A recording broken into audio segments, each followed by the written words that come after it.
Check, check. 1, 2, 1, 2. Hello again, everyone. Yeah, welcome to what you've all been waiting for, the second part of tonight's stream, where we play Suikoden 3. So where we last left off, we are going to meet the tribes, I think.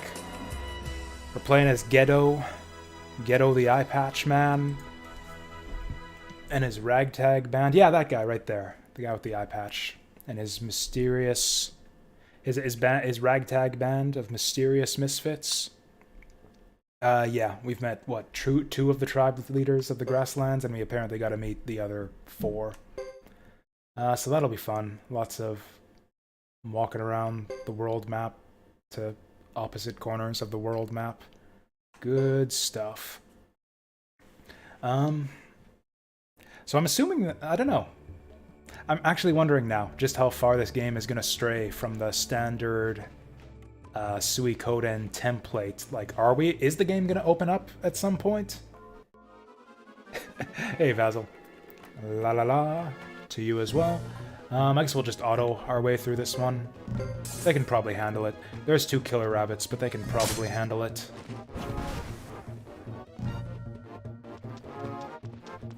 But, like, yeah, I'm wondering, is there going to be a castle? Is the game going to open up where we can go backtracking and looking for recruits and stuff? Or am I supposed to be picking... Or is this going to be like a linear game where I've got to be picking up guys along the way or else I miss them? This should be worth a lot of XP. Level up, level up. Level up. Oh, Isla was trailing. She actually got 2 levels out of that one. And we got... some, whoops, probably graffiti. Probably that's rabbit graffiti that we just picked up there. Yeah, I guess we'll head over to Kaliria while we're on this part of the world. I hope they have a skill shop in this place. We probably have a lot of skill points to spend by now.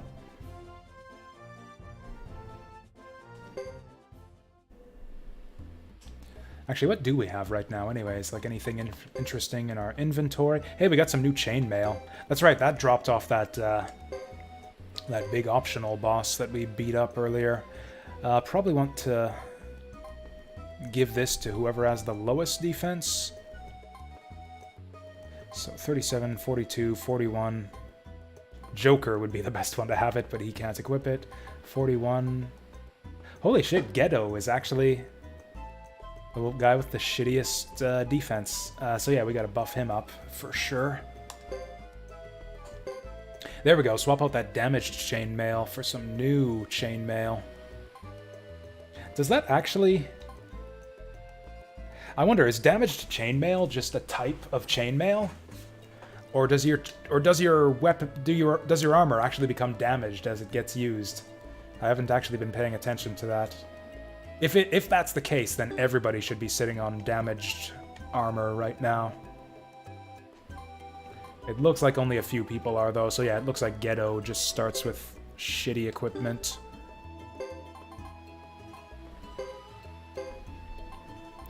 So that's good for no one. This is, hey, good for Joker. Swap out that new tunic for some new leather. What does Isla have on to start? Also new leather. Good stuff. We got a Sunbeam rune that I'm probably just gonna sell. I don't know, 15 hits, 15 hit points per turn doesn't seem very good. And then we got some garbage that we'll probably want to stash away. Oh, there was a save point here anyways. Oh yeah, what else did we want to look at?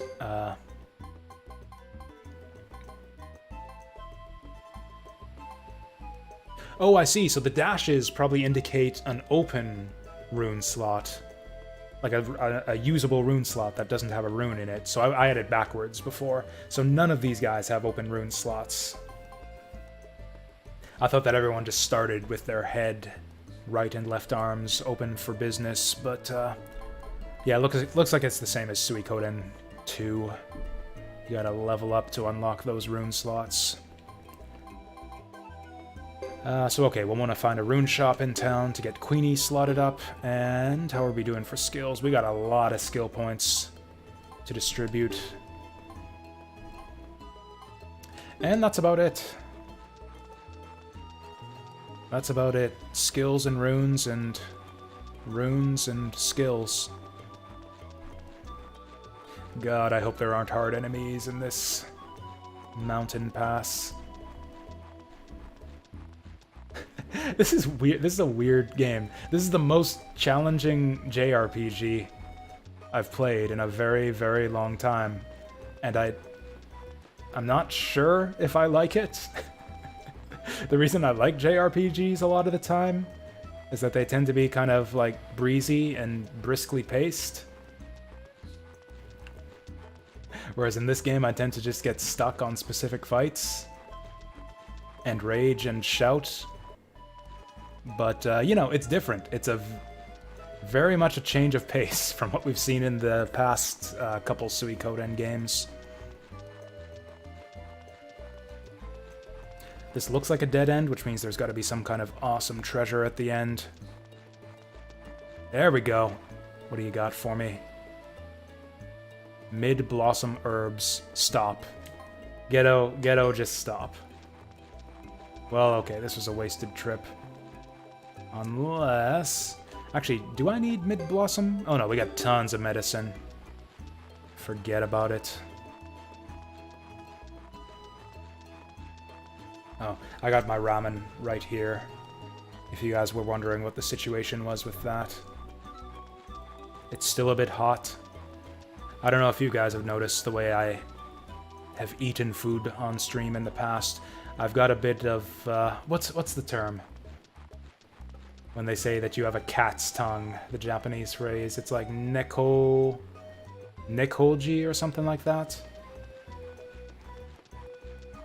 Do not handle the hot food very well. Spicy food I'm just fine with. I love the spicy food. I just can't take the heat.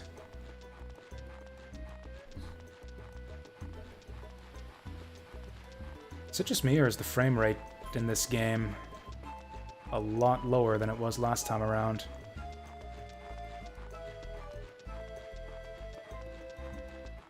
Honestly, that's kind of the nice thing about emulating a lot of these PS2 games, is I have no point of comparison for the ones I haven't played before. Maybe this game is actually running like shit. Maybe it ran at a smooth 60 FPS on original hardware. I have no idea, because I did not play the original. So as far as I know, this is just fine. Oh, hey, we finally got in a fight. I thought there would just be no enemies here. Hey, I remember these guys from Suikoden 2.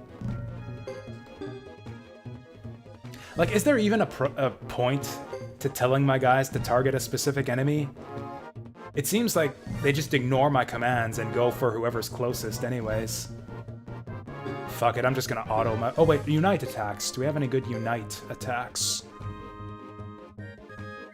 These two actually have one?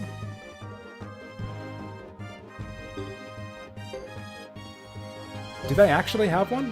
How come I never noticed this before? Oh no, that's the 5-man. That's the 5-man. It just doesn't show you that it's a 5-man. Yeah, that's crap. Forget that. This one might actually be worth it, since this will probably be just a one-round fight. Hit him where it hurts!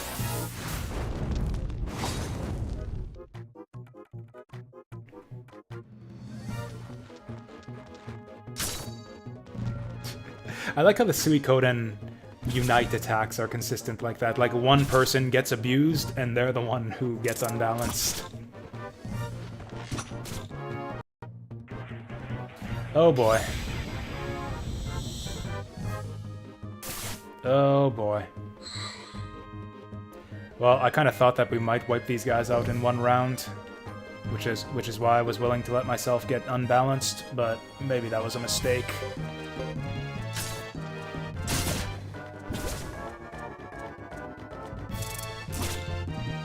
Oh god, it's still alive. Oh god, it's still alive. He's probably dead. Rip. So this is going terribly. Oh, we did kill one of them, though. I didn't see him fade away. Okay, let's make sure we're all hitting the same target here.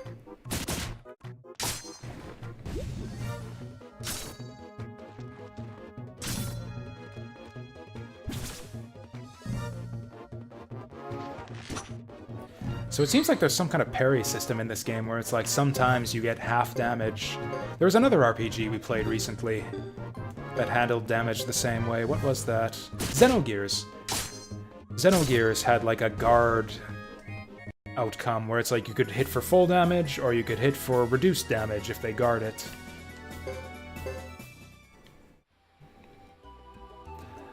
So that went very badly for us. I actually have less medicine than I realized here. We should be fine.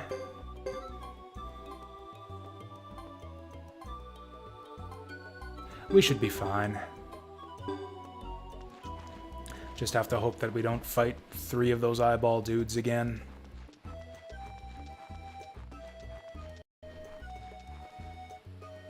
Also, the encounter rate here seems to be, in this game really, just seems to be consistently low. Which I guess is preferable. I'd rather have... Okay, let's use some magic this time. If we can charge it up fast enough. Which it looks like we can't. No point doing that unless we can hit multiple targets.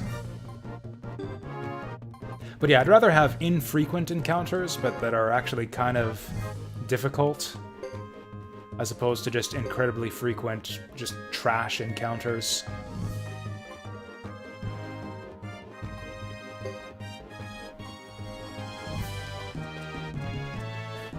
Is Flaming Arrows better than its basic attack? I think it isn't. That's a pretty small area.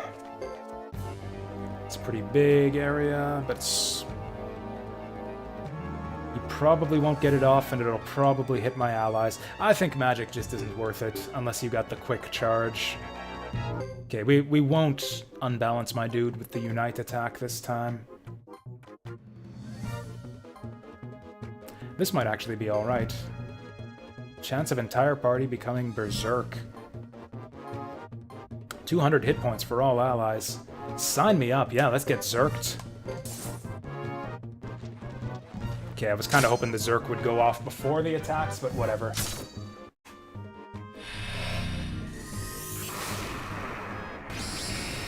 This fight will probably last a few rounds, so it should be worth it. Did that only land on one person? Ghetto's the only one who got zerked there, and he's already done his attack for this round. Magic is garbage in this game.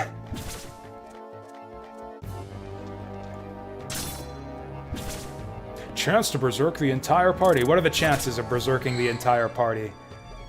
Like 1 in 100? So both Joker and Ace need healing. Also, we didn't kill any of these guys last round.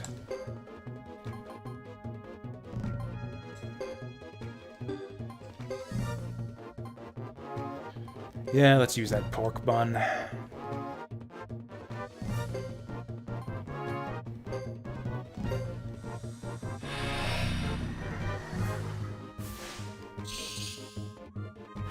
I didn't even notice how many XPs these guys were worth last time.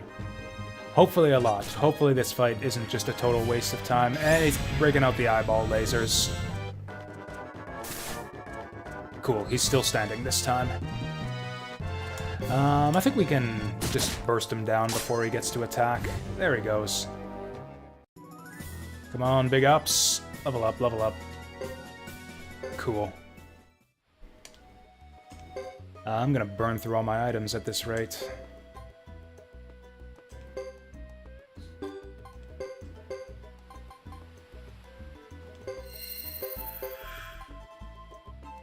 Actually, we can probably go for the big medicine for Jacques.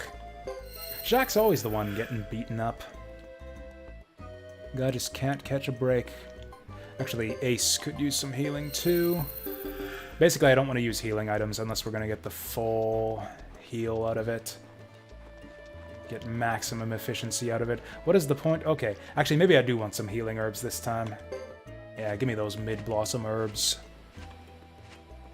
Oh, also, probably want to... You know, I can't handle hot foods well, but I kind of want to eat this before it gets too cold. Actually, we'll wait for a fight. I'll wait for a fight because there's a lot of downtime to be spooning noodles. Although actually we might not get into a fight for a while because, like I said, the encounter rate in this game is really low.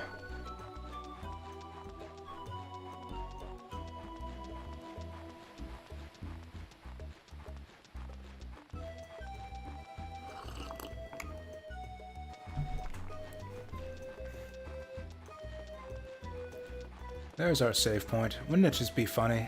Wouldn't it be hilarious if I fucking died right before that save point? Like we got one of those rare monster encounters that just wipes us out in one round. That would be hysterical. I'd be so happy with this game. Well... It's just the standard battle music, so I don't think this is a rare, powerful monster or anything. Although I'm a little bit frightened. I'm a little bit frightened. So let's go all out. Divide that damage. Also, we're gonna go for this guy. And can these guys do anything helpful?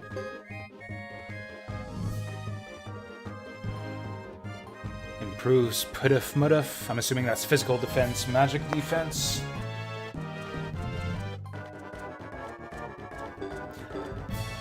Probably just want to attack. Probably just attack.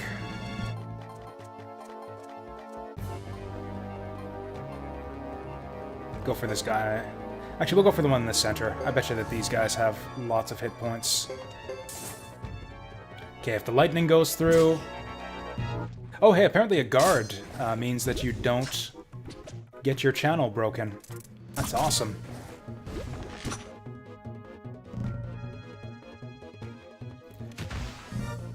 Get the fuck away from me. Get away from me, nerd! Oh, piss off. Piss the fuck off. And he's dying now, too. Does he spend the rune charge as well? Okay, at least he doesn't lose the magic point. I'm still angry about that.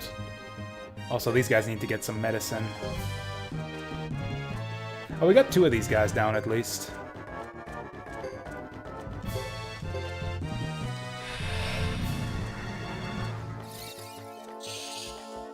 Okay, so it looks like if you want to use magic, you want one of 2 things. You either want quick charge skills, or you want evasion and parry skills. Did we just miss 3 times out of 4 there? Oh, he's going for the fire breath again. On the same dude.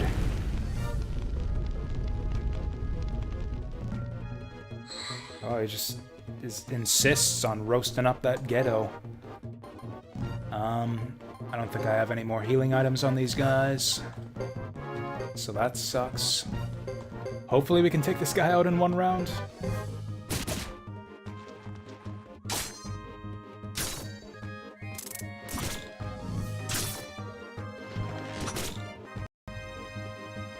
Oh hey, he's turning around. That means he's probably breathing on someone else now. Oh, never mind, he's just breathing on everybody. That will do less damage though. Yeah, 62 damage, so Ghetto's still alive. If he does that again, we still don't wipe. Hoping for the kill. Now he's berserk. Now he's berserk. Okay, good. Barely got that in time. That was a bit spooky. Level up, level up, level up, level up, level up. I don't know if I have enough medicine left to heal everyone. Oh yeah, can we use rune magic to heal on the field? That would be the best use for this. Yeah, Great Blessing. That's amazing. That's actually way more useful than using it in battle. Because then you don't have to wait for the charge time and get interrupted and all that crap.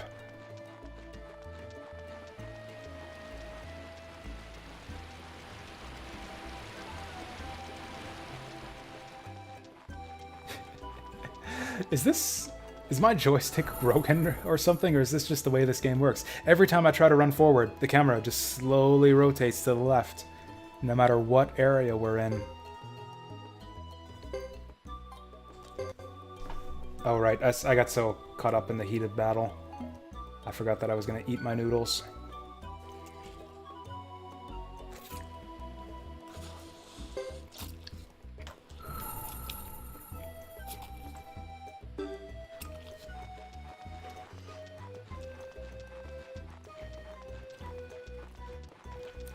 Actually, this is fine. I can play one-handed. Just arcade style. Oh, it's boss time. There is a boss. Okay, let's get Ghetto and Queen hooked up with some medicine.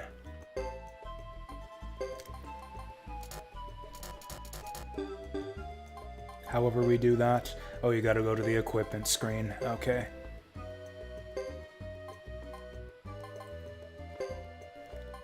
So this is a bit cumbersome, the way the interface works here. Okay, give him the little heal.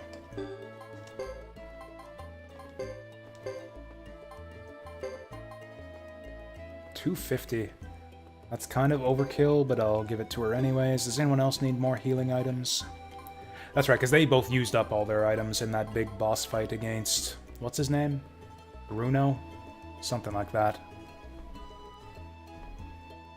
Oh, Isla doesn't have an accessory. Do we have an extra one for her? Nope. Maybe I'll give her that antitoxin just in case. Don't worry, we'll get this eventually.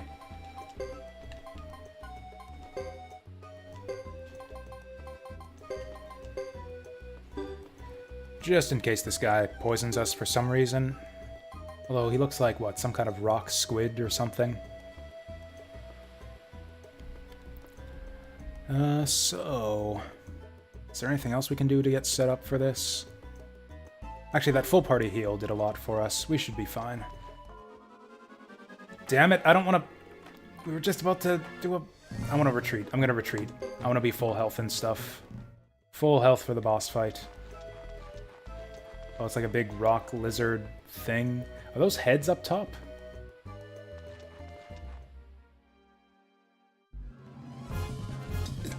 Wait, do I actually need to fight this guy? It kind of looked like I had a path around him. Okay. Let's see if we can make with the magic. 2-turn charge. Probably not worth it. We got 3 targets, though. If that lands, that's going to be a big, big gain for us.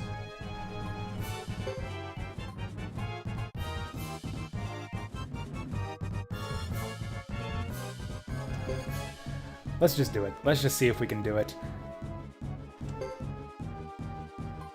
And then do these guys have anything?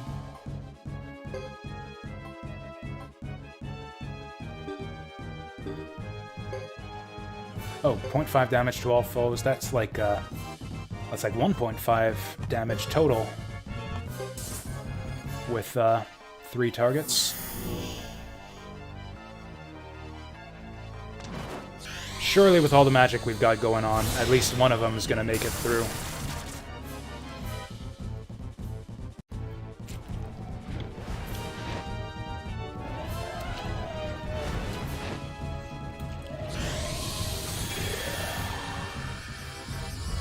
Unless he just does a giant fucking laser on all of us.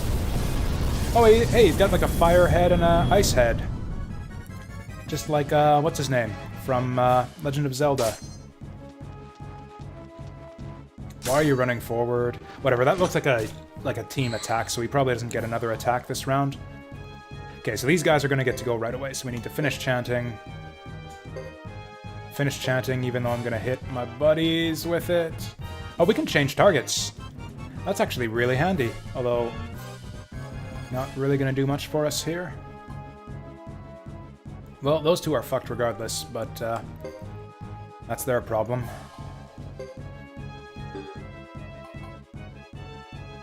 Oh, you know what? Isla's going to die right away. Oh no, we got a shield. Actually, yeah, this is a good time for this.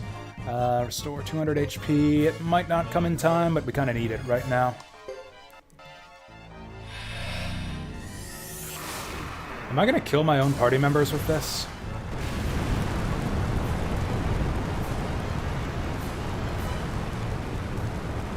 Oh, that didn't even hurt him. We're fine. Yeah, that was amazing. Wow, look at that damage. Look at this. We're going to wipe this guy out all in one round.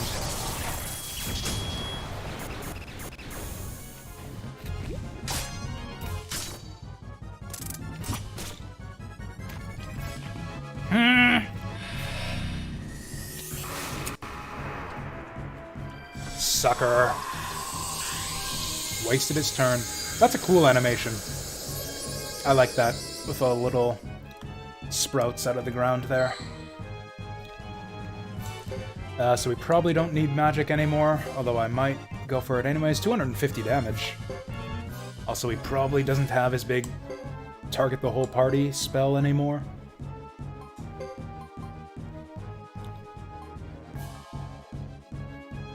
I'm curious about this. I wonder if this does more damage than his basic attack. Also, these guys might as well just fire away.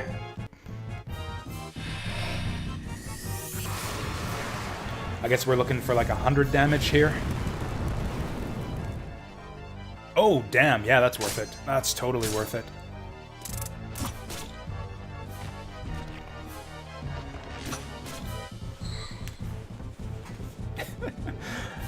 I'm whipping back and forth on magic in this game. Wow, magic is so powerful. Magic is amazing. Oh yeah, we might as well do the full team-up attack, too.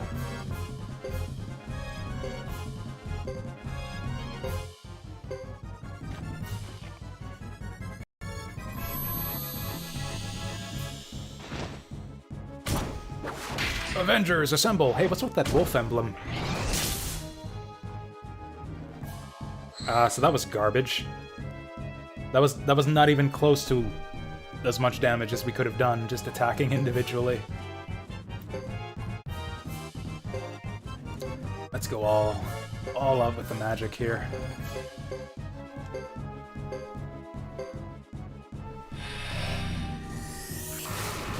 I'm actually kind of warming up to magic in this game. It's like risk-reward. You either need to invest in the right skills, or it's a bit risky. But there's a big payoff. You get a lot of damage out of it. I need to keep an eye on Ace's HP here. It's about time to heal him, I think. Oh wait, yeah, channel that sucker.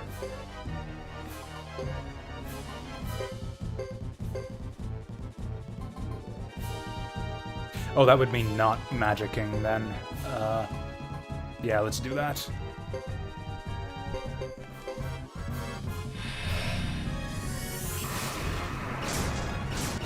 Oh, yeah.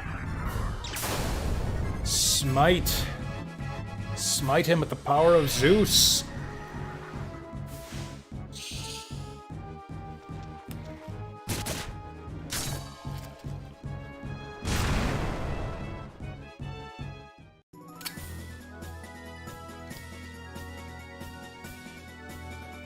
An easy boss fight for once.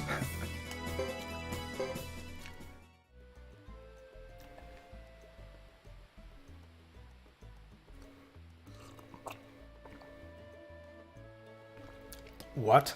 But that monster is going to give us a hard time going through here, you know. Was he supposed to say that before we fought the monster?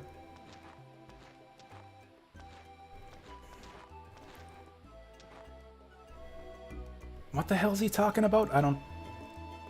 No need to go north. Why not go north now that the monster's out of the way? Maybe that was an optional boss fight. Whatever, we got a free treasure chest out of it.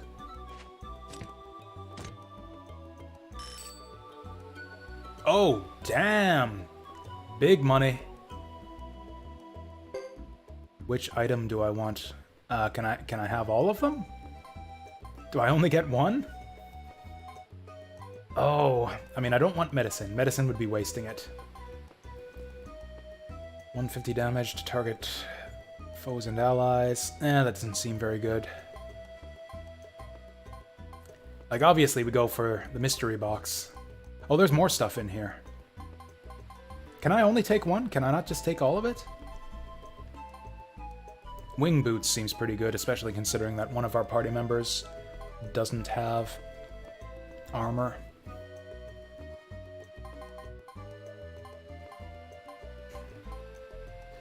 I think one of our guys has a busted cask, but I don't think 7 defense is worth it, really. Winged boots is kind of the sure thing. Also, I'm wondering if which item do you want is a mistranslation. Maybe I can get as many as I want? Let's start with the winged boots. Oh, we can take as much as we want. We get all this shit. Oh my god! Except, can I hold on to it? All of it is the question.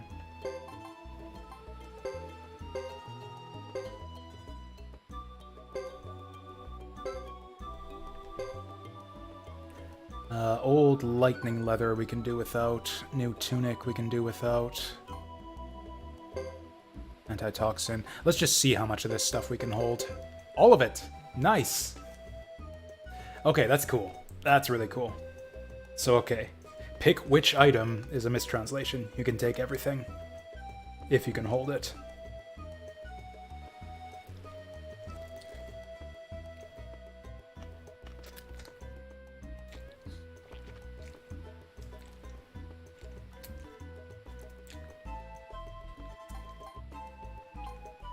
Okay. Okay, let's gear up then. What do we got? New cask. Isn't really that good for anyone.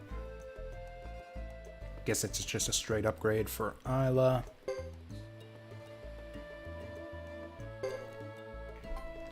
Feather bands, probably no good for anyone. We can just sell those later on.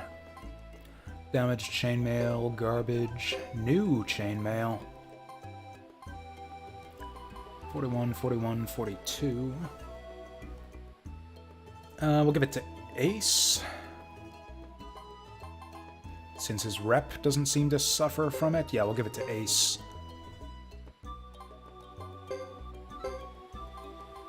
Old lightning leather is worthless. I think there was one person who could benefit from new leather. Nope.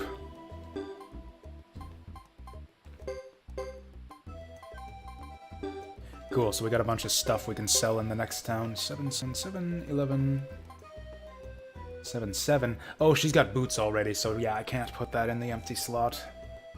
So really, I can give this to anyone. I actually think I want to give it to Jacques, since he's the one who gets beaten up all the time. Yeah, he's always the first one down. Let's just give it to him. Feather earrings. Oh, there we go. That can go to Isla.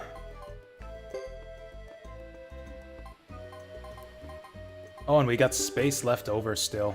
Fantastic. Which way are we going? We're going to Caleria. So yeah, like they said, we want to go west here.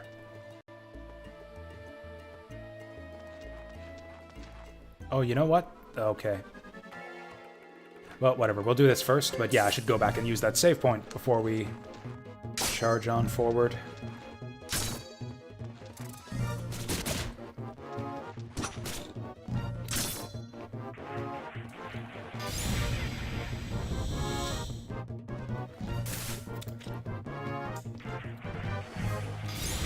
We're still healthy after that last boss fight, right? No one's gonna die from these eye lasers? Okay, good.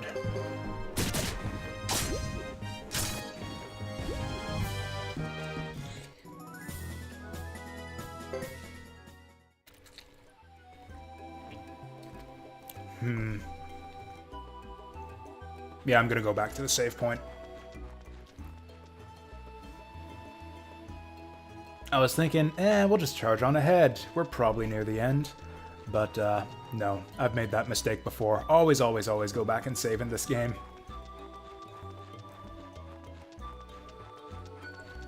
You never know when you're just gonna get one...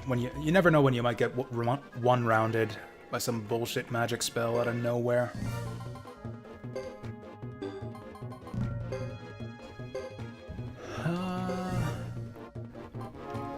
I bet you fire is not going to be effective on this guy, but whatever, let's try it just to see what happens. This'll be funny.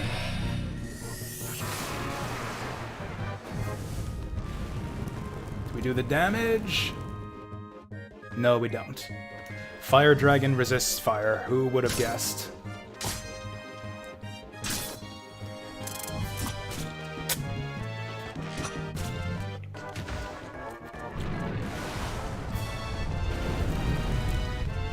Man, these salamanders just have a hard-on for Ghetto. Just gets breathed on every time.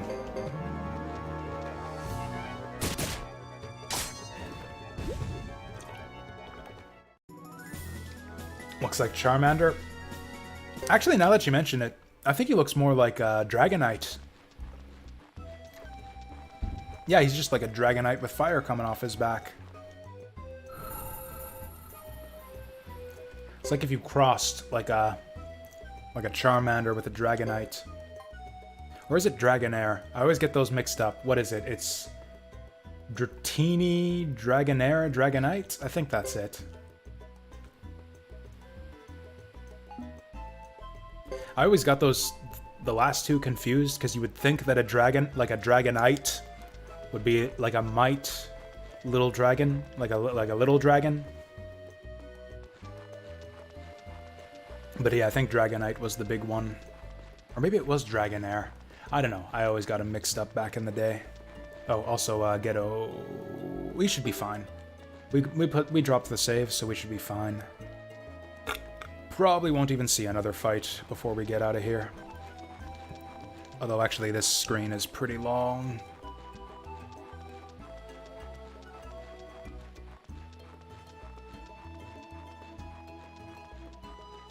Can I pick these herbs? Nope.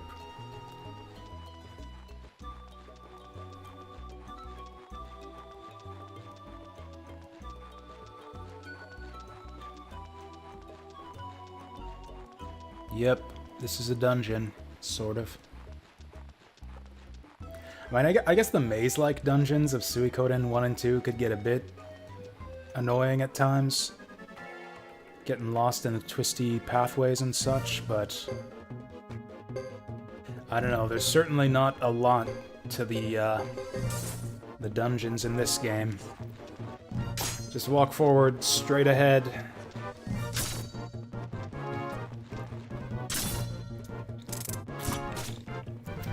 It actually reminds me of the dungeons and pathways in Radiata stories. If you guys have ever played that game. Like it looks like a 2D game, even though it's a 3D game. Because like all of the dungeons are basically like this, where it's like a side view on a very, very narrow pathway. That miss ruined us. Those two misses together ruined us. Okay, good. Jacques with the big crossbow. Saving us from the dragon breath. Ghetto should probably get healed now, but it's fine. We'll probably get out of here before we get into another fight. Encounter rate in this game is super, super low. If there's another screen after this one, I'll heal up. Nope, there we go. Caleria.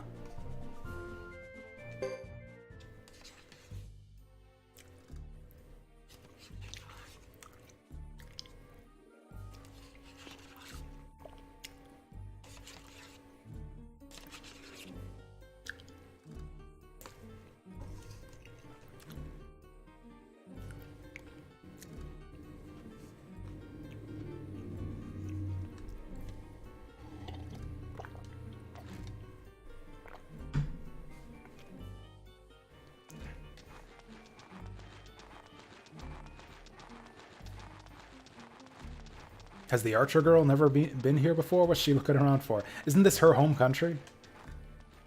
I mean, she's from one of the other tribes, but still, she's a grasslander, isn't she?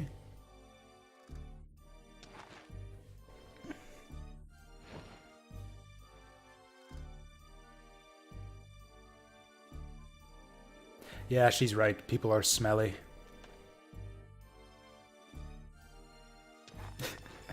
I love that stupid smile that Ace has.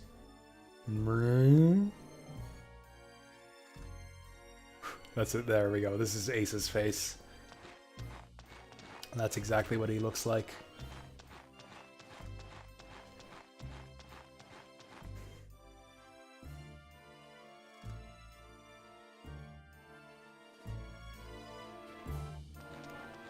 Oh yeah, so the Frontier Defense, that's like where we're from. Gedo and his pals are part of the Frontier Defense from the Kingdom of Harmonia.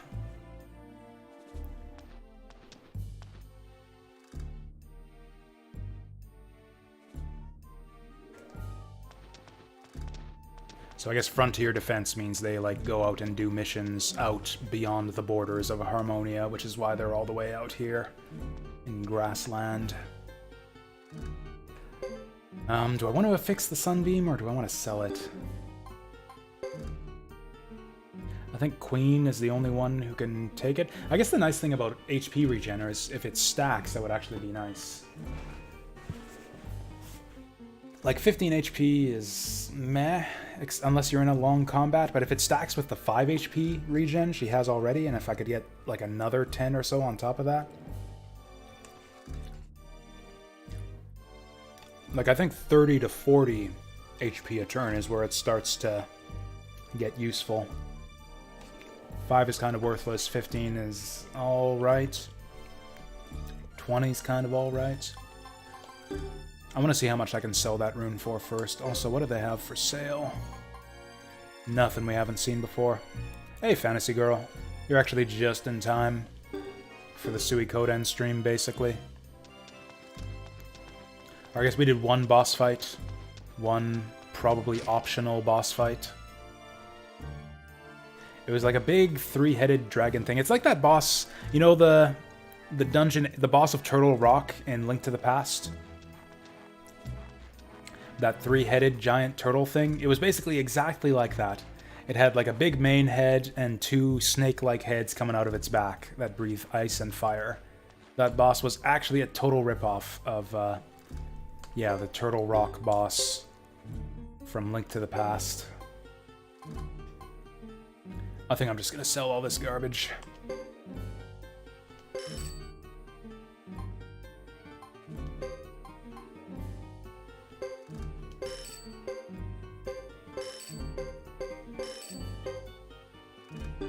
Actually, the new leather might be helpful if we get a new party member with shitty armor.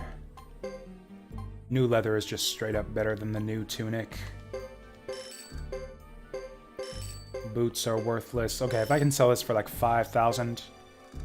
12,000! Yeah, goodbye, Sunbeam. I'm rich! Also, I gotta get all these dealies identified. Like, surely we've got to get some kind of base or castle later on. Otherwise, what is the point of all of these urns and things that we're picking up? Because, yeah, the whole point of the identifiable urns in past games was to, you know, use them to decorate your castle. Let me guess, there is no appraiser in this city, is there?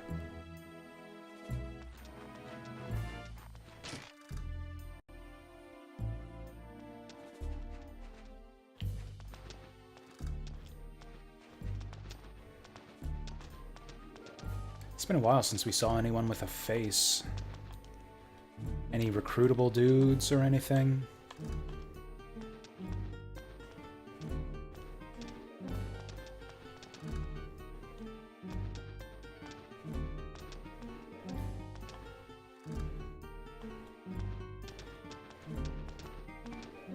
This guy's passed the fuck out. Cheap wine gone straight to his head. I know that feeling. I'll probably get started on that right away once I'm done my supper. Break out the cheap wine. Or sake, as it were.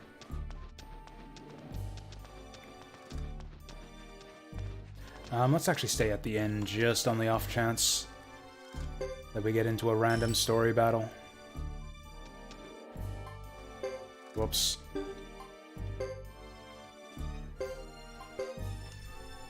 Actually, I think I might be done my supper.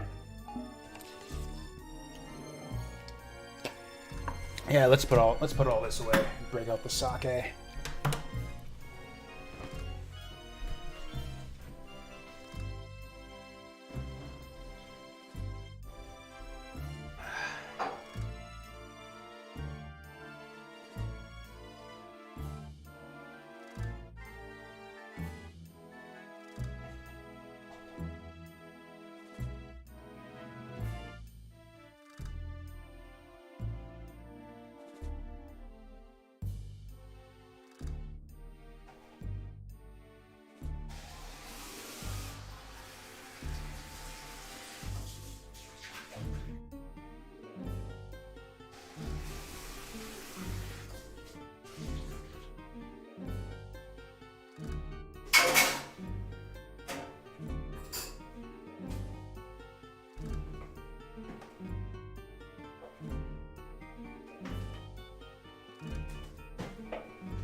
Those noodles made me all gassy for some reason. Okay, we're back.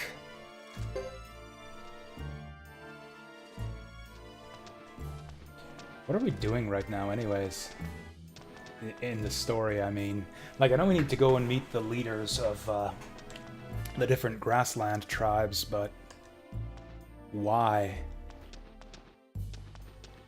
So we're here investigating rumors about something called the Flame Destroyer, which we don't know the details of, but apparently Gedo and his crew are hunting this Flame Destroyer guy.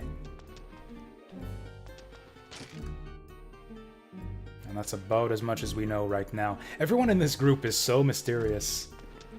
Like, everyone's going, like, sneaking away from the rest of the group to do their own secret little, I don't know, secret little mysterious conversations on the side that we're not privy to.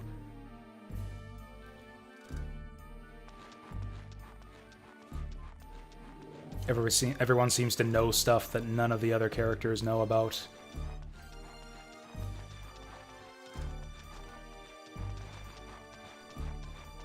How did these guys all end up together anyways? Like, they hardly even seem like an official,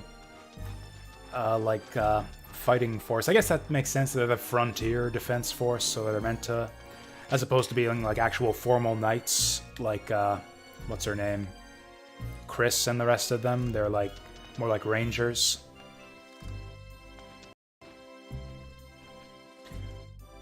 Going out in the world to suss out foreign threats and all that from beyond the borders. I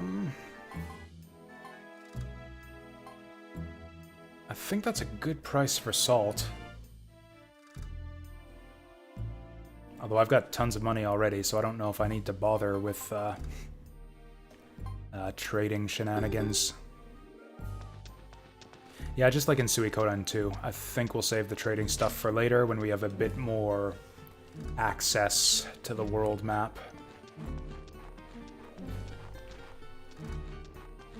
Although, do we ever get access to a vehicle or anything? Travel, or a teleporter would be even better. Actually, I know that we do, because the blinking mirror is described in the manual. Ooh, escape scroll to escape from dungeons. Yes, please. I'll take 2.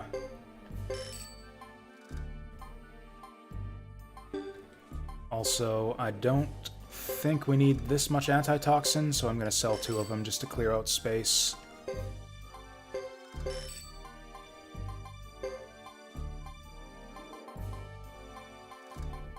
Oh, we got 5 pages worth of stuff we can carry? Yeah, we're fine. I don't need to free up any more space. Although I think someone might be able to equip those earrings that she has for sale. Yeah, Queen can get the earrings instead of the boots. Oop. They're expensive. Oh, Ghetto can wear them. Oh, no, he can't. Wait, doesn't Isla have... Yeah, she does have a set already. Oh, boots are worth 7? I thought they were worth 1. Well, in that case, forget it. Although it's defense 7, so we go down... Okay, so we go down 1 here, but the feather earrings give us what again? Speed 5. Eh. Yeah, defense -1, speed +5. That seems like a good trade, for all I know.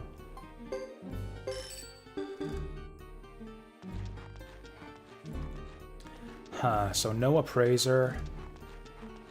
And... Oh, there's the smith. There's the smither. Oh yeah, we can just dump all of our money into weapon upgrades. That'll help us out. Give me your seeds. And yeah, not just the urns, but the seeds too, right? What are we going to do with the seeds if we don't have a castle to plant them in? How are we going to plant seeds if you don't have a castle? So yeah, surely we got to get some kind of base or castle later on in the game. So yeah, we'll get everyone sharpened up to level 6. Oh, we got so much money. This is going to be great. He can sharpen us up to level 10. Did I read that right? To level 10. Nice.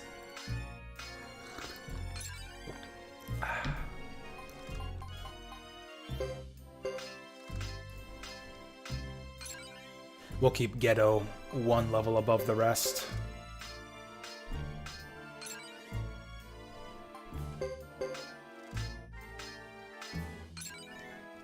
It's starting to get a bit expensive now, so I don't think I'm going to take him up to level 8. Man, I've got all this money and I still can't afford to... Or maybe I should. Like, what am I saving my money for, is the question.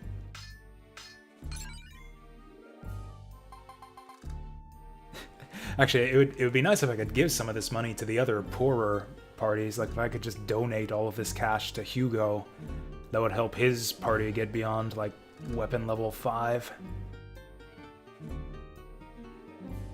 Kind of like you do in Tier Ring Saga, where you can transfer items and stuff between parties. Although, I don't know. The heroes in this game don't seem too friendly with each other, so I doubt that that's going to happen anytime soon.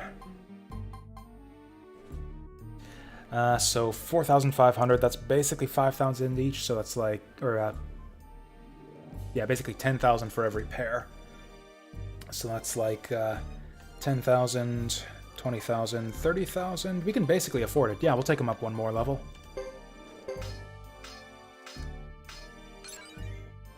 And then we'll leave it at that. Yeah, 7,000 now. Doubles in price.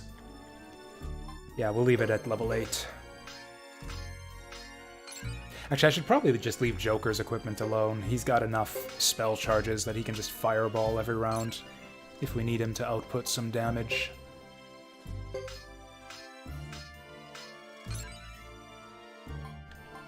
And then, yeah, 7,000 times 2 means like 30,000 for 4 of them. I technically could probably upgrade everyone's weapon again, but that would be all of my money.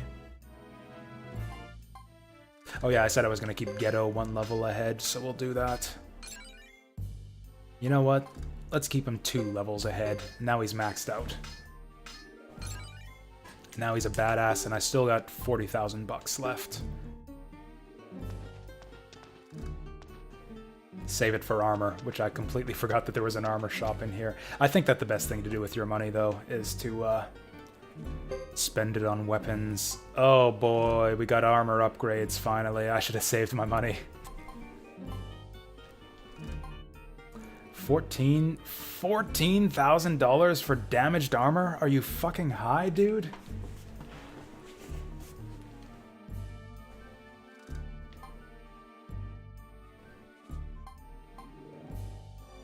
What the hell? The chainmail is cheaper than the damaged armor. Weak versus thrust, I guess that makes it less valuable. Actually, that new cask is really the only... fine cask is really the only decent thing we have, although everyone can apparently wear it.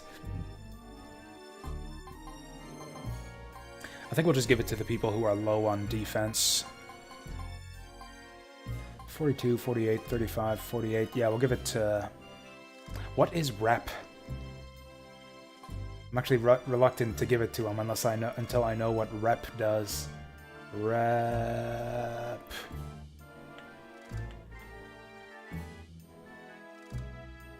I don't have the manual up this time. Whatever. 35 defense is really low. And his rep is pretty high. Maybe reputation. Maybe the stronger armor is like really silly looking, so it hurts your reputation to be seen in it. That's probably it. I bet you I have that exactly right.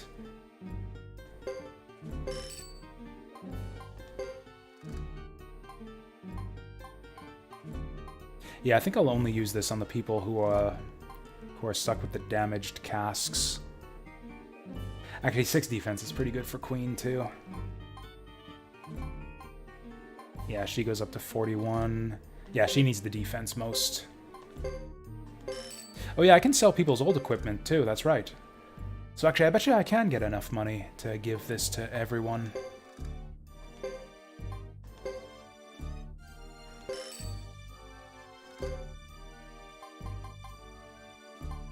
Oh yeah, definitely give it to Jacques, because he keeps getting beaten up. Is there anything else I can sell? Dancing Flames? I don't think I'm ever going to use that. New leather might be useful. I'd love to identify all these, and then I could sell them for money. I don't want to be completely broke. We'll just hold on to our last 8,000 bucks. And now we're going to be super, super well prepared for whatever's next.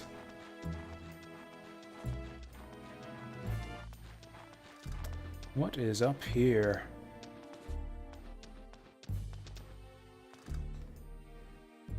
Hey!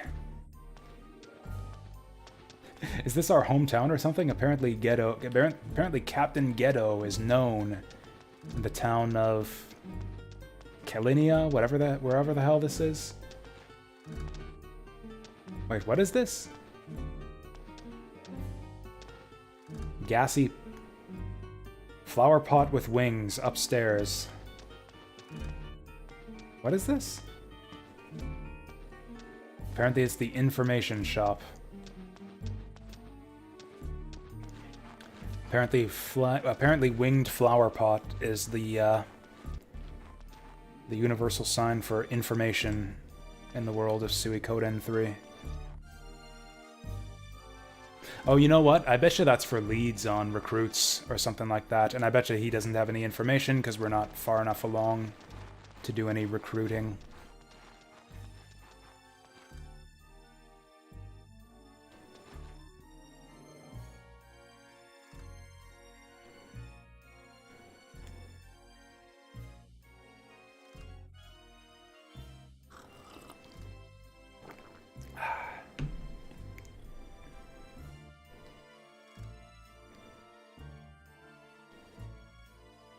I don't believe her.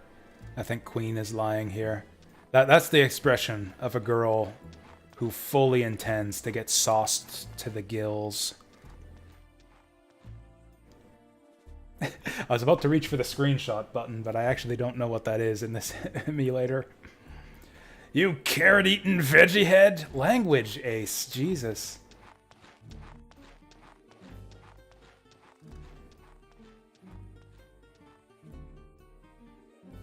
Oh yeah, that's right, she's a vegetarian. She's a vegetarian. That was actually a directed, like a pointed insult. A specifically tailored insult for her.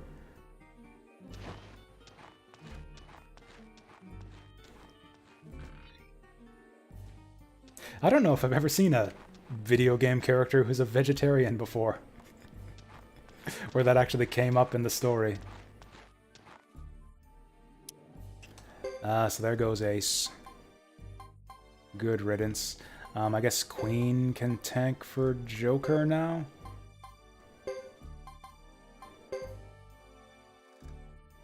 Yeah, Ghetto can be by himself. Joker should have someone in front of him because he likes to cast magic.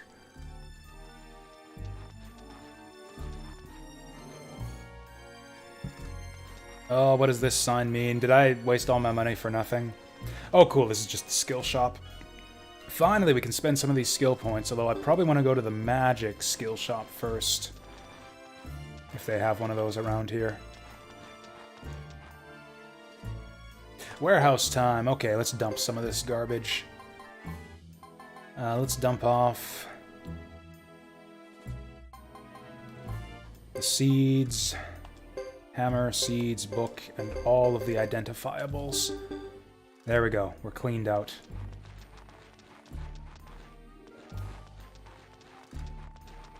Get out of the way, cat. Caleria, that's the name of the place we're at.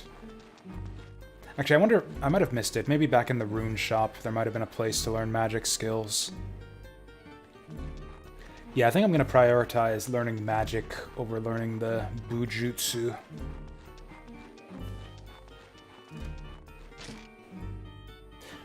I don't think there's a way to learn skills in this shop, though. I think the symbol for learning magic skills is a book.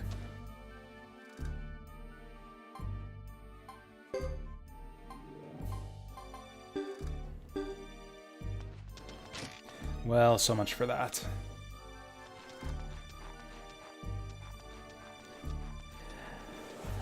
So the guys who have magical skills are, I think, Ghetto and the old man. Shit, what's the old man's name?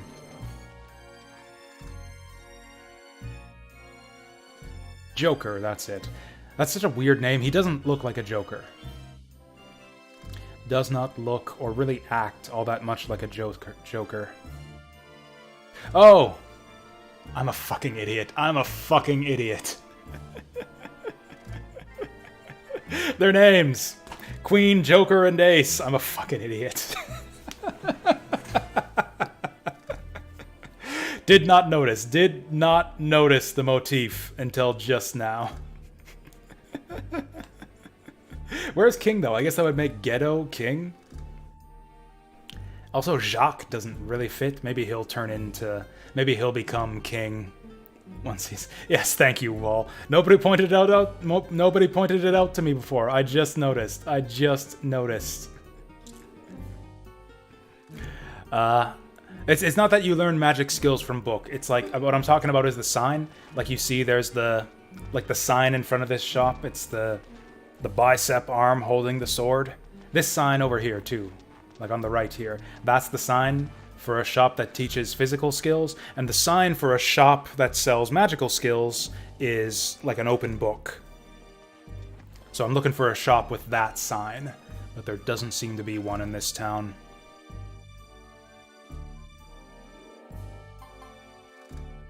Also, I still have no idea what this test thing is. Also, we got notes now, too. Oh, that's just your tutorial. But yeah, you can see Ghetto can upgrade his parry, damage, accuracy, swing skill, but you need to find a magical skill trainer to train up your magical skills. Duh. Which kind of sucks, because I think the magical ones are really helpful. Probably the most useful, because magic is kind of... It's not worthless. I won't say it's worthless, because magic really, really pays off when you can cast it. But it's easily interrupted, so you want that increased chant speed.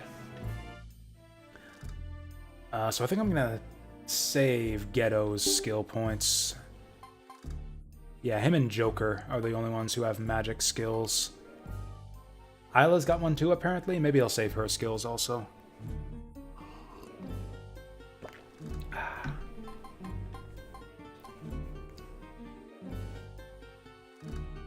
Maybe Swing. Maybe I'll train up Swing just because it's cheap. Also, by the time we find a magical skill trainer, I'll probably have more skill points to spend. So yeah, let's put a couple, get a couple levels in Swing.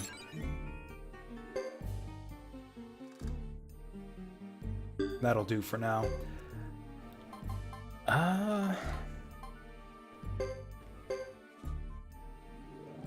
Actually, Queen's missing a lot of skills here. What do we have to learn? Any new skills? Ooh, damage, armor protect.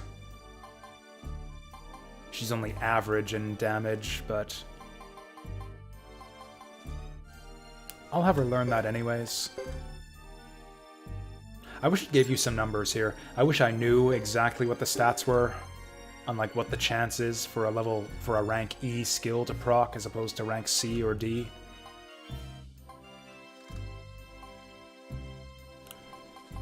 We'll take Holy Dash because it's cheap.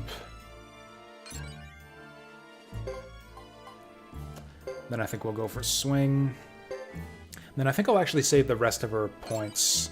Because yeah, if she doesn't have aptitude on any of these physical skills, then she probably has aptitude in one of the magic skills. I think the same was with this guy. Average, natural ability. That'll actually help him out because his armor is pretty low. Yeah, I think I'll give that to him.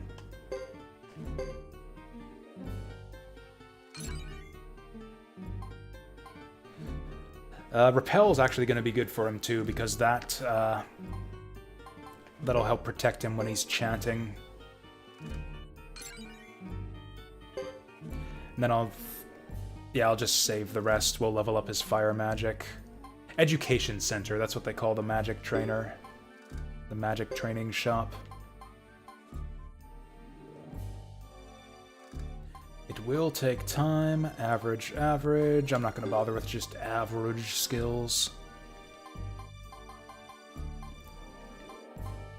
Sharpshoot. Perfect match. Raises distance and damage of long-range attacks. Oh, let's jack that up. I'm going to put all my points into Sharpshoot.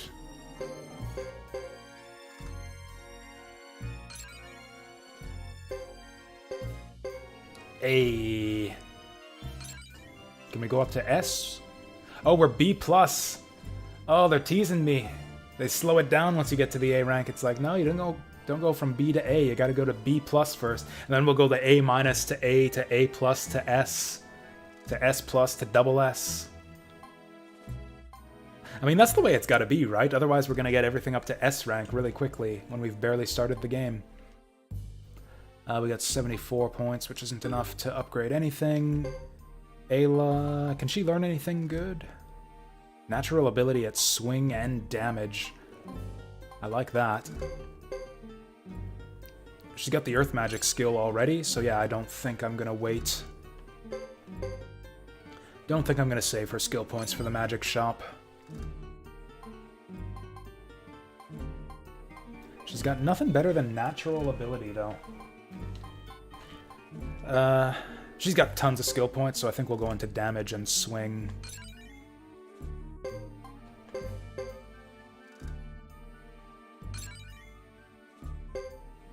Actually, she's got a C in Earth Magic already, so I probably can't get more than one level of Earth Magic anyways.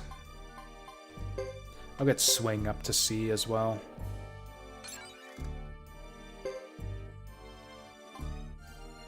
Yeah, that'll do.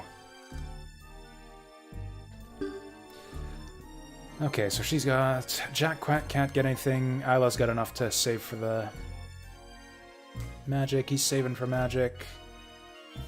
She doesn't really have anything super useful. I guess rather than saving for magic, I could spend the rest of hers. What would I get on her? Probably damage. Average, that's actually not great. Yeah, I'll just save hers. And then Ghetto, I'm saving up for magic.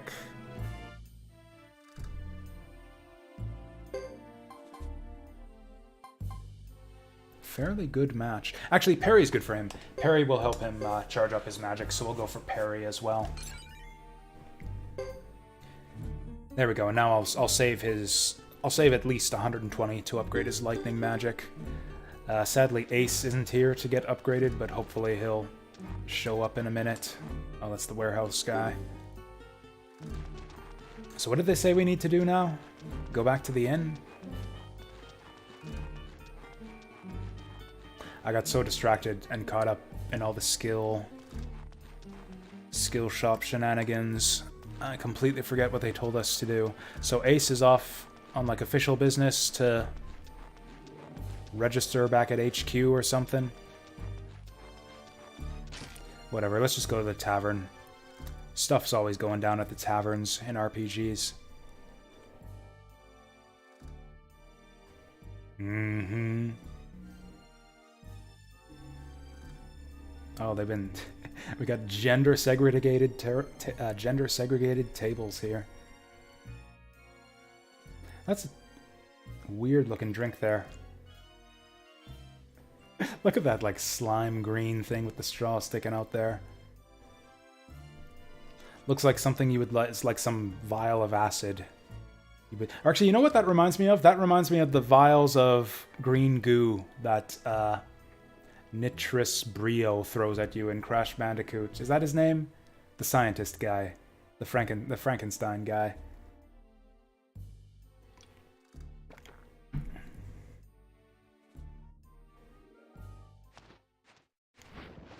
Doggo!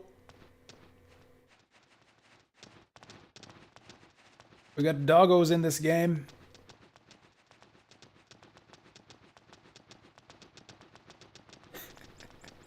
Look at this fucking guy with his Naruto-looking headband. Well, I can just see exactly how this is going, how this scene is going to go, just based on the way these guys look. Well, well, well, what do we have here? Not long enough. Look at that. That scruff on his chin there. A guy can't even grow proper facial hair. She's hot, at least.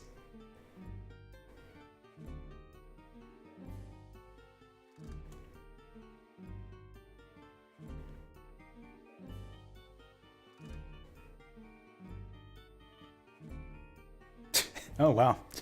Queen is apparently checking her out.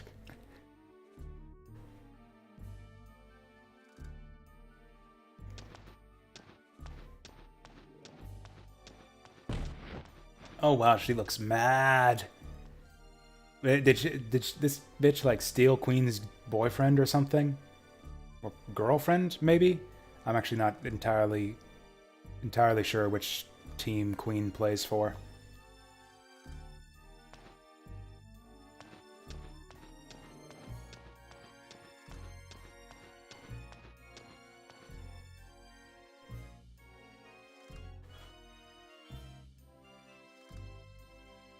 Oh, so I guess this guy's part of the Frontier Defense Force like we are. I guess they're another Frontier Defense team.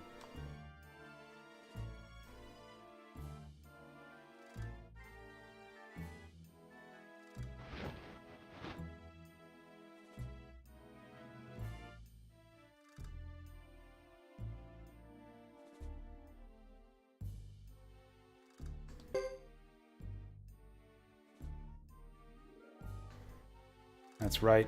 Eat shit, Naruto wannabe.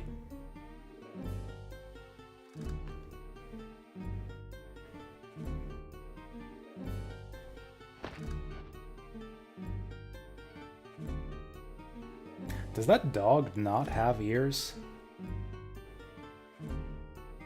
Oh, yes he does. I guess it's just the camera angle. Oh, he's got an eye patch too. Apparently it's a popular... Oh, I didn't even notice this guy was here.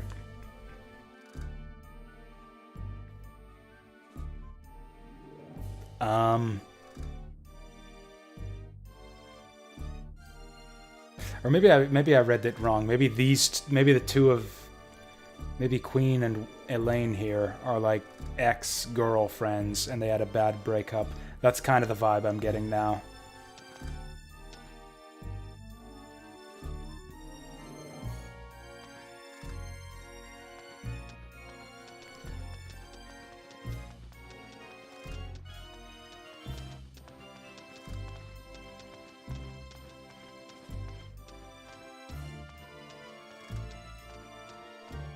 Oh, what a nice guy.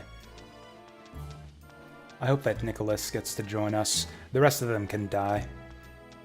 But yeah, he can join. He seems nice. Hell, we'll keep Elaine around too. And the dog. Really just Duke can fuck off. I hope he dies.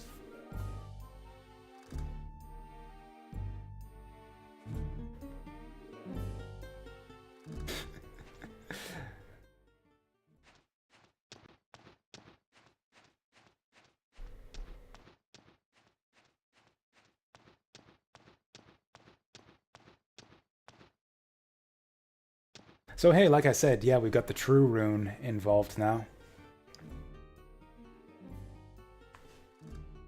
That's like the two signatures of a Suikoden game so far. There's got to be 108 Stars of Destiny and a True Rune.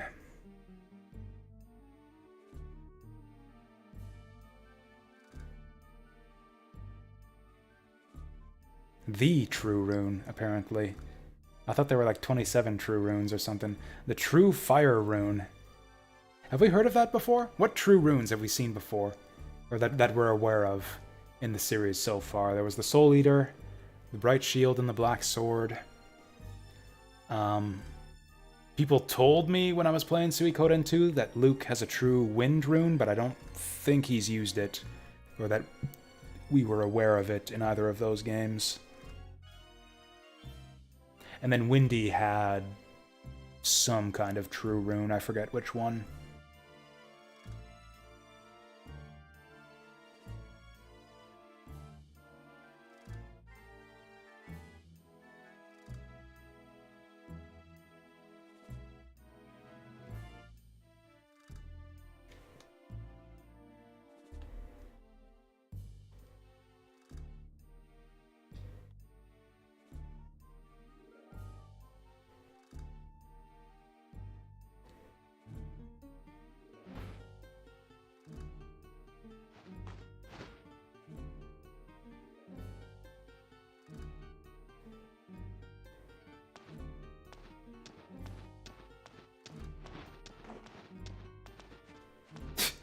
I agree. I'm going to go bathe with Queen.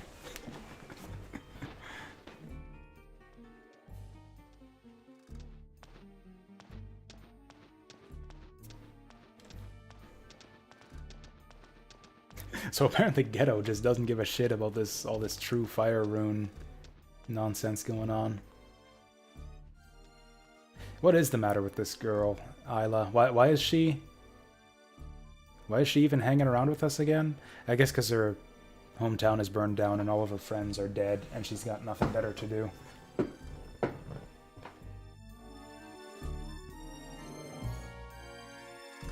Yare yare des.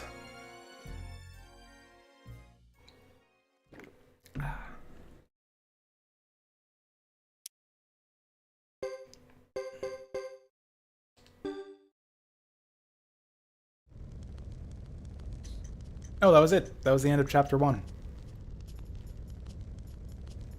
Well, shit.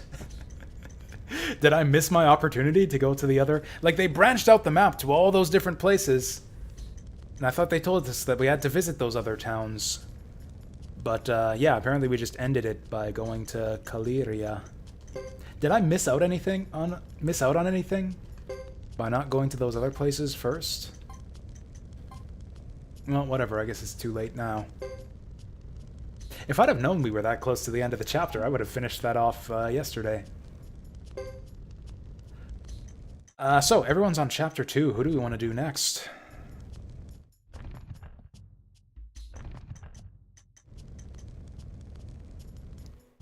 I feel like we're gonna want to go back and forth between Hugo and Chris.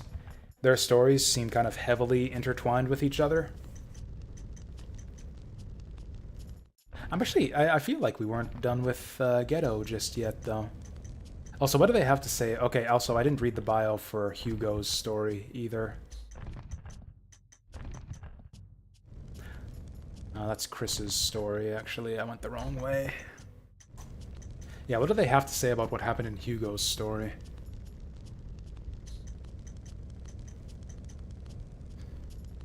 They're sent as an envoy to the capital. Battle with Zexen begins. Hugo gets seized by Zexen Knights, narrowly escape back to the village. Chris has set the village ablaze. Lulu raises his sword and is slashed to death by Chris. Hugo, reproached by his helplessness. More like reproached by Duckman. What's his name?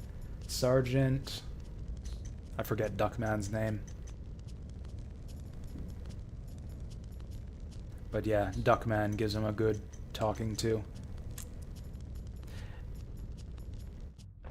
And then what do they have to say about Ghetto's Chapter 1? I feel like a lot more happened in Ghetto's story in Chapter 1, even though his was a lot shorter, or seemed a little bit shorter than the others. Seeking information about the Firebringer.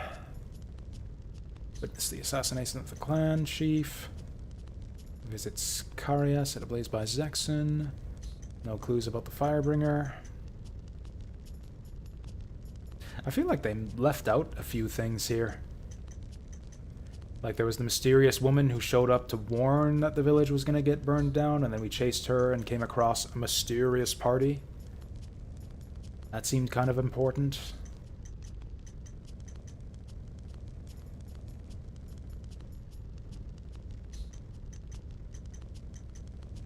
Oh, so this is the start of what they were talking about in the manual, too. So apparently Harmonia is preparing to move out into Grassland. I kind of missed that part of that last story scene.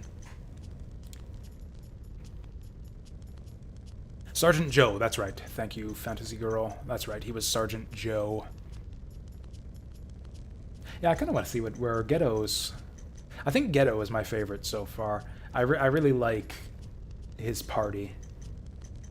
Just the characters seem more interesting. Like there's more to them.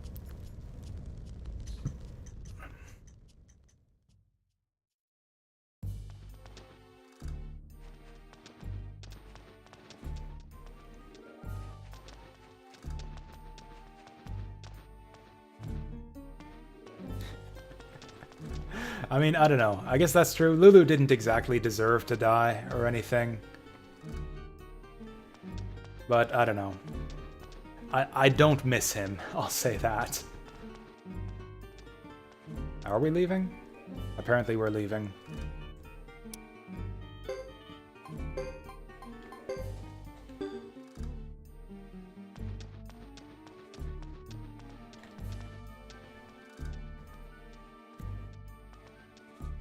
Is that just what everyone's gonna ask me as soon as I talk to them? Hey, are we leaving?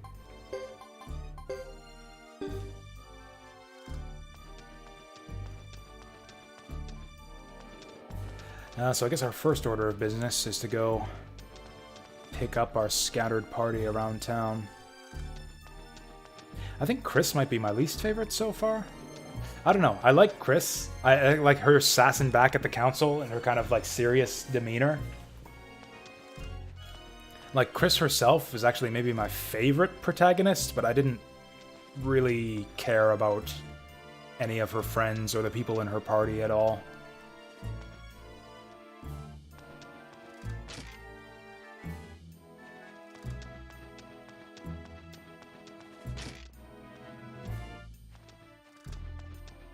I liked the little kid, I guess, her squire. He was adorable. But yeah, other than that, yeah, I don't really care about the others. Hey there, Jakob. What is up? We're just here playing some Suikoden again. Emma, are we planning a big campaign? I thought that Ghetto said that we were just gonna hang out and chill in town. Is this guy an appraiser? He doesn't have an appraiser sign, so I guess he isn't. Oh, we got a donkey. Can we ride the donkey? I guess that's the one thing that Chris's party has going for him, is that they get to ride horses, and that's pretty cool. Although if Ghetto and co got to ride donkeys, that would make them even better. Play Half of War? I have never heard of Half of War. It sounds interesting. It sounds like the kind of game I would be interested in. I'll have to look that one up after the stream.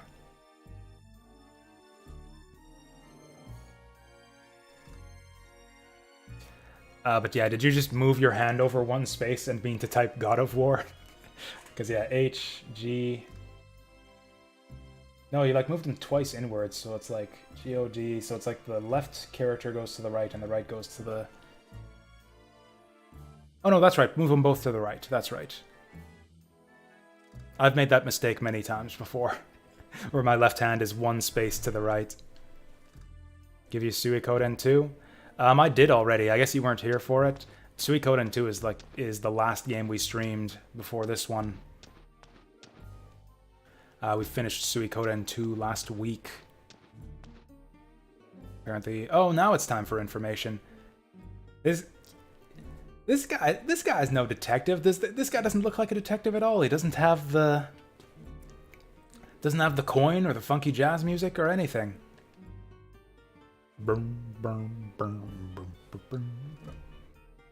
Oh, are detectives just generic in this game? That would be a shame. I would love to get another good private eye like Richmond from Suiko 2. He might have been my favorite character in Suikoden 2. I really liked Richmond.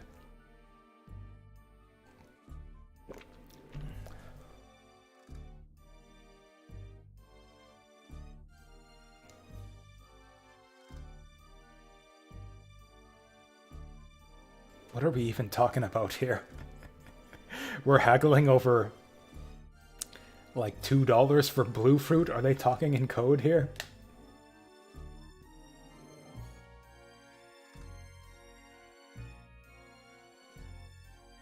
Can I sell you Suikoden 2? I literally can't, because I don't own a physical copy. I've just been playing it via emulation.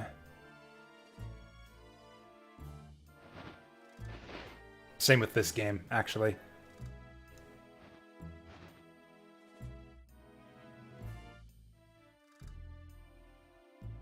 Cool. I have no idea what just happened in this scene.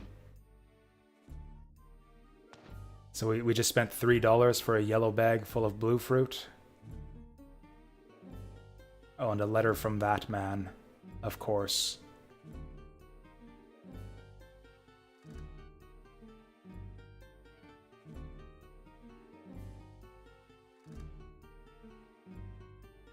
How much is the price?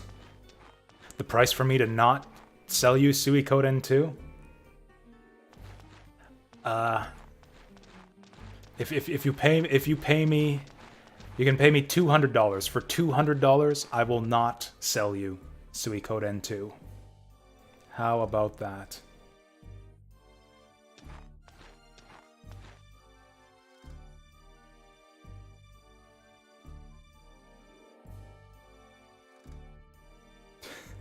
Is everyone speaking in code? What are we talking about? You don't look like the type of guy who would eat fruit. Is Ghetto gay? Is that what this scene is all about? He's like getting secret letters from his gay lover across the pond or something. $100? You drive a hard bargain. You drive a hard bargain, but I think I can oblige. I will not sell you Suikoden 2 for $100.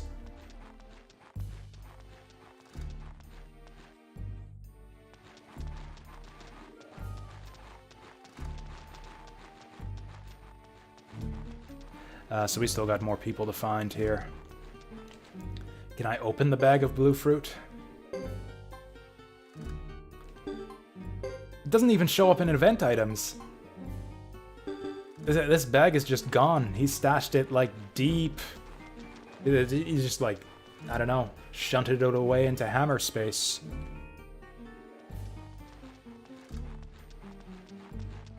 $150. That's tough. I'll have to think about that.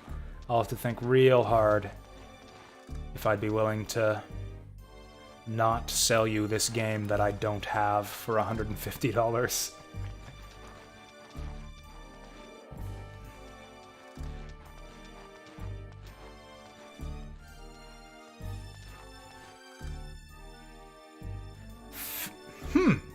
Well, there's a familiar name. This is a this jittery old woman here. Old man? Kind of hard to tell. Jittery old man.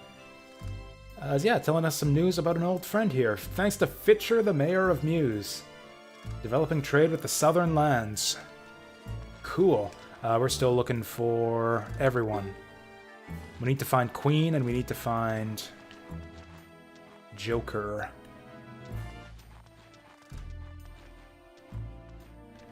$200? Okay, sold. It's a done deal. It's a done deal.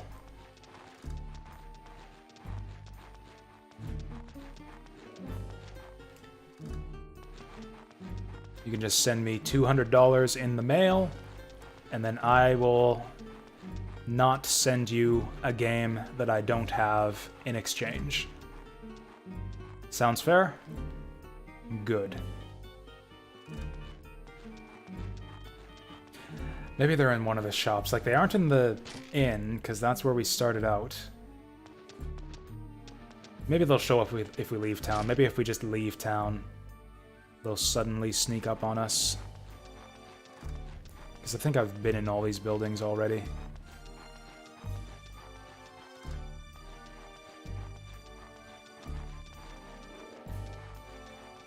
Send to Germany? Okay. I will send you a package full of nothing to Germany. That's a nice hat. Don't you think Ghetto would look good in a hat like that?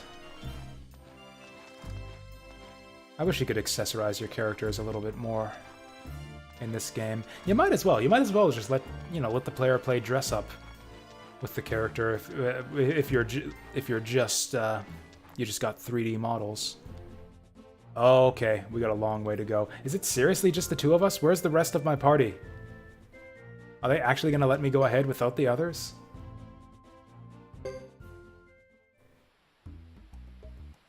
This is fucked. We're not gonna survive without Joker and Queen. What the heck's going on here?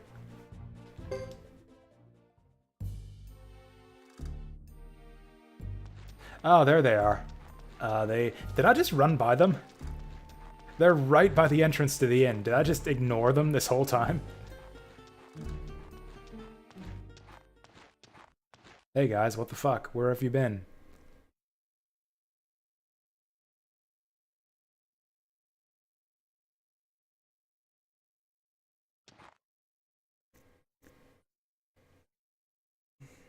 Harmonia's frontier forces are on the move. Didn't we go over this last time? Yeah, they're looking for the true fire rune. Man, Queen just looks pissed off at everything all the time.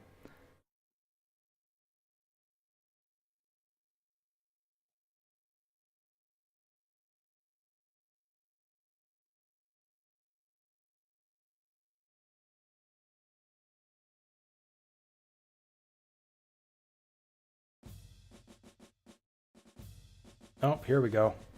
Are these Knights of Harmonia then? This is not a uniform that we have seen before.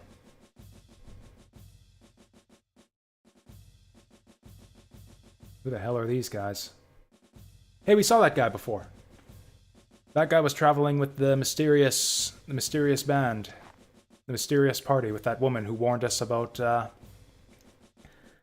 town getting burned down. With the guy who looked like Jowie. The Seeds of Rebellion? Rebellion against what? Harmonia doesn't own grassland, does it?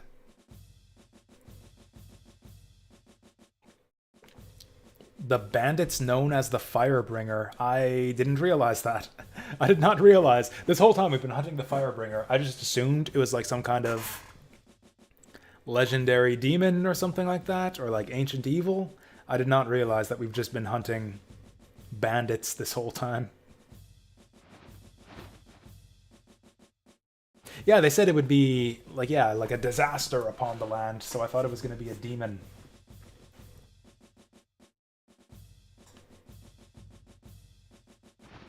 Hikosak.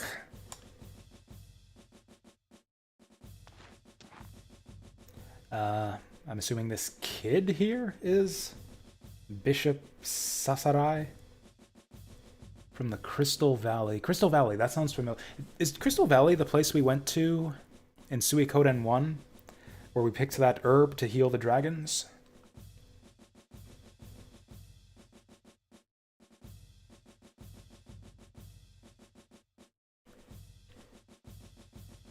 Hey, there's me. Okay, that's it. That's the character we named at the start, the Flame Champion. Apparently, we've been trying to kill Jasu this whole time. Awesome.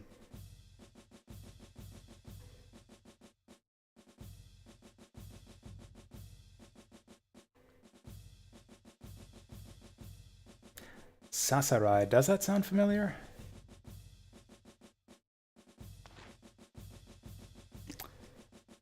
It sounds a little bit like Sakurai, I guess. Which doesn't really have anything to do with Suikoden, but that's what it reminds me of. Or wasn't Sasarai it might have been the name of a town in a previous Suikoden game?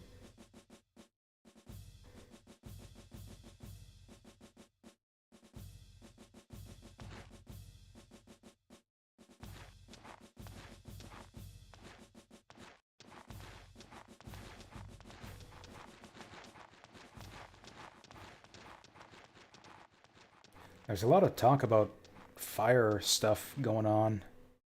It's like, yeah, we gotta stop the... what is it? The Flame Bringers, who are led by the fake Flame Champion, while we look for the true Fire Rune. Like, I don't know, I wonder if all these things are connected somehow. Oh hey, Queen's looking happy for once.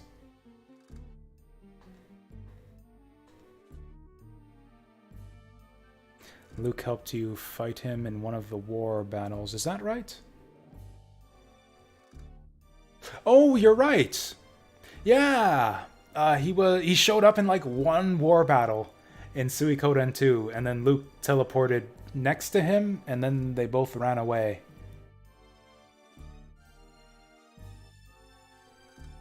I think they were brothers or something. They looked very similar. In Suikoden 2, it was more obvious. I guess we don't have a Luke standing right next to him in this game for comparison. But yeah, they looked very similar to each other. Like they could be twins in Suikoden 2. And yeah, he was allied with Harmonia. They were helping out Highland. You're right about that. Yeah, I think that's what it was.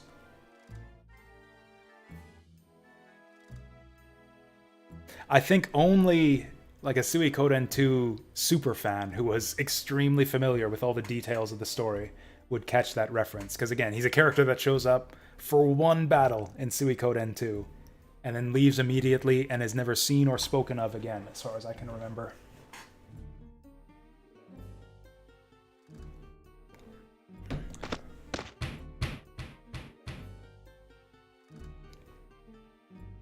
Wow, it looks like she's had a little bit too much soda.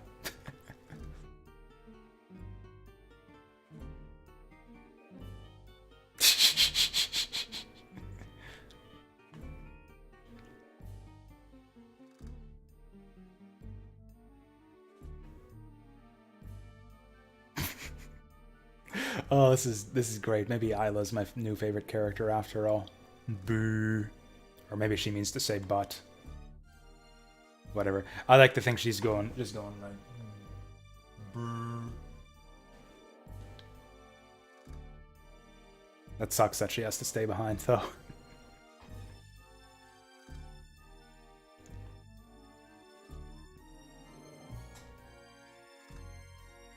I do appreciate the little details in the character animation in this game. The character animation has been consistently excellent throughout the series. It's like one of my favorite things about these games.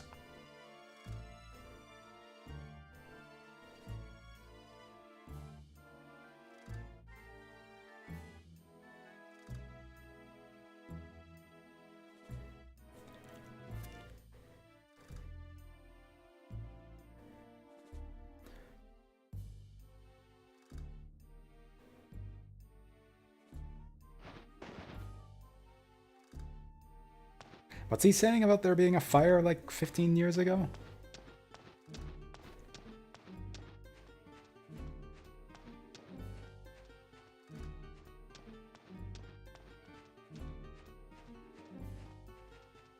Oh yeah, this guy. Jacques is never involved in any of these scenes, and it's like it takes me a minute to notice that he's not here.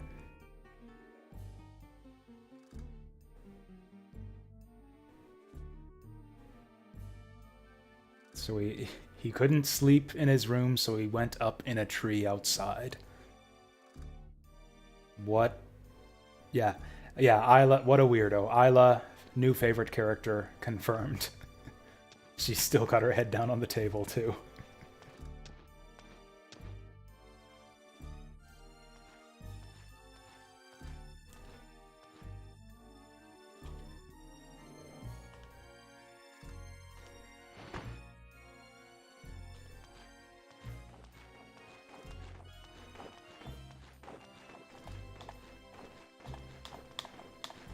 Come on, what part of Let's Go do you guys not understand?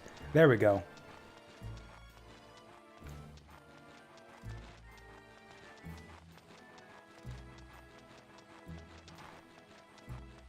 Oh, Queen's staying behind too? That's not good. We're gonna have a hard time getting through the mountains. Okay, good. Queen's coming along. Wait, so Isla's not staying behind?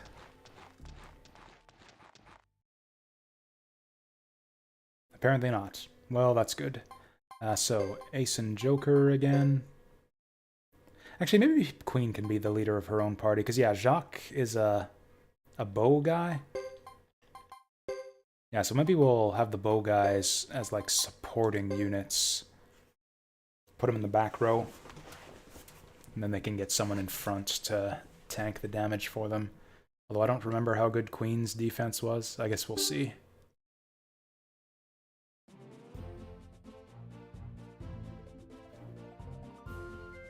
So yeah, in the last chapter, they were like, oh yeah, we can go to all these different places. It's like, yeah, the map spread out to Lake Castle and whatever this place is. And yeah, we were able to finish the chapter without going to any of them. Like, is there any reason for us to go up there?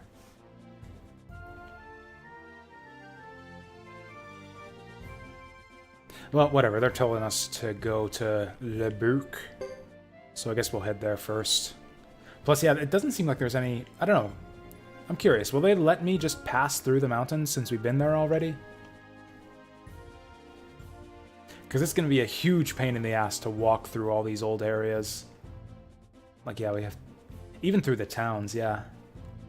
Walk through all these plains and towns and stuff. I think we're just going to go to where the game's telling us to go.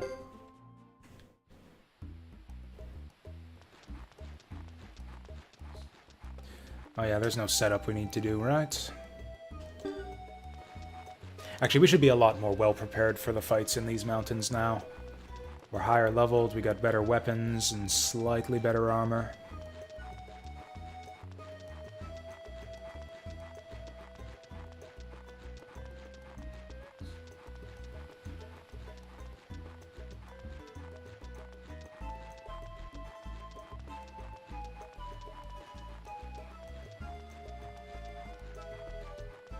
Wonder if you get to meet Vicky. That's something I've heard, is that Vicky is one of the characters that appears in every game. Yeah, I've been led to believe that, yeah, Vicky appears in all 5 Suikoden games. So yeah, she should show up later on. Jean as well. We've seen Jean already, but yeah, apparently Jean is in all 5 games. We have so much medicine, I don't think we need another one.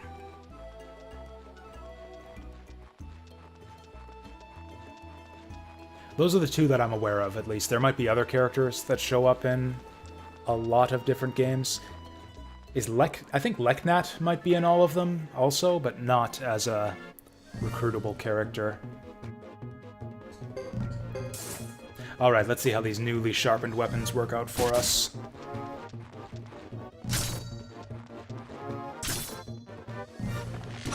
This is gonna sound like a stupid thing to say, but I think that your weapon damage is the amount of damage your weapon does. Which I know sounds really stupid, but you know what I mean? Like, I noticed in the weapon shop, it says that our weapons have about 98 weapon power. 98 to 120 weapon power, and that's pretty much exactly how much weapon damage we're doing. Like, yeah, Joker here has got... he's got 151 attack. Yeah, I think the weapon... I bet you the damage formula in this game is something like attack minus defense. Because the attack numbers are really high, but the defense numbers are really low. Oh, also, I forgot to check Isla's bio. A Karaya girl who is tomboyish and has an as-yet undeveloped ability to communicate with the spirits. Which we have seen already. That's how she was able to track the Doom prophetess who came to the village.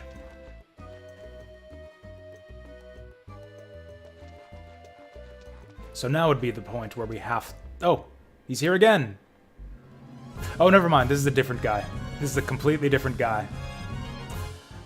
Cool. I guess we're fighting this guy now. Let's make with the magic. 900 damage. Sounds like a good deal. Explosion. Also seems like a good deal. Ripple, Hawk, all of this seems like crap. He's a rock man, so I doubt he can get poisoned, but let's see if we can poison him. Also, I think she doesn't need to get in melee range to do that, so that should keep her out of the fire range. Never mind. If she gets the poison, it'll be worth it.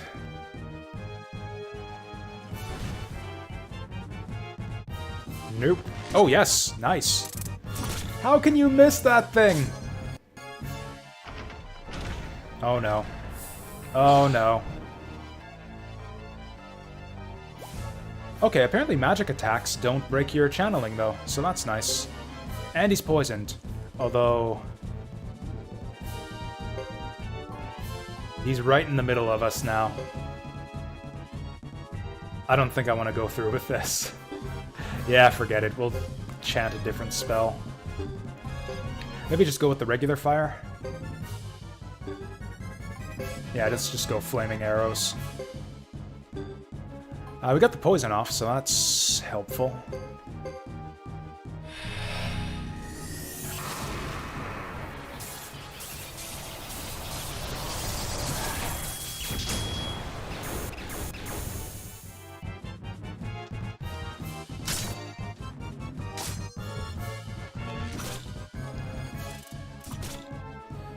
This guy's got high defense.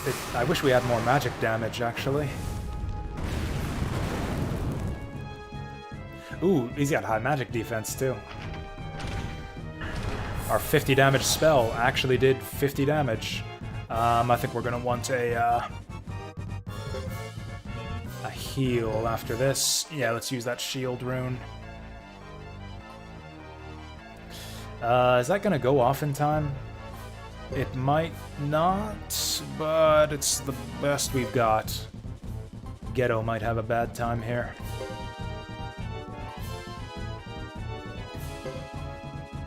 Flaming arrows is better than he could do with his fists, so I think we'll go for that. Come on, give me the heal.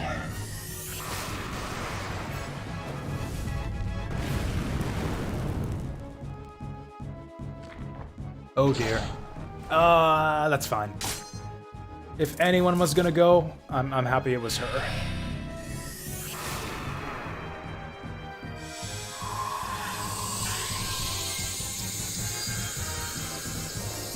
Sucks that she'll miss out on the XP though.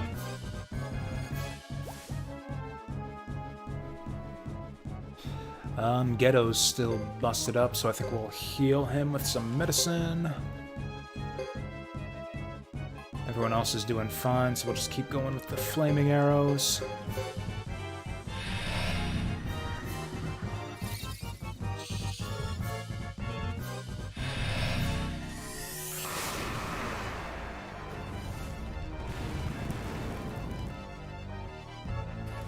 Well, he's got high defense, but I hope he doesn't have too many hit points. Actually, Ghetto should be using his lightning spell.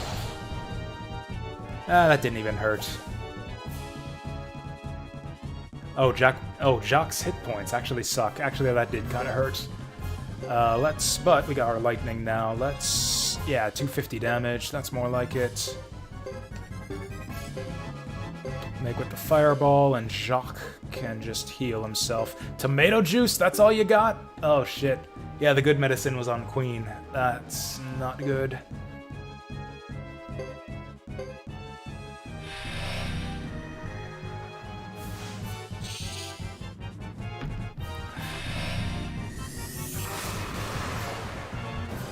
Man, I hope we get a shit ton of treasure for beating this guy again. Ow. So that's that pair knocked out. 200 damage, what the fuck? Okay, finish chanting. I guess we'll just finish off this... Oh, we got 3 charges left. Well, more XP for the rest of us, I guess. Come on, big damage. That wasn't even 250 damage.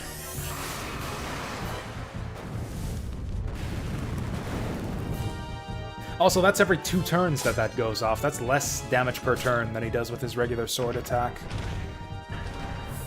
For a second, I thought he was about to die there. Ace is having a bad time.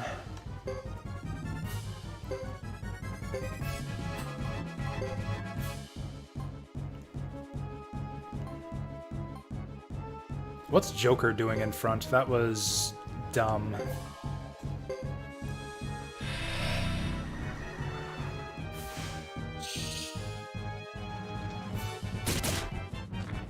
Ooh, got that double damage. Okay, he survived. Although he's not going to be able to heal himself for that much. Hoi hoi hoi. Is there anything we can do about this? Okay, if this is how it is... Joker's about to die anyways, so let's just Ishin before he goes. Maybe we'll unbalance him if we get lucky, although I doubt it.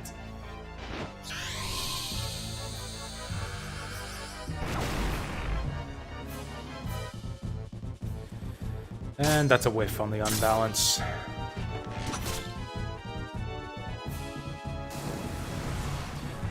Cool, he's doing explosion on us now. I think that's a wipe. So yeah, that's completely fucked. He could have done that any frickin' time he wanted. Do I even have any way to heal myself? 150, that might keep us in the game, and then we just wait for the poison to tick down.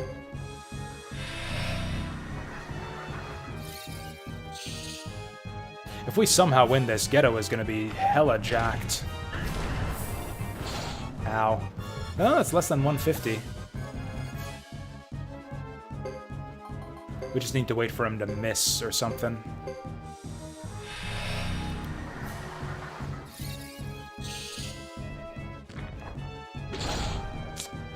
That... What? What? Didn't he have like 300 hit points? How did he get knocked out by 200 damage. Ugh. Do we want to try that again? That fight looked like bullshit. We totally had that, if not for that bullshit meeting. He didn't even chant that. We didn't even have a chance to interrupt that.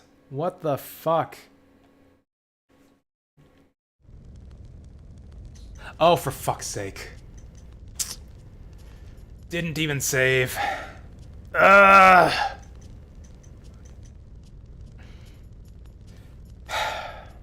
No cutscene skip either. Let's start mashing.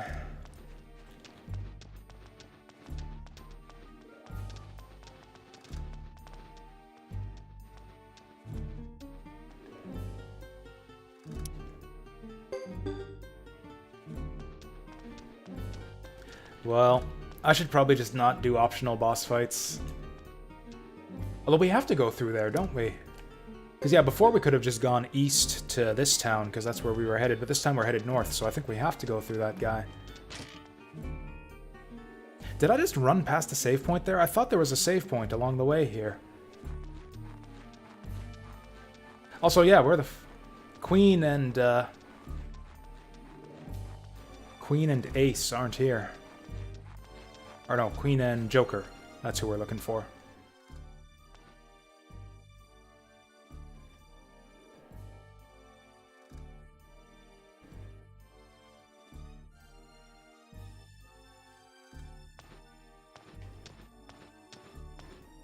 This is so weird, because they actually did let you skip some scenes at the start of the game. But I don't think I've been able to skip a single one since then.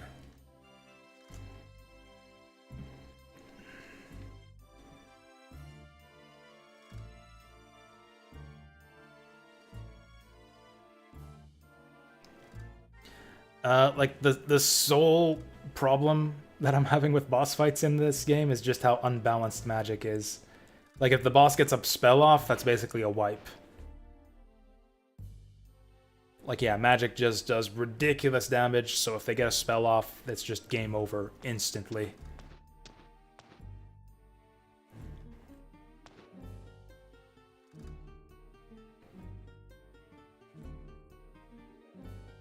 And there's not really anything you can do to prevent that. I guess maybe if I cast, like, a magic shield using the Earth Rune.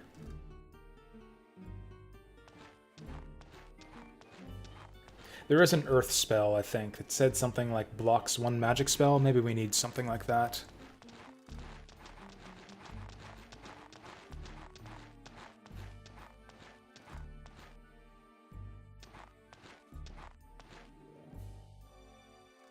Man, I was feeling confident, too, after we got all those weapon upgrades and bought all the armor and skills and stuff. And we still got demolished.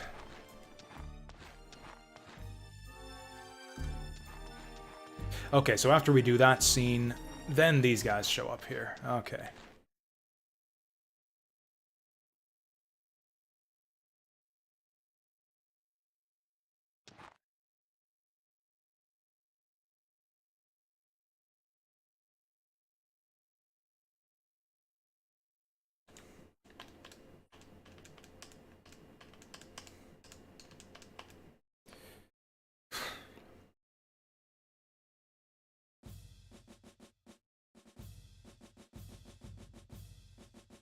Difficult fights and unskippable cutscenes is a deadly combination for a JRPG. This is like what got me to quit playing a lot of JRPGs back in the PS2 era. I remember getting stuck on a lot of boss fights in Star Ocean 3 also. Star Ocean 3 was also another ridiculously hard JRPG from around the same time this game came out. Cutscenes were skippable in that game, though. If they weren't, I probably wouldn't have finished it. I'm gonna see if... I think I might just try to go around the golem, although you get so much treasure out of that treasure chest. Okay, if there's a save point on the pathway that I just overlooked last time, we'll take that save and then fight him again. If there's no save point, I'll try to go around him and see if we can't just avoid this fight.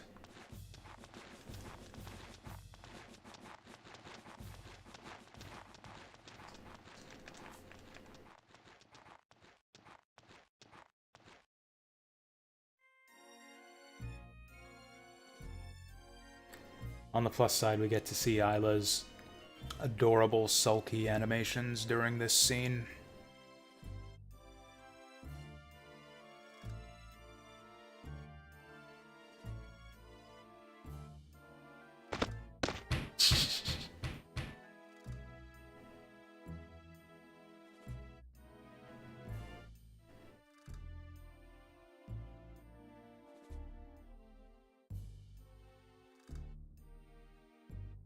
Oh, I see. She's sulking about being left behind while we were out exploring the town. So they told her to stay back at the inn. I was confused because I thought they were going to tell her to stay behind while we go out and do whatever we're doing right now.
Maybe I should go to the bathroom. Just for the sake of, like, getting good strategy ideas for what to do for this boss fight, because I had all my best strategy ideas during bathroom breaks while we were playing Mobius Front. I'm, like, trying to think of what the hell are we gonna do to do better at this fight the next time, and I'm just coming up with nothing right now.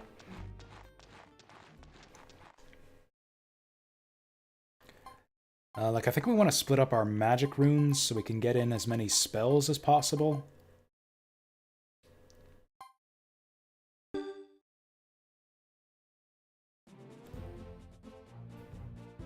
Also, yeah, was there a save point along the way that I just missed, and I just got cocky or something?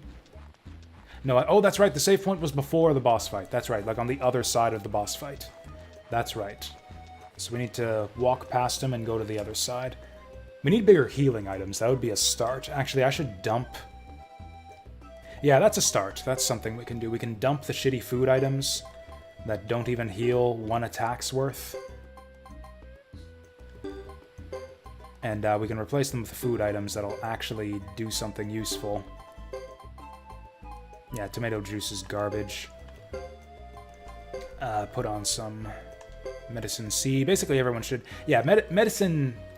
Like, the big hit point recovery items should be for combat, and the crappy food items that barely heal anything should be for the field.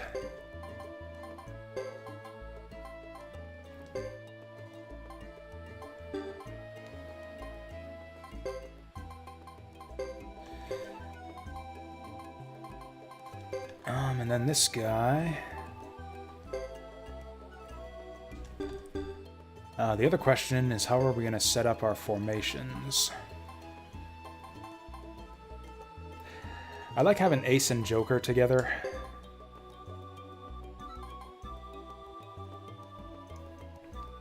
Just for the option of doing that that unite attack during regular enemy encounters.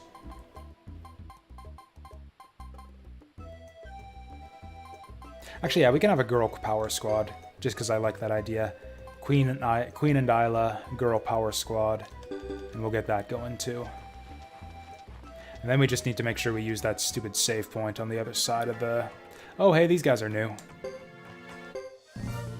That's a lot of butterflies. Hopefully they go down easy.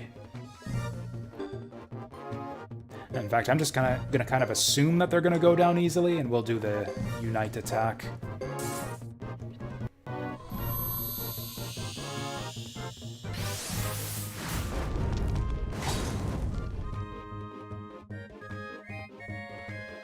And hopefully that's a good start. Ooh, these guys are speedy. Oh, he's got a line attack too. Oh, these guys have some hit points on them. I was hoping that team attack, that Unite attack, would soften him up enough to one-shot him. Oh, you gotta be fucking kidding me.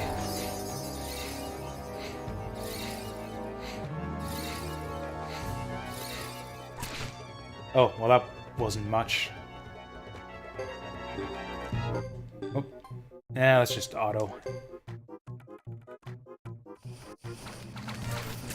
Oh wow, yeah, this fight sucks.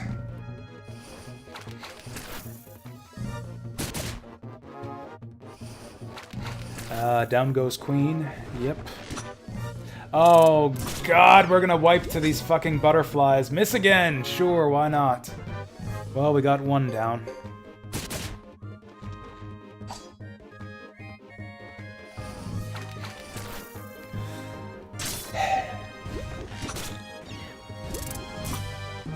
I know, right? It's one thing to be speedy and evasive and hard to hit, but to be like speedy and evasive and have a bunch of hit points, where it takes like half a round of attacks to take one of them down. Oh, and now we're poisoned. Now we're fucking poisoned on top of everything.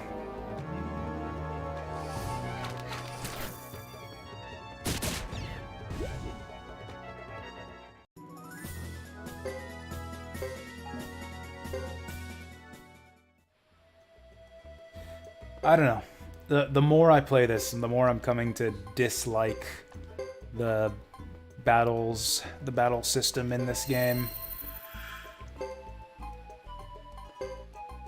I don't know who decided that Suikoden needed to be like somehow more difficult but less strategic, like you have fewer options in battle.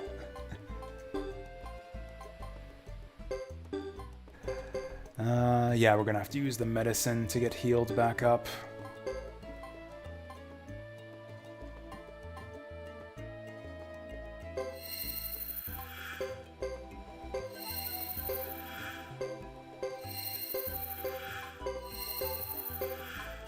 Oh, whoops. I wanted to go down one space.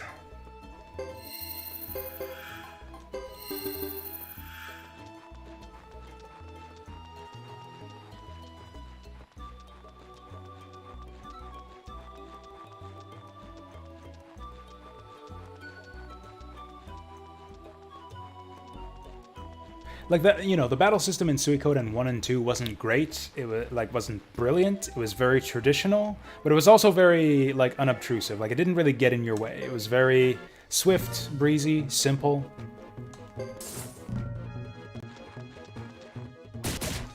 Chrono Trigger was kind of the same way in just like the pacing of the battles. There weren't too many of them, and they tended to resolve pretty quickly. And the animations were kind of zippy, at least until you get to the late game, where you're throwing out like luminaires and flares every turn.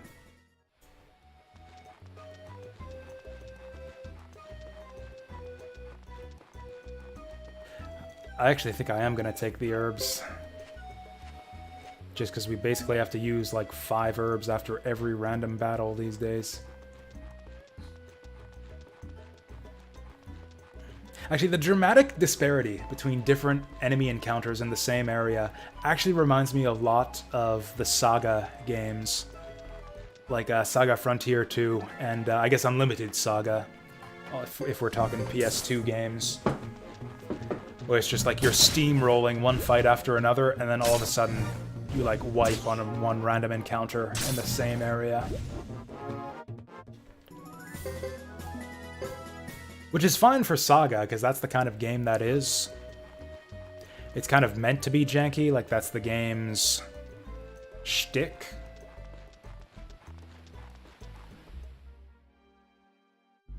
Oh, okay, so apparently just running in front of him triggers the fucking fight. Okay.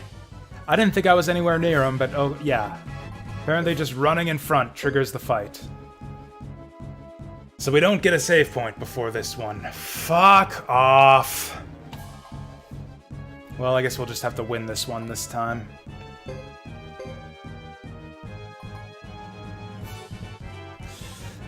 Joker needs healing. Everyone needs healing. We're gonna have to start this one off by healing. Also, why did I leave Joker in front? That was a bad move. We'll start with the poison, I guess. That paid off for us last time.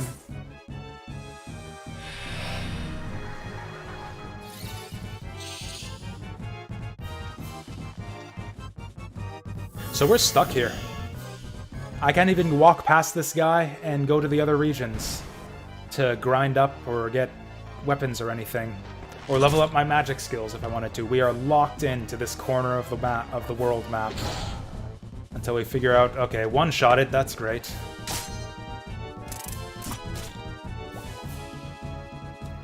If we lose this again, I think I'm just gonna play a different character's chapter.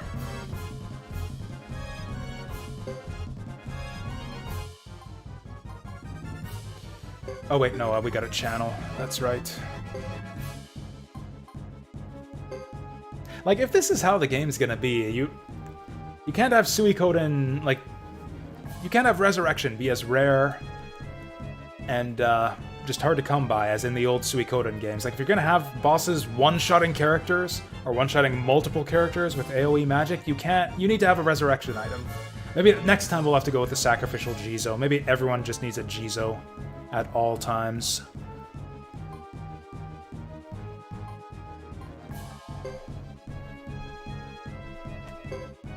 Oh, and Queen didn't get the poison off either. She didn't even get her fucking attack off. Ugh.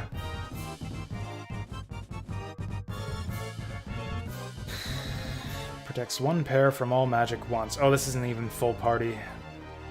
Like the equivalent spell. Well, okay, we'll make sure... Geto can survive his explosion attack, so I guess we'll do these two first.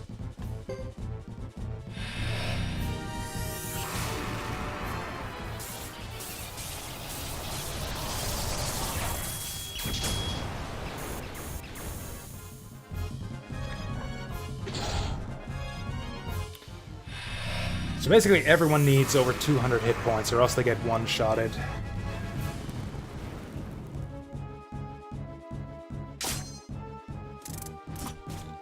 In fact, a herb isn't gonna do it there. If we heal him for 150, he still gets one-shotted.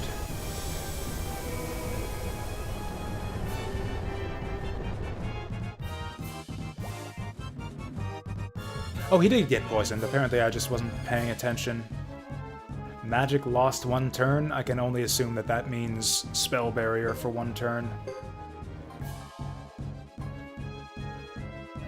I'll try out this Thunder Runner. Maybe that's better than his basic attack. Is this even worth it? That heals him up to 169, which still kills him in one shot.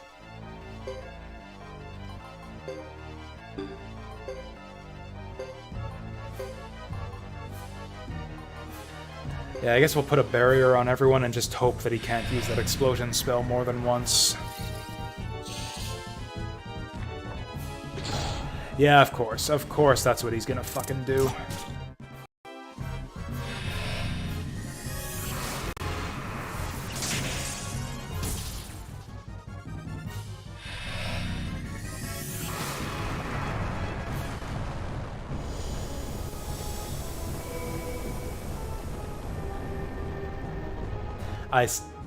This is going so much worse than the first time we tried this fight. I do not see any path to victory here. We don't stand a chance. Might as well reset, but we'll play it out. It's half the party dead already. I think Isla's it's not even worth protecting herself.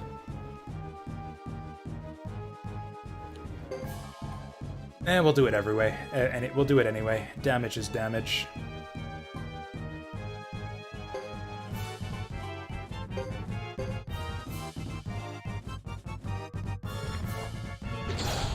Oh, cool, this guy's faster than everyone, also. That's brilliant. And now she's got the same problem. She heals herself for 150 and still gets fucking one-shotted, and there's not anything I can do about it. Because I can't heal her with people from other pairs, because... I don't know. Yeah, she's down to 1 hit point, even if she heals herself. We're fucked. I don't understand why anything is the way it is in this game.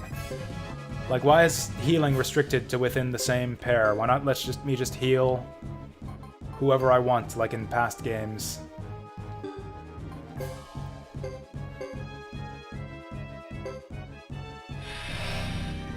If I try again, use Clay Guardian.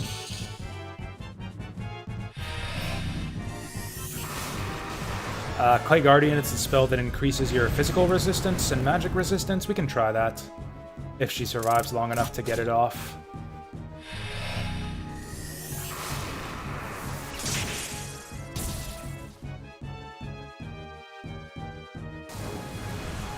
So this should block all of this. So that's a free turn for us.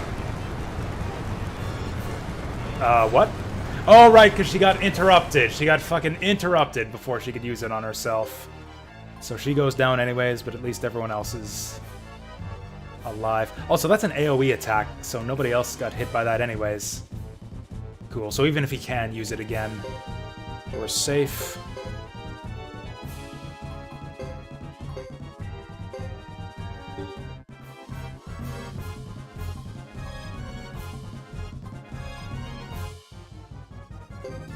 Can I get away with Blazing Wall here?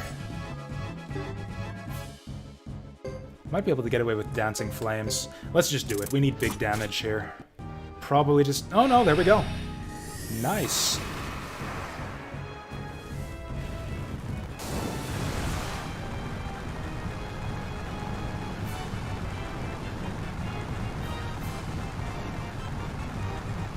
Okay, I get the idea already. Just do the damage. That's not the damage I was looking for.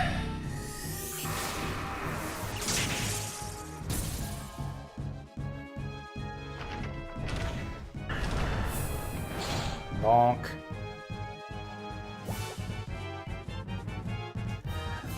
So now... Jacques is stuck in the stupid situation. So if I heal him, then I can't use magic.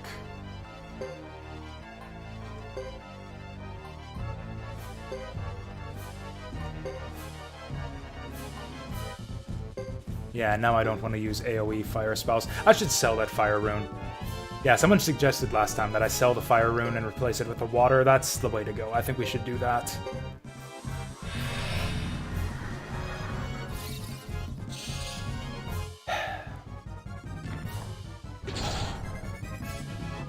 Okay.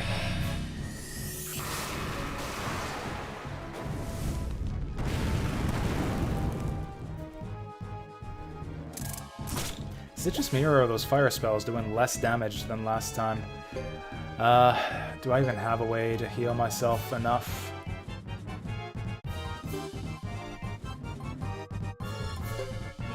I guess just medicine and hope that he doesn't kill himself, or that he doesn't get killed. Joker's not doing much damage here. We'll see if he does any better with his fists. At least if he does a physical attack, he has a chance to crit. Maybe he should stick to fireballs. There we go, that's what we need. He's doing the meteor again. He can do that more than once per fight. Oh, and apparently that magic barrier didn't do a fucking thing, so that's great too.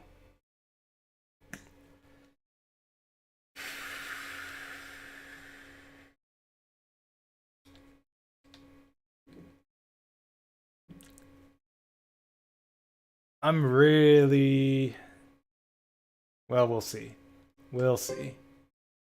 My last save point is still at the character select. I think I don't want to bash my head against this bullfuckery all night. We'll take a bathroom break and try another character. Let's go back to Chris. Chris had a really strong party. Chris didn't have any bullshit. Chris tricked me into thinking this was going to be a trivially easy game where all the enemies do 1 damage.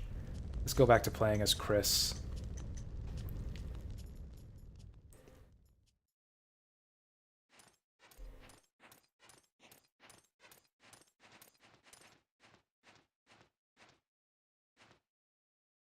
I'm just gonna come out and say it. I'm really surprised that this game is as well regarded as it is. This, other than the story, which seems pretty solid so far, this is reminding me of everything that got me to stop playing RPGs during the PS2 era.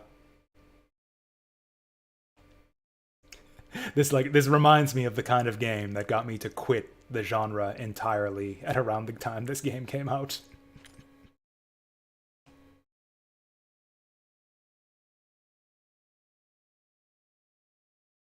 I actually can't remember where Chris ended up at the end of her chapter 1. She was in the burning village, but that wasn't the end of it. They marched out of the village, and then she went back to the council. She went back to report to the council. And then what's his name? Boris? Boris swore on his honor that he didn't kill the civilians in the village, even though we saw him do it as Ghetto.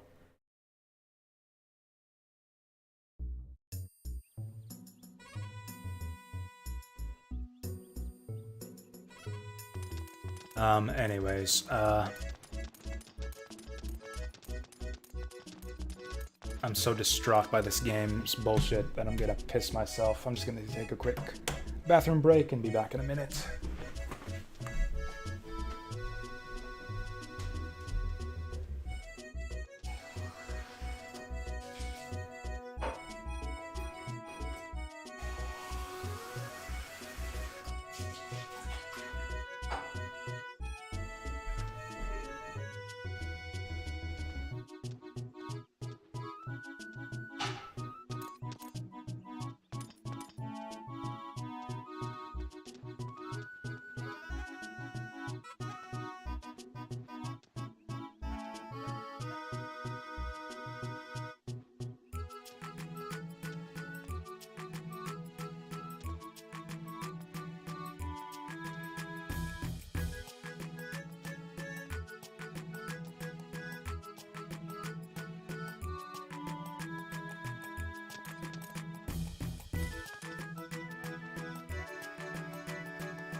Alright, and we're back.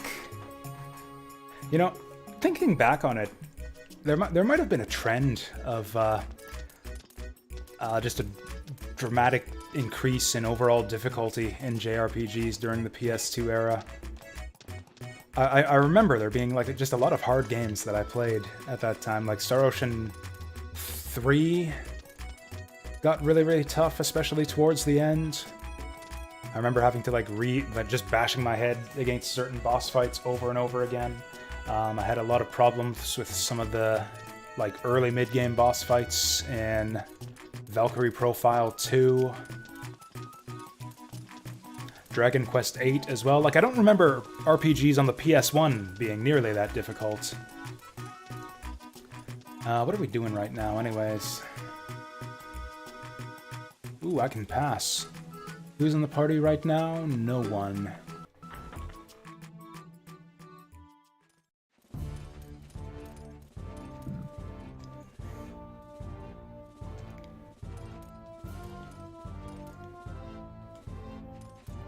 Actually, Unlimited Saga, in a sense, too.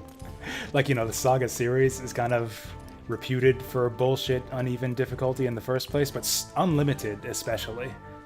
Unlimited was like a step above even the rest of the Saga games, and that was, I think, the first Saga game on PS2.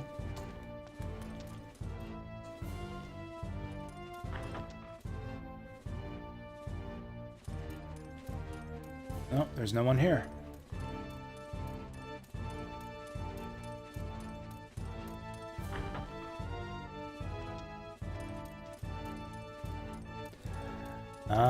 I shouldn't have taken that bathroom break. What were they just talking about at the beginning of this chapter here?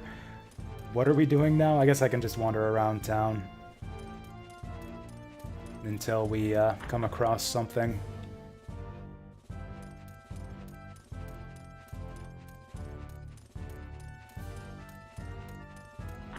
I think I need to take my time more. I think I need to spend more time doing fights. Well, like trekking through fields and mountains and stuff, and I need to, yeah, level up more. These kids look like they're up to something. Thanks, Fantasy Girl. We'll see. We'll see how much cheering I need.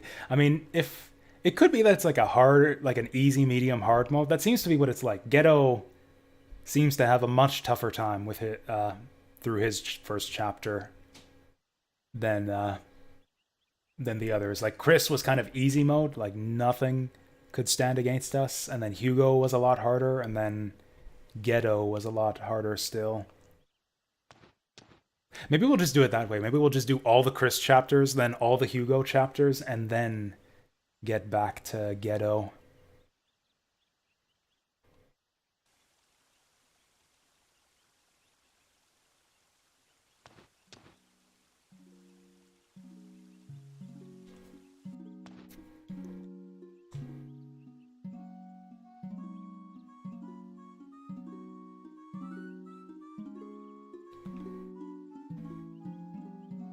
Wasn't this kid going off to a mountain or something? Or was that another kid?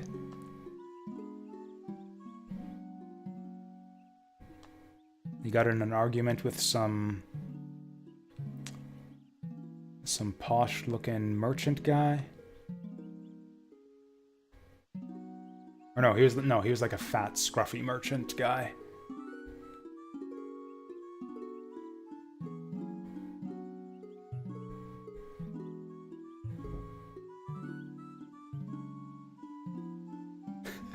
This is a cute little scene. This looks like the kind of thing you would see as the intro to a JRPG.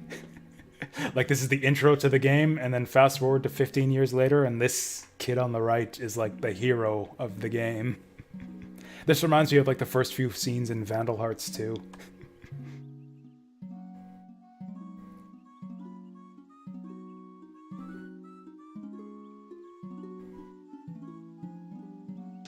Here we go. Ginyu Force pose. Yep, that's what they're doing. Yes.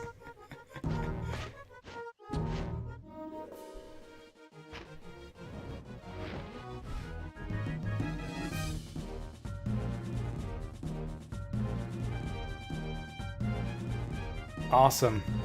Can we play as these kids next? That'd be great.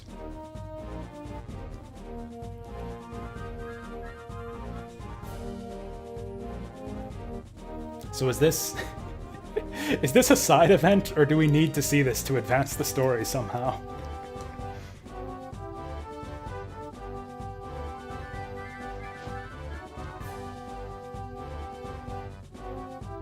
Please just pan the camera over to see Chris just staring at this whole scene like, what the fuck has even going on here?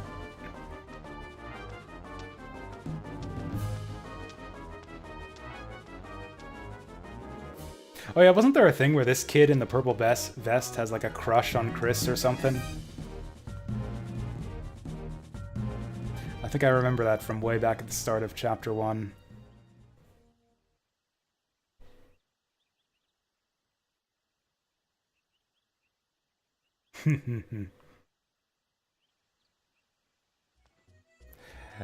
Chris got a kick out of that too. Hey, what are you on such a hurry for?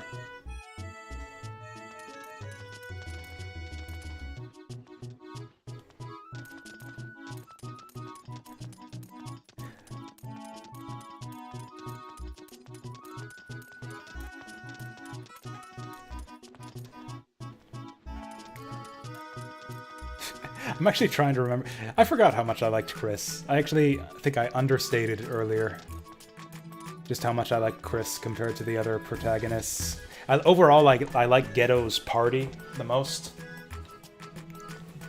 But, yeah, Chris is my favorite of the three main protagonists from what we've seen so far.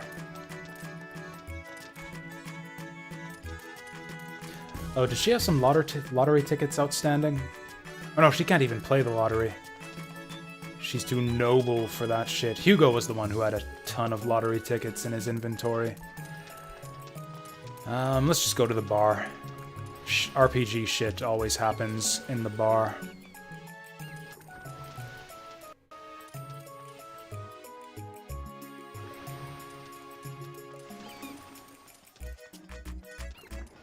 Also sometimes in the market. But yeah, let's check the bar. I'm trying to remember who else was even in Chris's party before. There was the elf archer guy. There was Boris, but I think he mostly wasn't in the party for Chapter 1. He was off doing his own thing. There was the guy with the spiky shoulder pads, but he also... I don't think he was ever in the party, actually.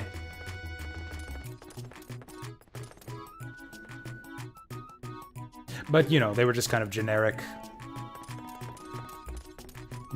knight-type characters. I don't remember much about them. Maybe let's leave town? Let's leave town and see what happens.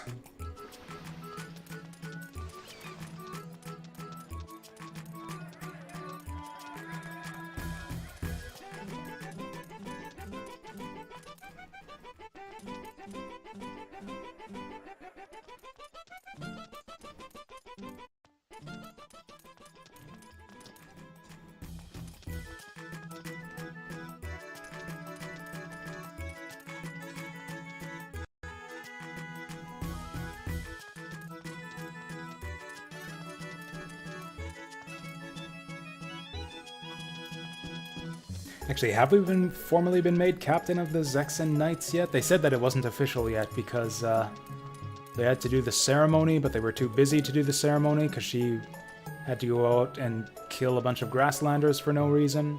Oh no, she was sent to the peace talks, and then the Grasslanders betrayed them, except, I don't know, we'll see. We'll see what's really going on here. Also, I saw the guys out here. Yeah, here we go.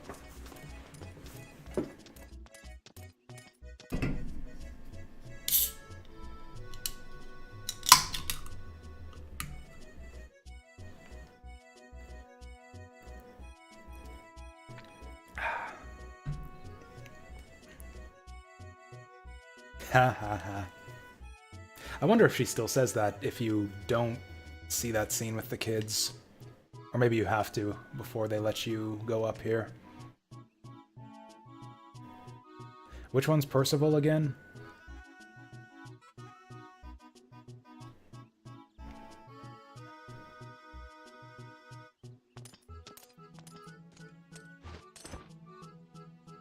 Oh, we get to ride horses again.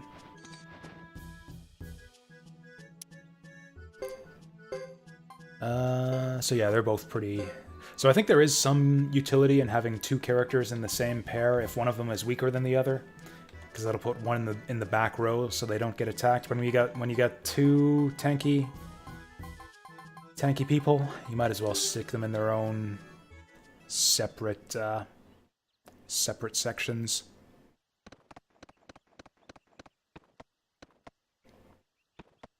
Okay. Hey, they give you a save point as soon as you leave town, so we won't, no matter what happens, we won't have to see all that again.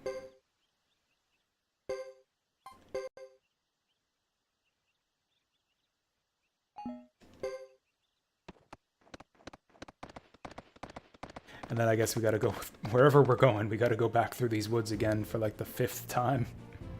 More than 5, actually. I think we've been through these woods like 6 or 7 times at this point. We can go to the North Cavern now. Have we been there before?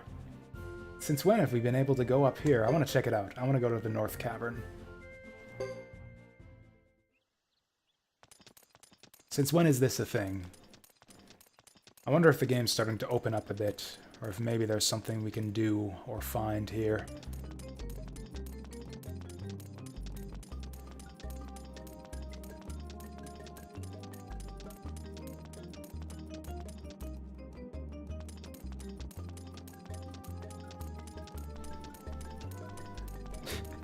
Man, these super linear dungeons really do remind me a lot of Radiata stories.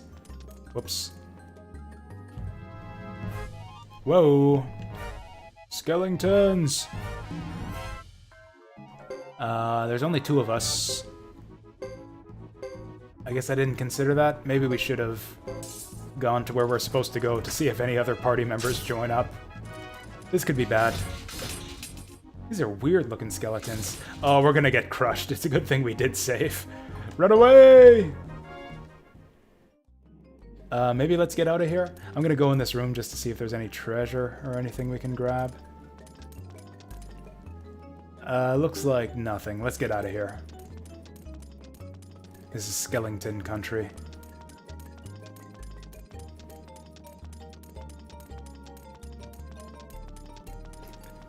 Let's see if we can make it out of here without dying. Oh dear. Oh hey, as if 4 skeletons weren't enough. Escape. Okay, cool. Retreat seems pretty consistent in this game. I don't think I've seen it fail yet. Does she have magic? I forget what runes these guys have equipped. Oh yeah, he's got that Sword of Rage and Phoenix?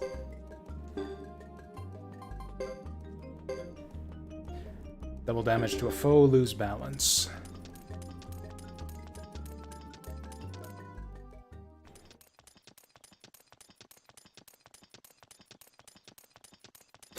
You know, it probably would have been faster to just die and reload, because I probably need to go back to town now. And rest at the inn. Yeah, I think we have to.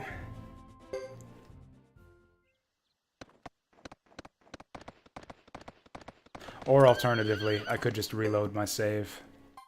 Is there any way to exit and reload? You know what? Fuck it. We'll just go out on the trail.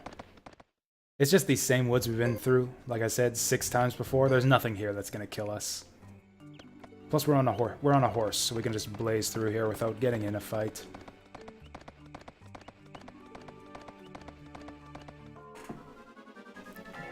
Well, never mind then. It looks like this place got repopulated. I'm just gonna hope that this guy will die in 1 round.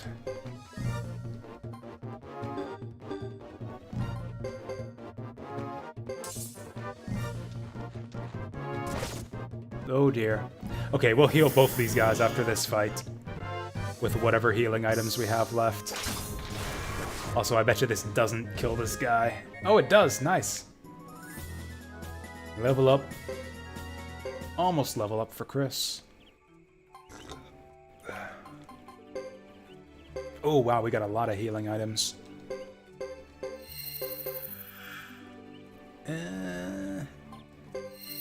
I want to say we'll be fine at 193 hit points, but knowing this game, we probably won't.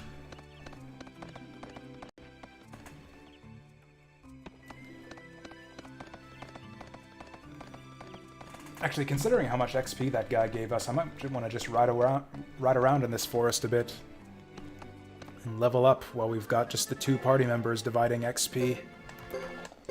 I'll save her double damage attack for next round.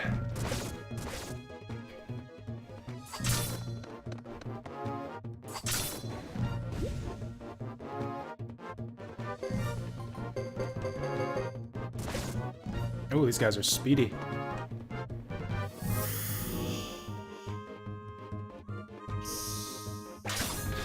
Well, so much for Chris and her party taking— What? What? What?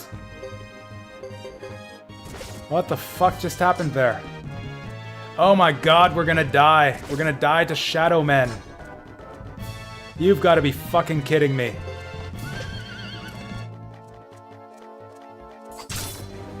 Christ. I can't believe that was that close. Alright, big ups for Chris. We really should hang out here. Yeah, I should really just hang out in every new dungeon. Or every new region with new enemies. We should just fight until they stop giving us lots of XP.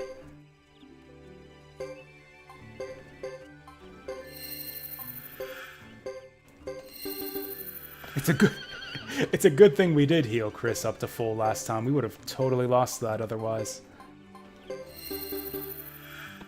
Alright, make sure we pick the medicine along the way too, if it's even still there.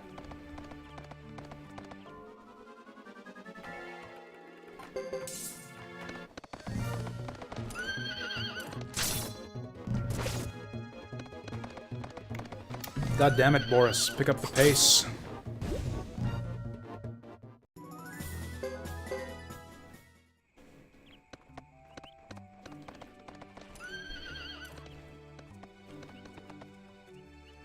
Ah, budding herbs. That seems hardly worth it. But we do need a lot of healing between battles. Might as well pick it up now.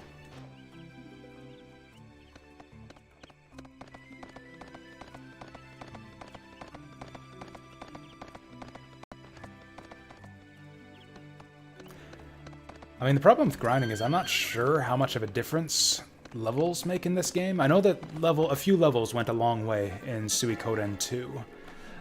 We got rabbits. These guys are worth a lot of XP, but if they chant their lightning spell on you, it's bad times.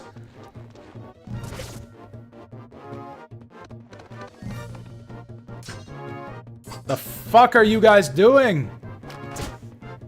You've got to be kidding me.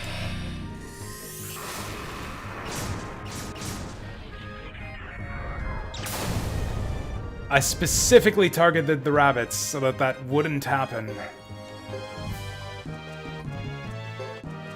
There seems to be some kind of, like, engagement system in this game. At first I thought it was just, like, bad pathfinding, but no, it looks like if you got an enemy right in front of you, you can't just go around them. Which makes sense. That's, like, the point of the magic system, is, like, you get a bunch... Oh my god. Okay, at least we got one down. Boris, please get this one this time. Oh my god. Oh my god.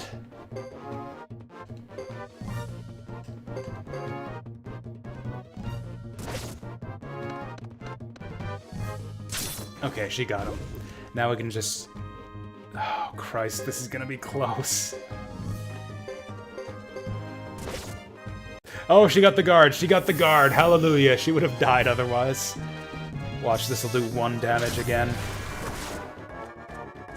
Why did that happen? Why does that do 1 damage? This game is absolutely baffling.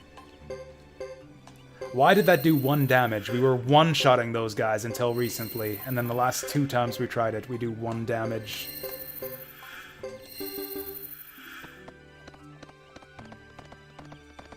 I should probably just run from any group of enemies that has more than, like, 2 in it. And if we can't even If we can't even survive fights in this forest here, there's no point moving on to the next area. We get like a full level's worth of XP from these guys anyways.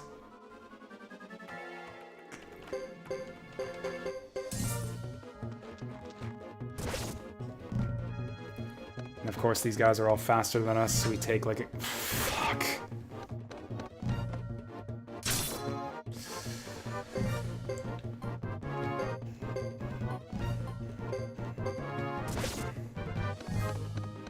Yeah, we're taking like a Garen. Okay, I thought she was in range to hit the other one. Whatever.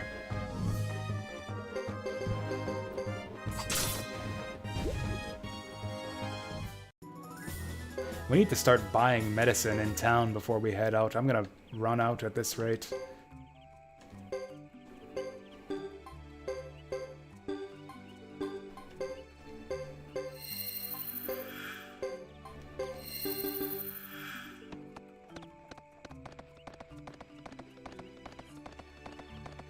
Man, Chapter 2, it's like a big spike in difficulty. Like, remember what I was just saying about Chapter 1 with Chris's party? Where all the enemies were doing 1 damage to us and we were completely invincible? It's like, yeah, this is a big ramp up from that.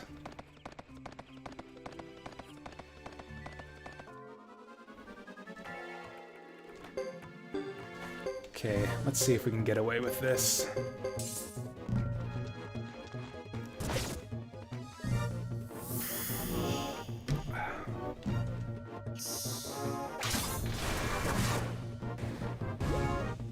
Okay, so it worked that time. Have we upgraded our armor and weapons? That's a good question. Where did we get all this money from? Or actually, it doesn't matter. Yes, we did, because the blacksmith in the town we start in can't upgrade your weapons beyond, like, level 5. Unless that's changed. But yeah, I remember in Chapter 1, like, our guys start out with weapons higher leveled than the blacksmith can forge them. I could go back and check and see if he's upgraded his abilities at all since Chapter 1, but I think we'll just go to the fort. We're closer to the fort, so we'll just go there to upgrade our weapons. Actually, I should probably leave and save before some disaster befalls us.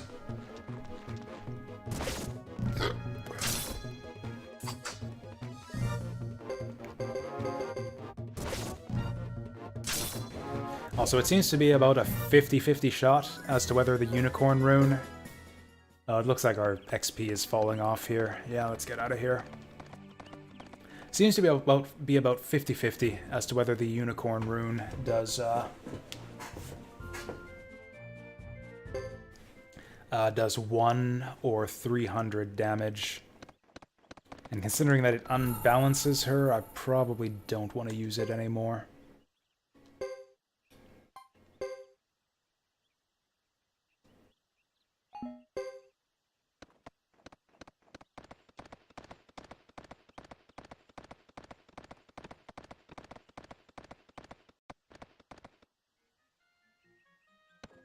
Yeah, our biggest downside with this party is our speed. Like, the enemies get the first attack every time, which means we basically... It's just like an automatic 200 damage distributed across the party every time we get in a fight.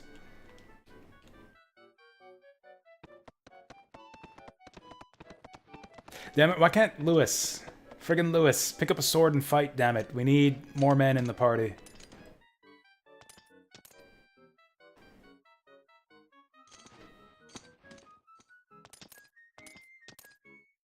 So he's a support unit, which seemed really intriguing to me. Like, apparently he has healing and cooking abilities, but we haven't been able to use those yet, as far as I know. Unless there's something in the menu I've been neglecting. Look at that face, though. Lewis is so adorable. Second best character in Chris's story.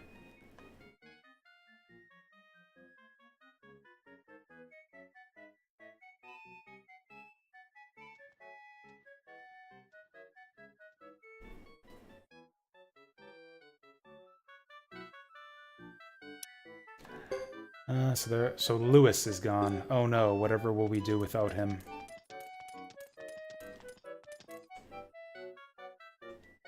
Okay, she's still going on about his straight ramrod. Good, good. I wonder if Jean's still hanging around. Nice. Do we have extra rune slots?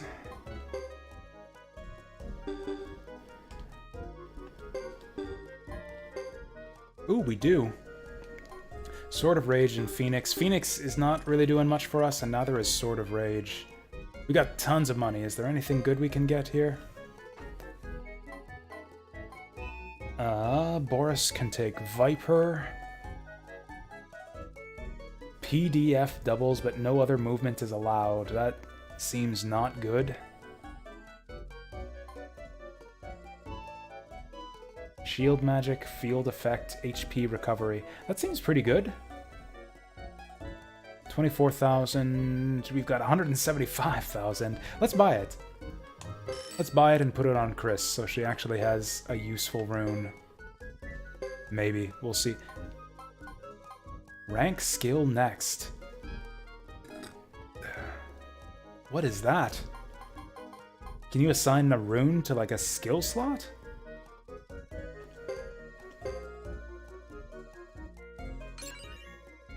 That seems interesting.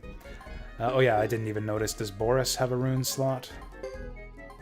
He doesn't. We'll just keep him with the Sword of Rage then. So what magic spells does that give her? I wish there were a way to check that out before you buy the rune. Oh yeah, this is the same shield rune that Ida had. So Great Blessing. Great Blessing is great. Although she doesn't have level 3 magic yet, but whatever. At least we got 2 charges of the full party heal. I probably won't want to use that in battle, but that'll save us some healing herbs at least. Man, no wonder healing items are so plentiful in this game. You really need them. Lesson. Oh, she doesn't have any magic skills. Do I want to learn any?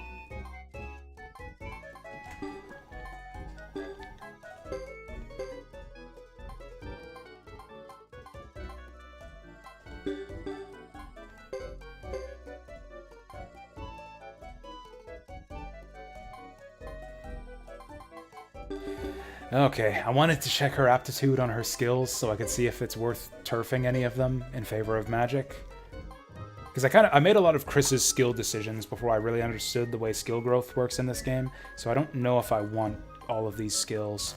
Doesn't seem like there's any way to check her aptitude, though. Whatever, let's just check the magic skills she can learn. Are there any that she's good at that we might want?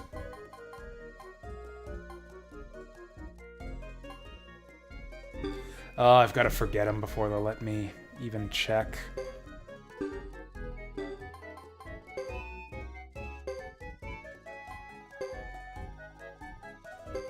Oh, never mind. There we go. Take time. Natural ability in water. That's handy. Take time. Average. So she's got a natural ability in water. Oh, 100 for Holy Dash. At rank E, that seems like garbage. I think I'm going to give up that Holy Dash.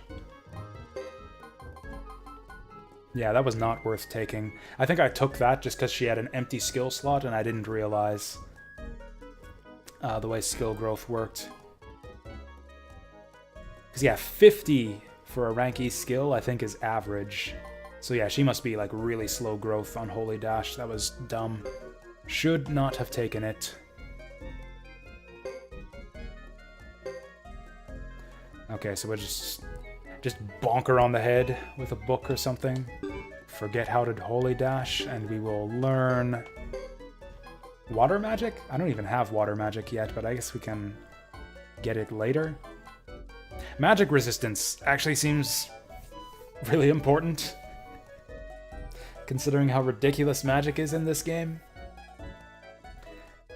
Despite being only average growth, maybe magic resistance is worth it.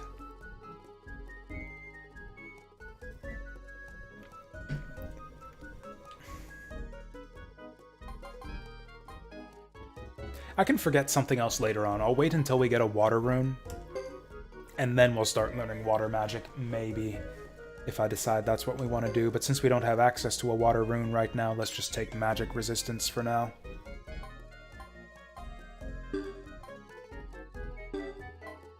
And then, did I take anything stupid for Boris? Damage is alright. Repel seems kind of shitty. We'll see.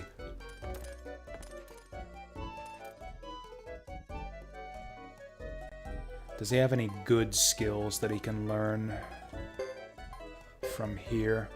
Average, take time, take time, take time, take time. Average. Yeah, not really.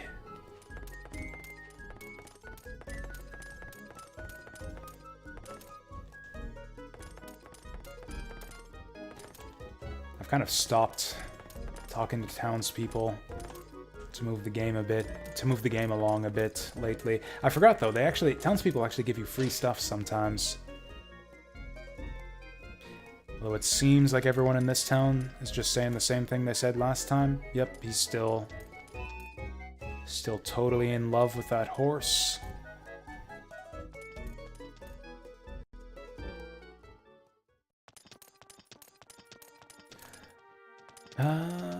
Where are we gonna go? Where are we gonna go next? There's a blacksmith in this fort, right?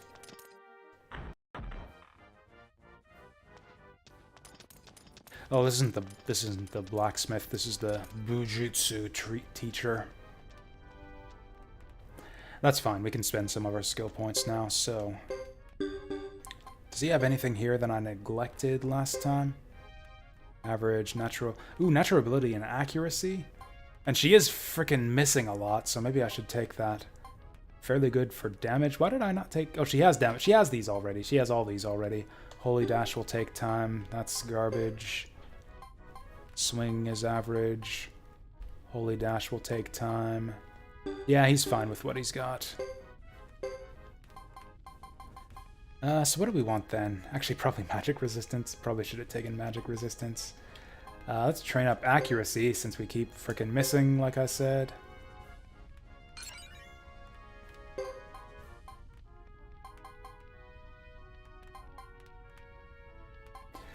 You know what? Let's just train up all of our cheap skills. Just get as many skill upgrades as possible. These all seem about as good as each other. Like, I would like to swing faster. I would like to repel. I would like to parry. What's the difference between repel and parry? Raises chance of parrying. Raises chance of repelling. Okay, then. Ooh, armor protect. That actually seems good. Yeah, then we'll go parry and heavy damage. Heavy damage is basically a crit. I've noticed that sometimes you just do double damage in combat. Although if we do 80, that leaves us with like 70? No, that's not right. Yeah, with about 100 left, which isn't enough to spend on anything. So maybe I should just go for the most expensive skill, like armor protect, since she's taken a bunch of stupid damage lately. Yeah, let's go armor protect.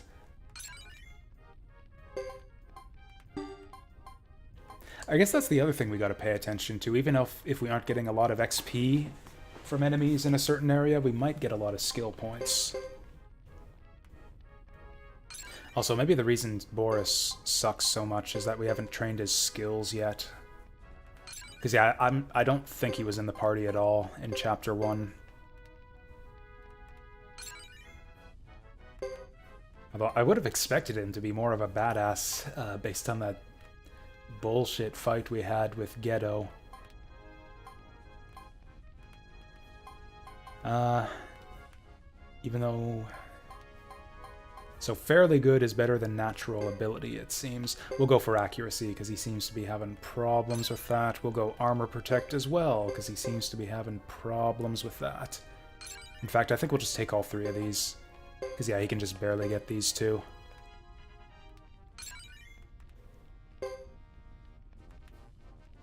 Or we could go for repel. Just use up all of it. Yeah, let's do it.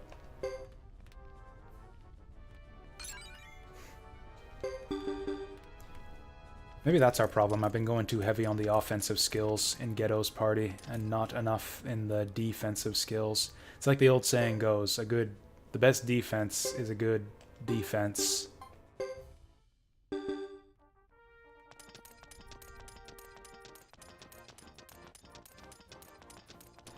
Actually, before we go to our room, let's see if I can find a blacksmith. I'm sure there was a blacksmith in this fort.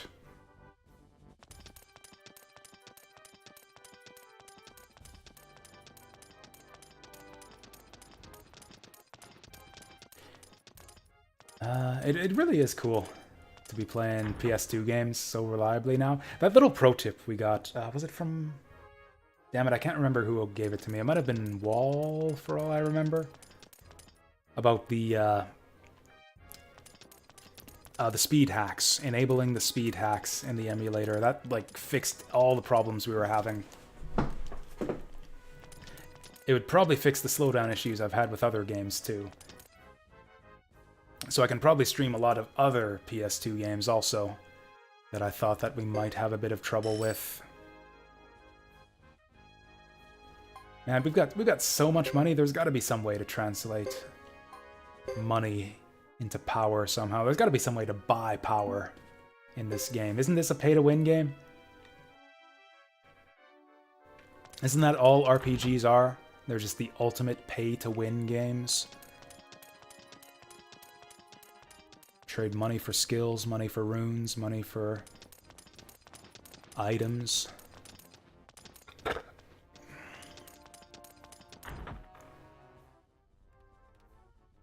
Hey, you guys, join my party so I can stop getting my ass kicked. This guy was Percival. I do remember this guy. He was the guy who chased after the kid, Hugo. The guy who chased him out of the inn.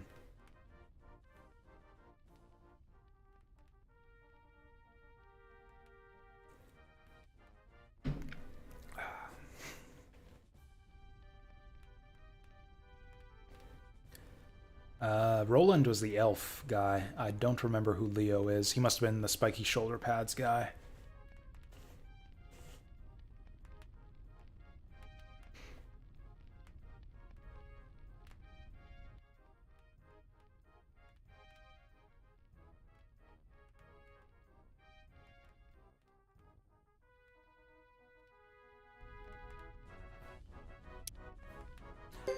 Okay, this is the opposite of what I thought was gonna happen.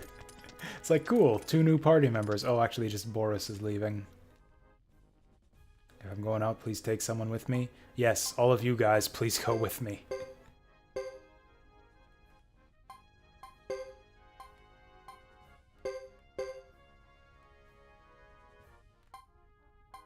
Is that it? Is this guy not gonna go with me? Wait, what about Louis? What about my boy Louis? He must be out cleaning up my room, as usual.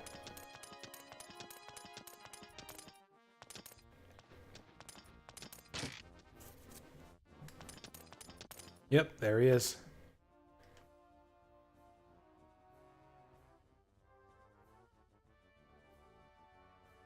What a good kid.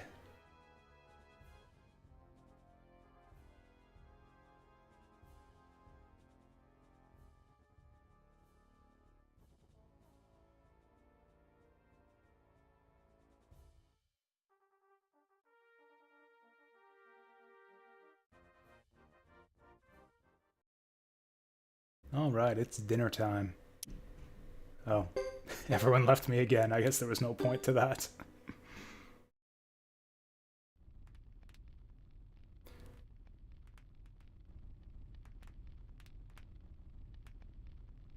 Oh, did we skip dinner? That's a shame.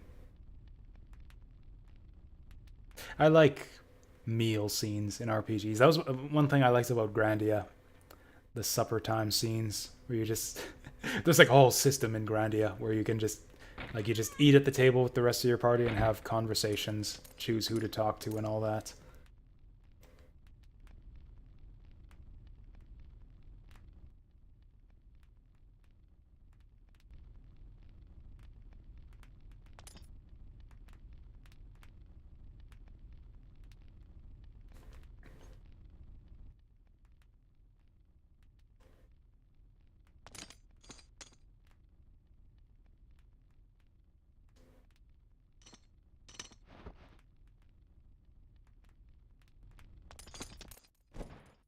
So if I remember right, our mission, the council gave us our mission at the start of or at the end of the last chapter.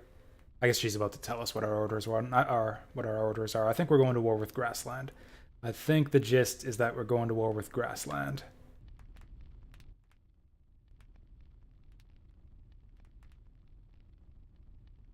The lizard men in particular, good. I fucking hate the lizard men. After the bullshit they put me through in that last mass battle.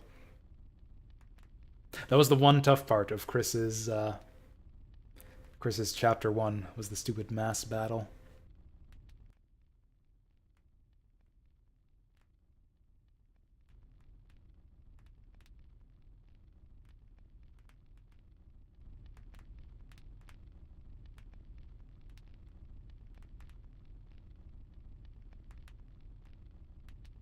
Yeah, exactly. I'm actually on Boris's side for once.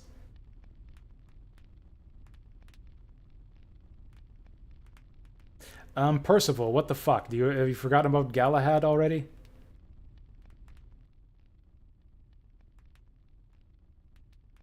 Also, Miriam and Lanchet. That's right. Whoever the hell they were. Apparently, whoever they were, they died in the before the last mass battle with the lizard men. Here, here. Good. Glad everyone else is on the same page at least.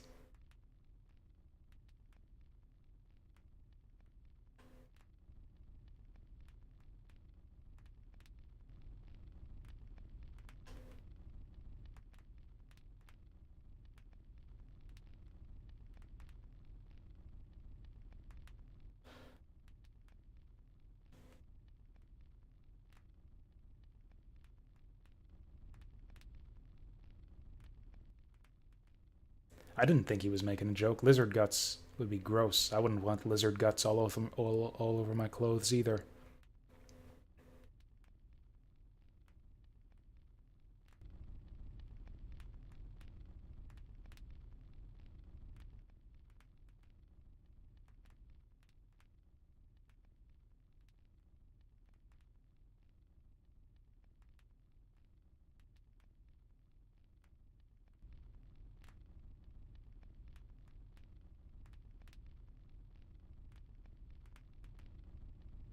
Why is it going to take a few days to get ready to leave?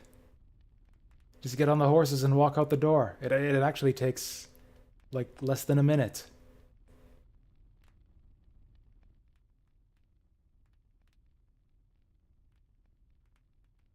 Oh yeah, that did happen at the end of the last chapter.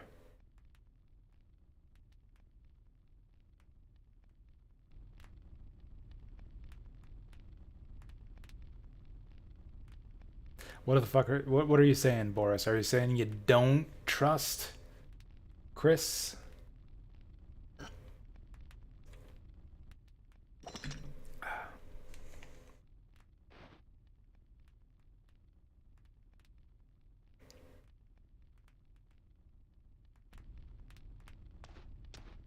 Yeah, come on, let the kid have a drink.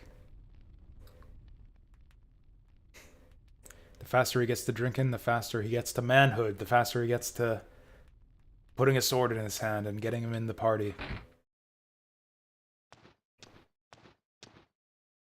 I'm worried about Lewis. I didn't care at all about Lulu, but I'm afraid that since Chris's party has a child traveling with them, that like they're gonna murder Lewis at some point in retaliation for Lulu, and that's not a fair trade. I didn't give a shit about Lewis, I didn't give a shit about Lulu, but I like Lewis a lot. Look at his face. He's adorable.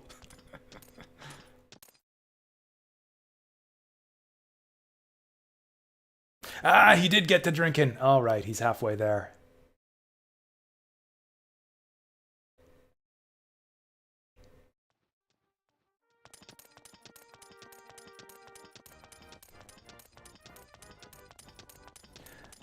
Alright, so I guess we're ready to ride. I guess there wasn't a blacksmith in this fort after all, or maybe it's on the other side. Did they go crazy about how handsome and cute the main character is in this game? Kind of?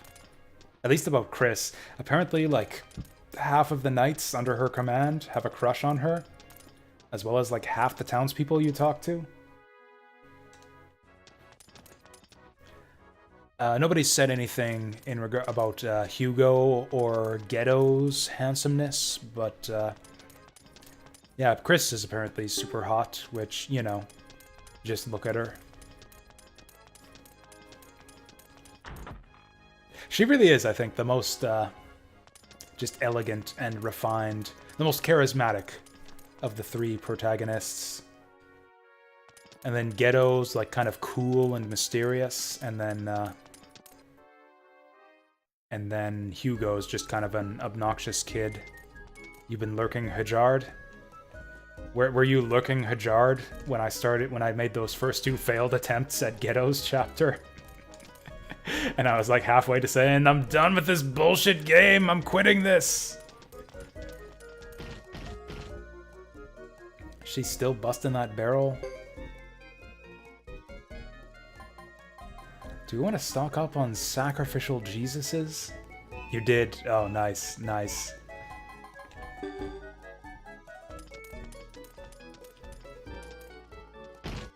Okay, she's still looking for that one good screw. Was there a blacksmith here?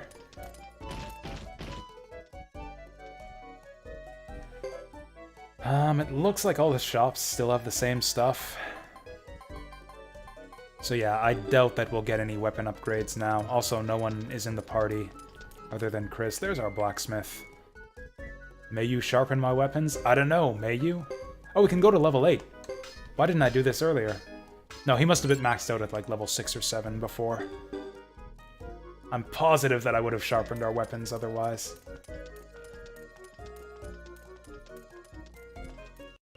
Finished up some coding. Did you catch any of the, Actually, you were here, weren't you, during the Mobius front part of the stream? Or at least for a bit of it, I think I remember seeing you. It seems to be a different kind of crowd. It's like there's almost no crossover at all between the people who tuned in for the Mobius front and the people who are following the Suikoden 3 playthrough, which I guess is fair. They're very different types of games.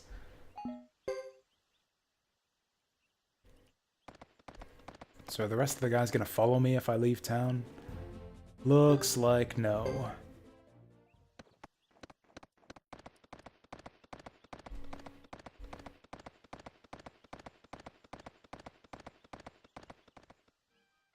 I'm actually a little bit conflicted now, because I think the Mobius front would also be a good evening game. Just like do a map or two after I get home from work. So it's kind of to the point where it's like, I don't know, maybe I'll just replace Tear Ring Saga entirely. Just cut Tear Ring from the roster and just do Mobius front in the evenings from now on instead.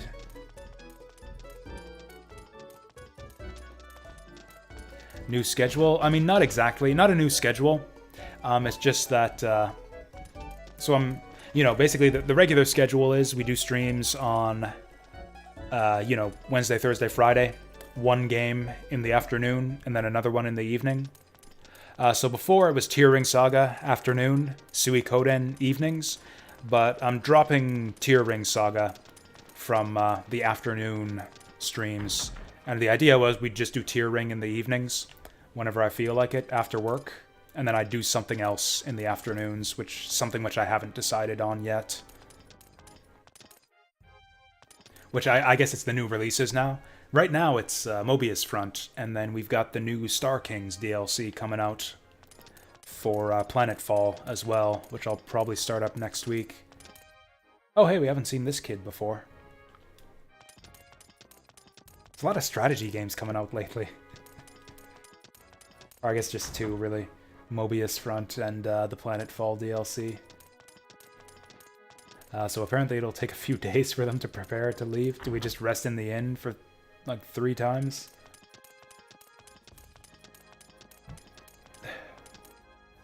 Yeah, I gotta get in the right mindset for these types of games. I need to be like just the absolute height of pedanticness when it comes to saving. Just save after absolutely anything happens, just in case some fight comes up and I'm at risk of having to rewatch cutscenes.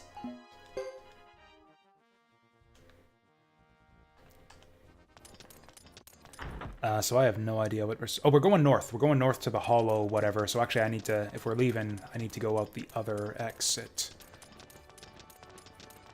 Yeah, we actually played... I don't know if you remember, but way back, the last tome run that we did was a Necromancer run in the beta build. I tried out the new Necromancer, and it was glitched as hell. Oh, Percival seems like a popular guy. Apparently Chris isn't the only ridiculously good-looking member of the Silver Knights.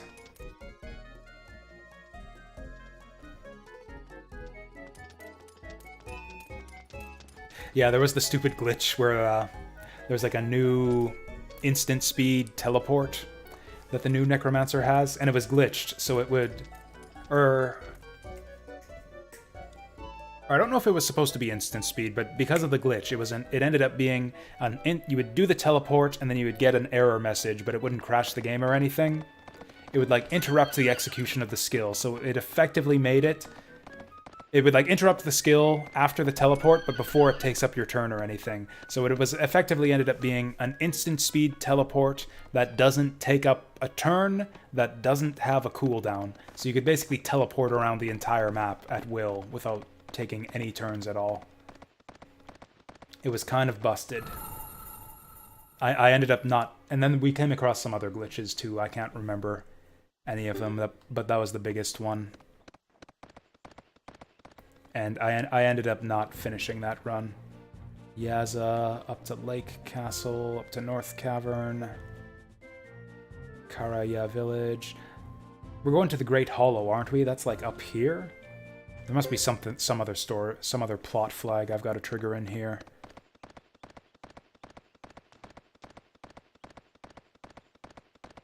But yeah, anyways, the new build is the... Yeah, the new Necromancer was the big new feature. We kind of tested it out in the beta build a bit. I did 2 streams of that, but we didn't finish the run. I'm curious to go back. I would like to go back to it relatively soon if I can fit it in the schedule. I really liked other than the glitches, I really liked the new Necromancer. The new summons were super cool. The way you can just like pop up a bunch of ghouls and skeletons. It really did feel like more like the Diablo 2 Necromancer style, where you've just got like a massive army of the undead, as opposed to just a pittance of brittle skeletons.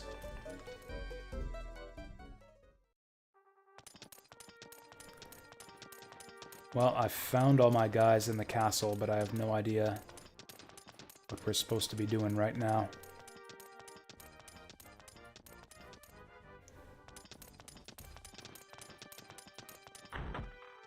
Maybe I just talk to what's-his-name and get my party and ride out. Or just talk to what's-his-name.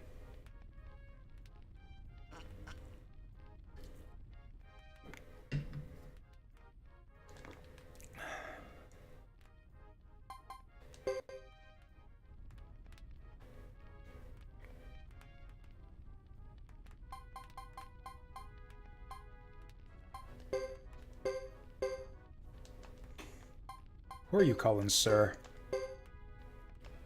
I am a lady. I want to make time for Tome. It's tough with all the other stuff out there these days. The Orc Steam classes for the main campaign. Yeah, the Orc campaign is tough. It gets more difficult a lot more quickly.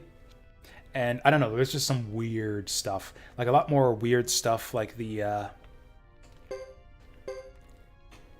like, you know how there's like weird dungeons in the main game sometimes? Stuff like Sandworm Cave. And, like what else? Like the Cultist dungeon where you get pulled under at around level 24. Is Salome just not joining the party anymore? Why is he not on the roster?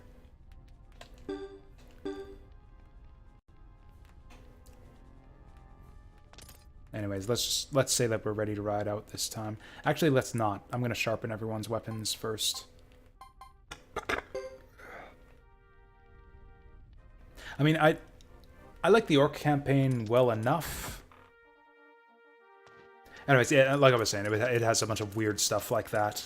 A bunch of weird dungeons that are kind of non-standard gameplay. Which I'm not crazy about. It's fine. It's good for variety. Like, it's good to have something different to play once in a while, but yeah, I definitely don't like it nearly as much as the main campaign. I haven't beaten the Orc campaign yet either. I've played it maybe 6 or 7 times. I made it to the last boss once and got destroyed. It wasn't even a close fight at all. The last boss of the Orc campaign seems really, really tough. Way harder than the final boss of the main campaign. So let's get everyone to level 8. Yeah, I think this guy could only go to level 7 before.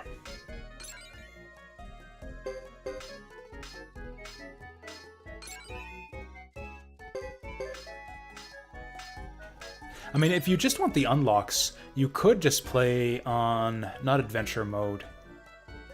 Is it adventure mode? The mode where you get unlimited lives. I think you can still unlock stuff playing in unlimited lives mode. So yeah, that's always an option if you're just going for unlocks.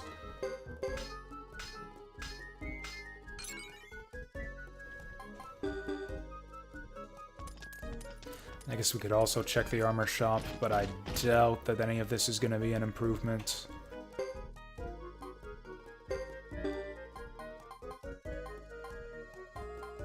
Ooh, winged boots.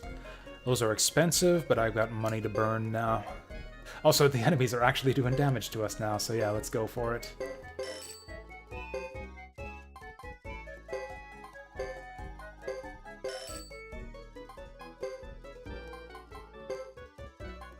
Just watch, all of my guys are going to abandon me.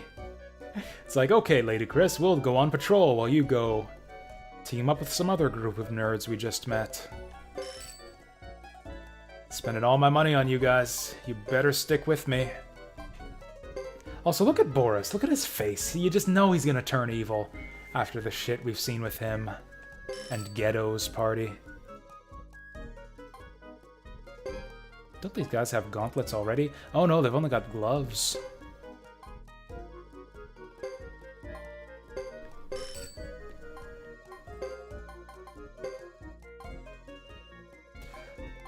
Water resistance, defense 5.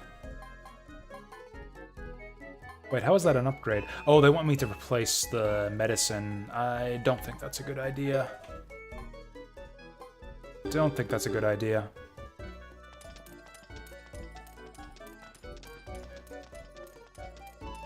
I'm actually kind of at that point too where I have almost everything unlocked. I think I'm missing one psychic class. That might actually be it. The other thing I was missing for the longest time was Doom Elf, but I got that a little while back. So are we leaving now? Are we ready to... I'll check Chris's room to see if there's anything else.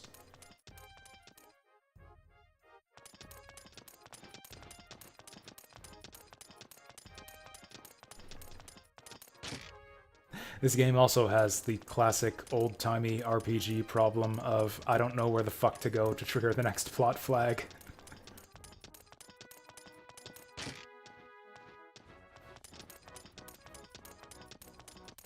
Suikoden 2 had that a little bit as well, but it was mostly a matter of just wandering around your castle trying to figure out which room triggers the next plot event. Oh yeah, actually we can get our skills on everyone now. Now that we got the whole party on board. Lesson, lesson. Average, natural ability, natural ability. Like, he's an archer, so he doesn't need to move at all. Also, damage. He's got average on damage, although... I mean, damage is damage. Everyone needs damage, don't they? We'll see if he has any better aptitudes in magic. Leo's only got 3 skill slots. What the hell? Average, average, average. So he sucks. Percival. Natural ability in damage and armor protect and holy dash. What the fuck? Can he forget anything that he's not skilled in? He's a fairly good match for accuracy. That's even better than natural ability. Some races and classes have difficult, indirect, or direct difficulty requirements. Maybe? Like, the thing with most unlocks is that they're tied to achievements. And you can't get achievements on the easiest difficulty. Actually... you can't get them on the easiest difficulty, or you can't get them on infinite lives mode? I actually don't remember. Maybe you can't get unlocks in infinite lives mode after all.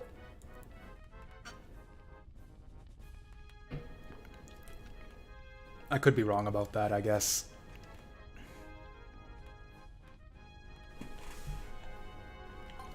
Oh, Percival's got a water rune. He's got to get that water rune magic. Oh, Percival's got a water rune. We can transfer that to Chris, and she can learn water magic.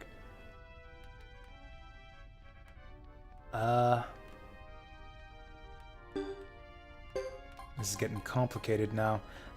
Okay, Boris we messed with already. Maybe Percival should learn water magic then. Man, he's got so many good aptitudes. Why can't I unlearn these skills that... Yeah, he's got average. Just ditch repel. Just yeet repel. Why not? Lame.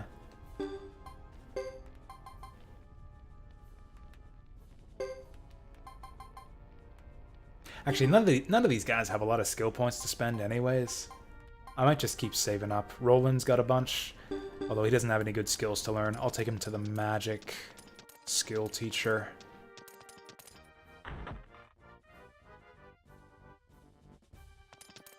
Used to mud a lot. I've heard... I know that acronym. I know it stands for multi-user dungeon, but I don't actually know what that is. Is that like ASCII roguelike style, or like what types of games? What type of game is a mud? The magic skill trainer was up this way. I also have a fondness for playing supposedly underpowered classes and such in games, though. I'm the same way. I'm especially that way with the competitive card games I play in real life. I like playing the supposedly weakest factions and characters.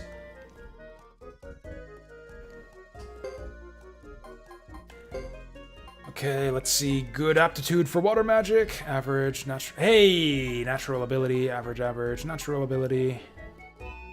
Okay, so he can be our water rune guy then. Because Chris's turns are better spent attacking. Oh, actually, let's buff up his water magic as well.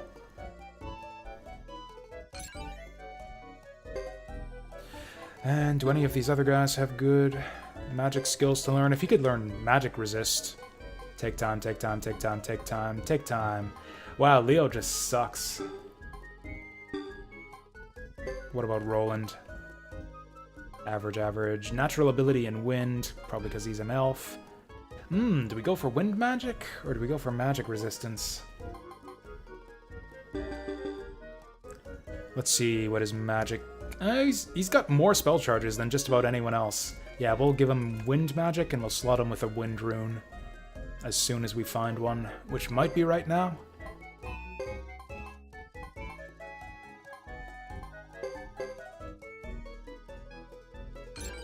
Text-based.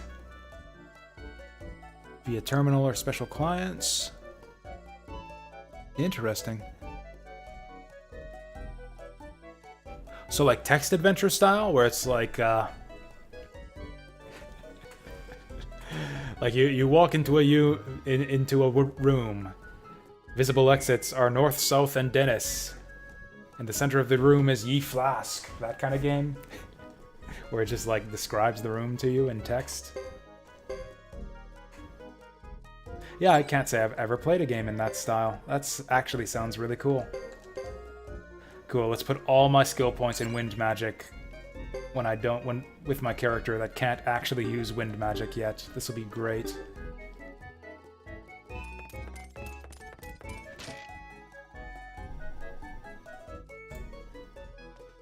Aardwolf. Oh, wow. That's a lot of text and numbers.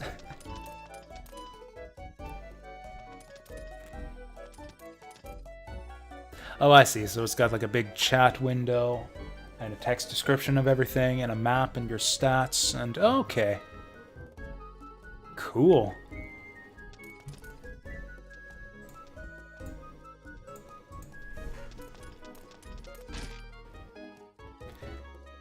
Oh, that's right. Yeah, this is Jean. We've been here already. She didn't have... I don't think she had any good runes. Weirdly enough, yeah, Jean doesn't actually sell any magic runes for some reason. Actually, what runes do the rest of my party have on? Leo can't get them. Wow, Leo sucks. Oh, he's got 280 hit points, though, so maybe he's like a physical bruiser type guy.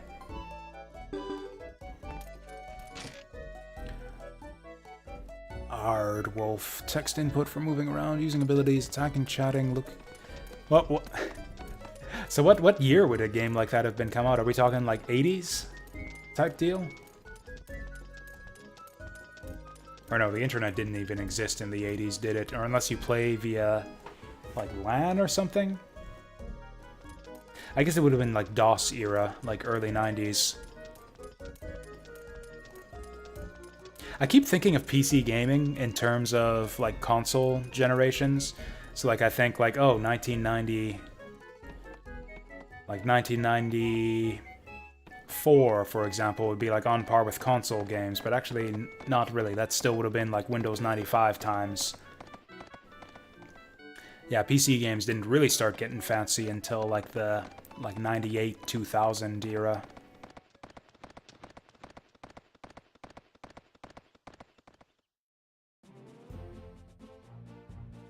We were talking about that a little bit earlier, where it's like, what date, like around what year did PC hex-based strategy games start coming out? I thought it must have been in the 80s. Oh, 1993, that seems really late. But yeah, PC gaming didn't really take off until, I'd say, early 90s, with the advent of like Doom and Epic and Apogee games and all of that. Like the stuff from the 80s is super niche. Late 80s, early 90s, yeah.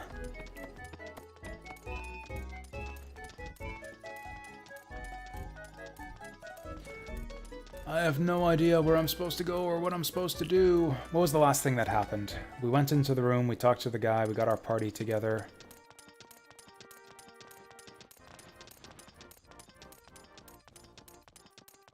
Let's go upstairs.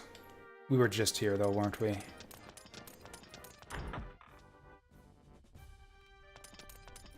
Like, I talked to him and I said, okay, let's go. Oh, that's right, yeah, that's what we did. I said not yet because I wanted to go sharpen the weapons and stuff, and now we've done that, and yes, I'm prepared. Right.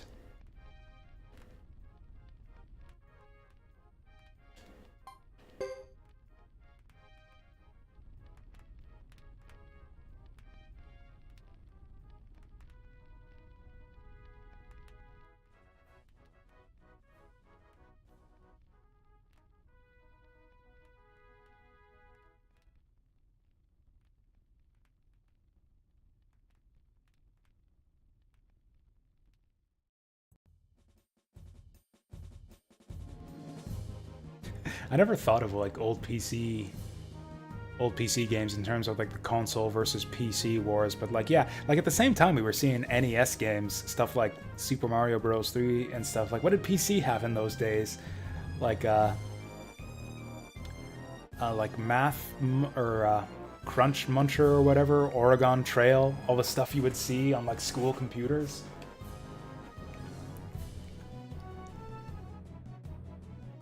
And then stuff like, you know, Rogue that nobody knew outside of like university comp sci departments and stuff.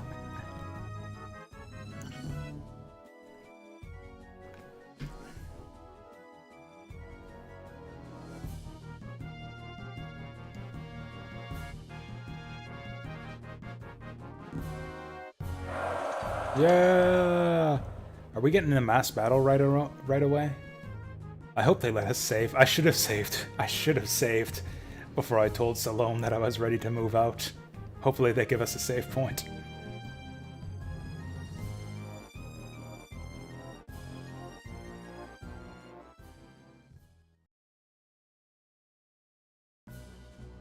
God damn it. Defeat 5 enemy units. Don't let Chris get destroyed. Only 3 of us? That looks like there was a lot more knights than just 3 units worth.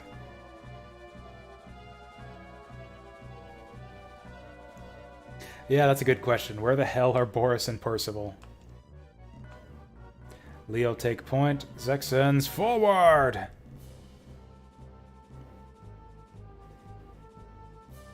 Okay, so we want to spread out and give our guys adjacency bonuses. I guess let's do what the lady says. Leo, take point. I mean, Chris is our most powerful unit. But yeah, let's send Roland forward just to make sure we don't die.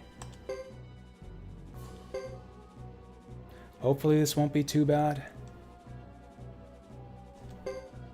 Can I tell her to support? Auto skill, quick aid, tactics, valor, riding.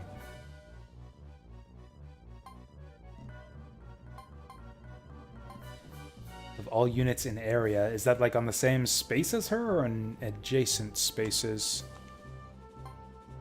Oh, these are auto skills, so like I can't activate those. That's just stuff she has available. I guess we'll defend? Let's defend.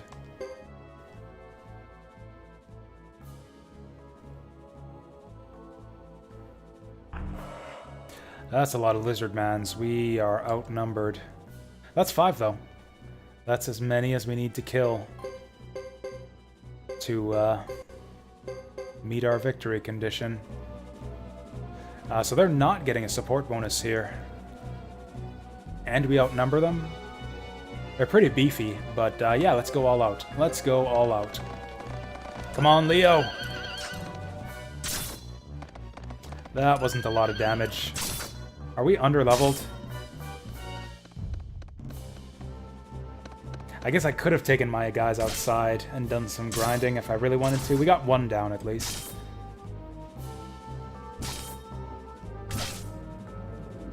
That's a good start. Let's go again.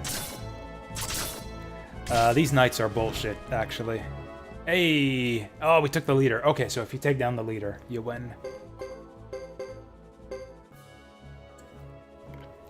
Yeah, you better run. Okay, so we probably hang back. There's no good way to surround these guys, or is there?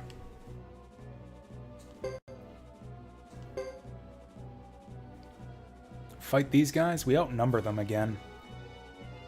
It looks like, so as far as I can tell, you don't get the support bonuses unless... unless you outnumber the enemy. Can I choose to just finish off that number 2 unit there? Or can I... Control, tactics, riding... 6 of those units can move in a turn. Well then. Let's move Chris up, and we'll have Roland move forward next turn. I think this way Chris gets, like, a support bonus. Okay, let's try this. Actually, no, the enemy gets to choose their defender. Is there any way to check their stats? I don't know if we can win a fight against this guy.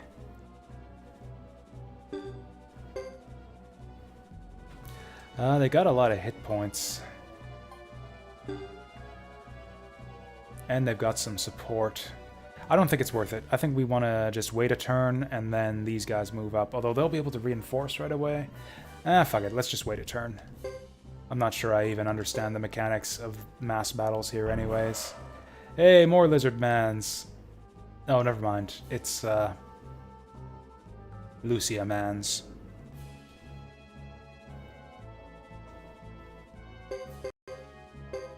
Oh, they're going for us. Do we want to fight it out? We're kind of busted up.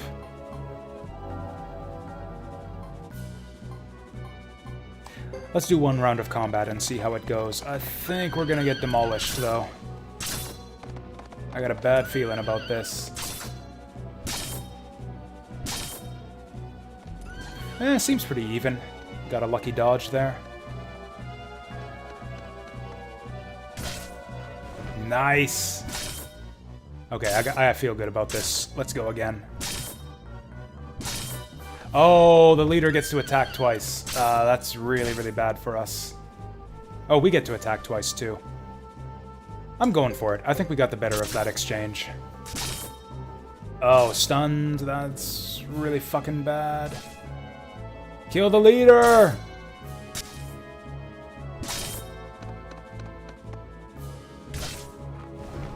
Get wrecked.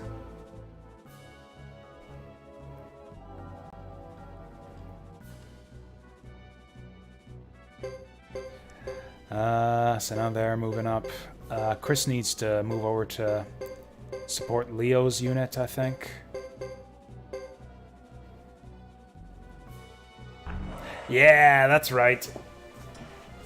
That's right. Okay, so that's good for us.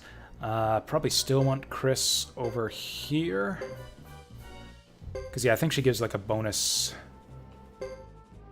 What was her skill? Something like heal all units on the stack. Something like that.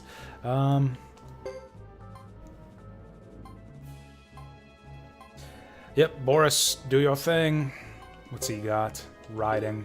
Not super helpful right here, but fuck it. So we should get support bonuses from probably the Spaceys on and Roland. Cover! Oh, the Spaceys on doesn't provide cover? Whatever, Roland's covering.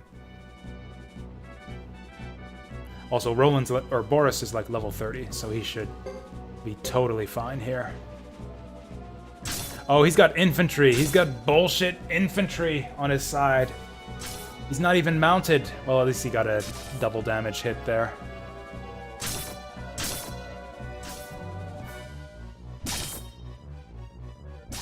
Okay, thankfully Boris himself is buff as hell. He should be able to just win on his own strength here. Battle concluded? Already? Don't we know? Oh, did we kill the leader? Yeah, get out of here, scrub. So generic versus generic. We outnumber them. And Roland's still supporting. Although I guess we could move forward with Roland.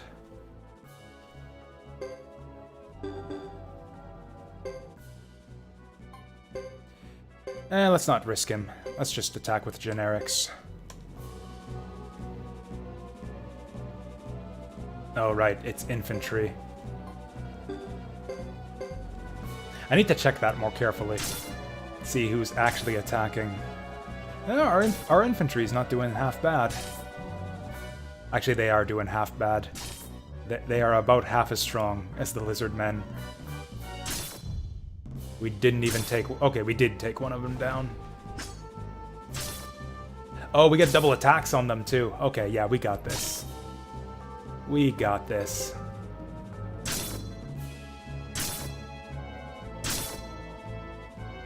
Get down.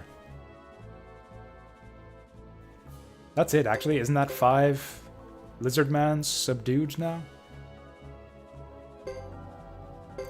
Can I gallop over here? Doesn't it say I can move 3 spaces? Yeah, riding, 3 moves. Oh, across own areas only. Ha ha ha. Is it wise to move up? Yeah, we're not surrounded or anything. Yeah, let's take some territory, and then next round we can move in and get the support bonus from Roland's unit. Yeah, Leo probably wants to stay put, so let's end.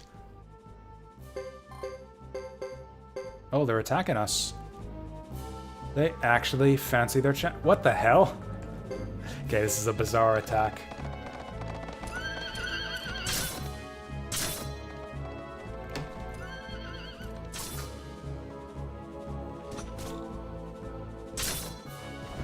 So he just actually threw his life away there. That's one down. Oh, he's going again, even though they got no leader. Leo needs to heal up, so we'll get Chris to defend this. Fingers crossed. There's no way she's gonna die here. Oh, Shiva's still alive. I thought we took him down last time. Down he goes, victorious! Yep, that was a fight. I cannot believe it! Oh, right, Percival. I forgot all about him. We probably should have moved his guys. Yeah, this would have been a lot better if I would have moved Percival's guys. We can't retreat here. Dupa's looking pretty big, and Percival's looking pretty small. Maybe we just defend here? Maybe we just defend and try to hold out. To be honest, I'm not even convinced that defend does anything. We're not taking that much damage.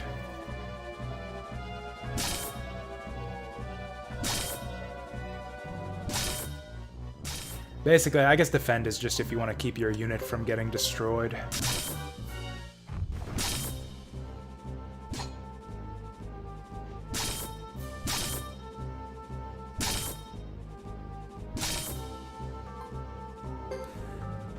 Well, at least Percival is going to be alive after this.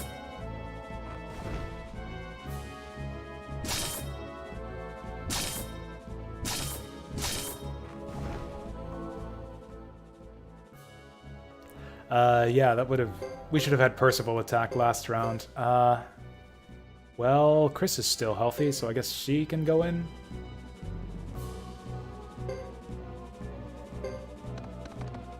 Oh, this is the first time we've seen Lucia's unit in combat. Oh, she's still got that whip. Whoosh.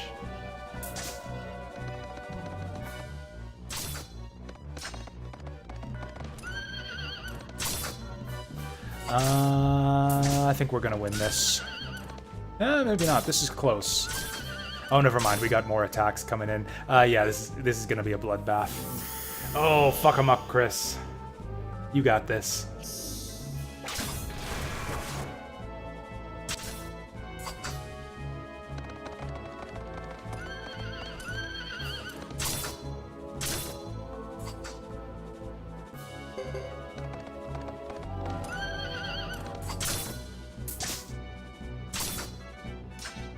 Come on, there we go.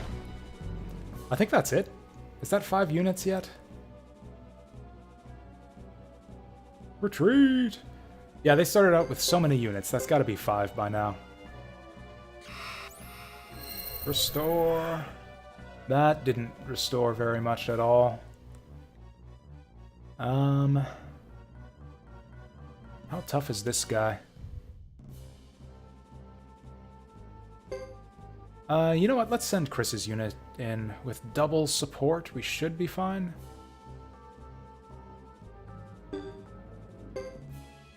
Let's send Leo in first. There's no sense risking Chris's life here.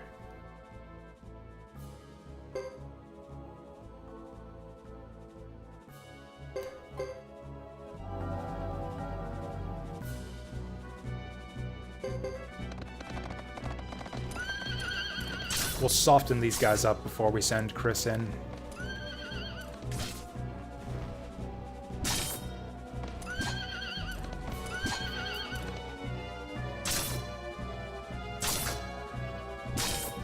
Actually, forget softening them up. We're gonna demolish these guys.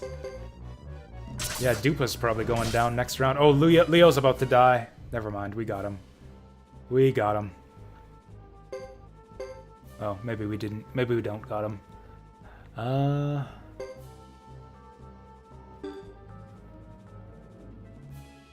Okay, Roland. Go for it. Actually, no, don't go for it.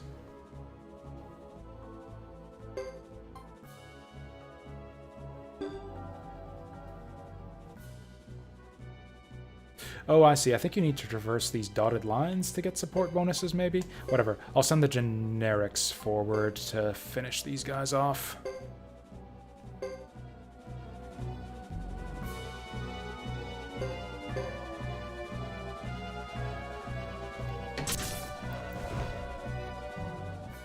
So that was simple enough.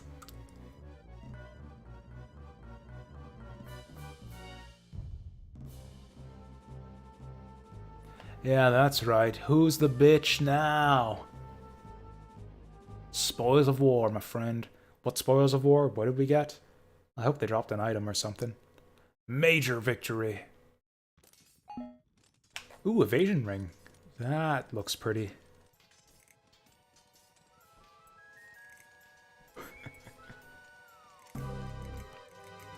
We're going on a lizard hunt.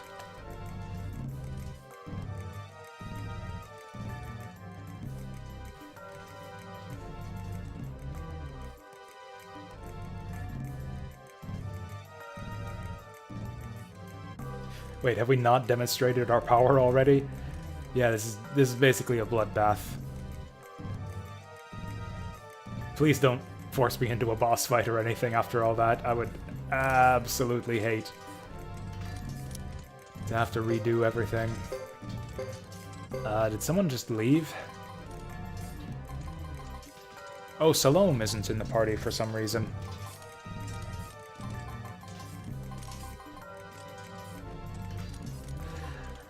So it looks like we got 3 different Unite attacks. Please let me save.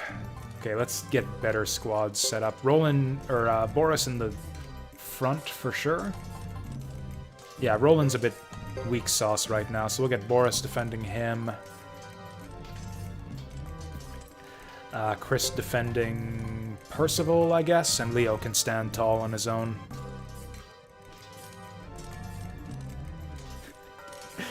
Hunting lizards, guess they got tired of being offered insurance. Sorry, I don't get it.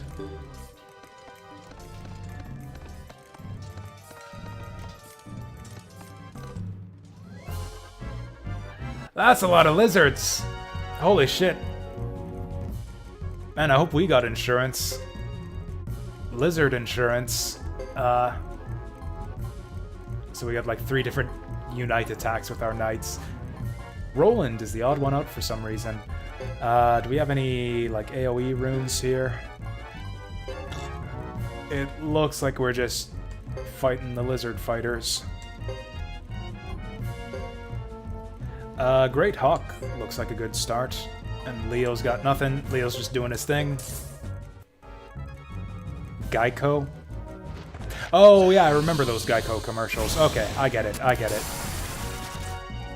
I guess that's a good start. Nice. These guys probably have the same stat as the war battle lizards. Except we got a party full of leaders here, so this should be easy. Let's... I don't know if Great Hawk's gonna be... Oh, that's right, it's AoE, not all target. In that case... let's just fuck him up.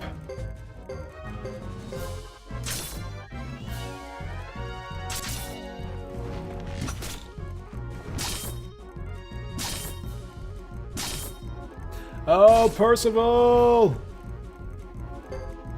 That's fine, we can just heal him up. Although I need to double check that everyone's got decent healing items in store.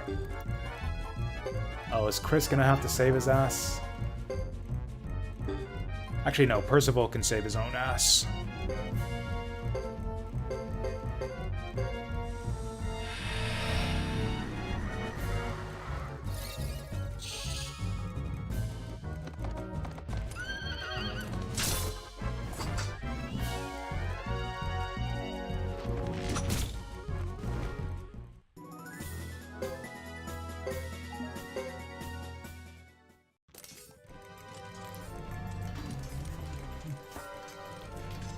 Whenever I think about insurance, I think about one of my favorite lines from the Boondocks when Gramps is fighting the old blind guy.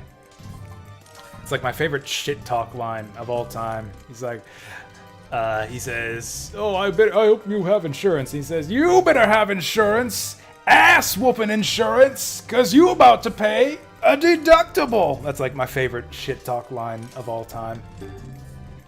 I try to fit it in wherever I can.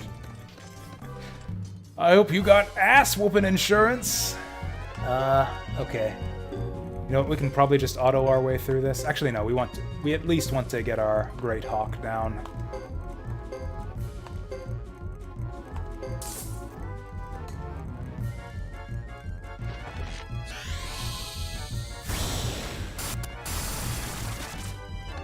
That's a lot of damage, if you consider that, like, normally he would do, like, 100 damage to one target.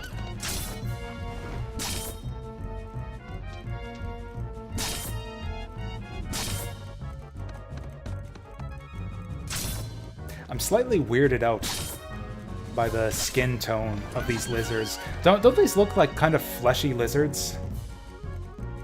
Like the kind of peachy scale tone that they have. Like, this is like if you turned a human into a lizard. These are like human-colored lizards.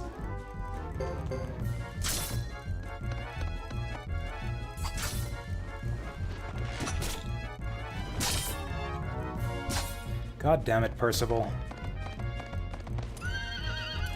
Okay, at least he's not getting his ass completely beat up this time. We're getting good XP out of these fights, too. It looks like you don't get XP or skill points or anything out of the war battles, though. Okay, so it looks like everyone's caught up now. I think we had some guys at, like, level 20 before. Oh, yeah, let's double-check everyone's items. Everyone should... Like, healing the shitty medicine, like the medicine that heals for, like, 100. D medicine. Medicine D isn't worth it. But yeah, it looks like everyone starts with Medicine A, which is just fine. Salamanders? Maybe that's the idea. Maybe they're meant to be salamanders.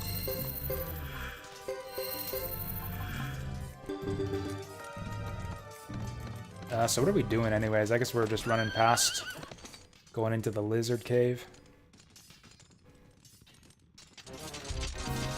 We didn't get a chance to save or anything after that last fight, did we?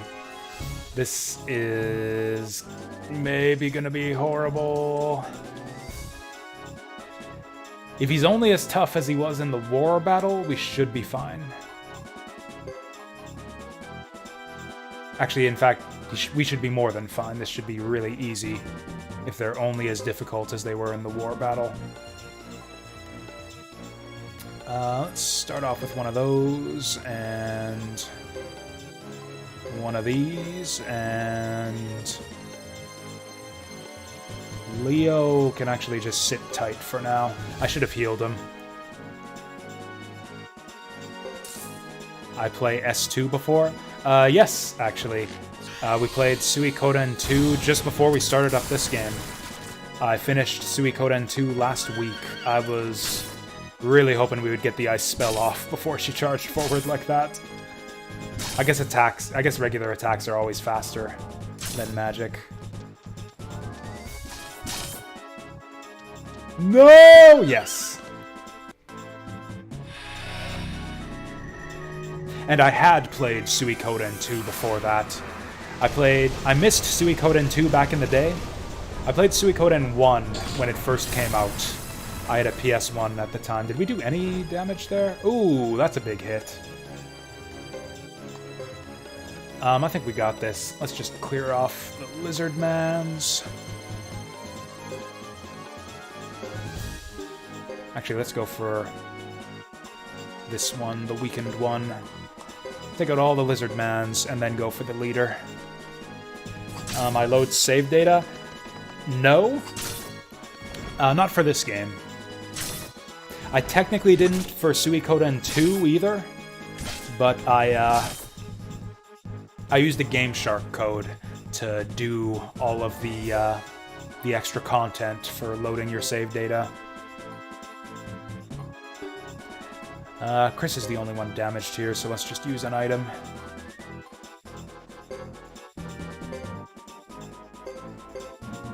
Leo's a bit busted up, but he has no way to heal himself, so let's just charge him in. I had some difficulty, or one thing is I'm playing this game in an emulator, so I don't know that there's any easy way to transfer save data from my PS1 emulator to my PS2 emulator. Oh, this guy's berserk and he's only doing that much damage? This is gonna be easy. Yeah, he's only as tough as he is in the war battle. That was easy pickings there. Tons of skill points, though. Oh, look at all that chainmail. We should just farm lizard men for chainmail. That would be awesome.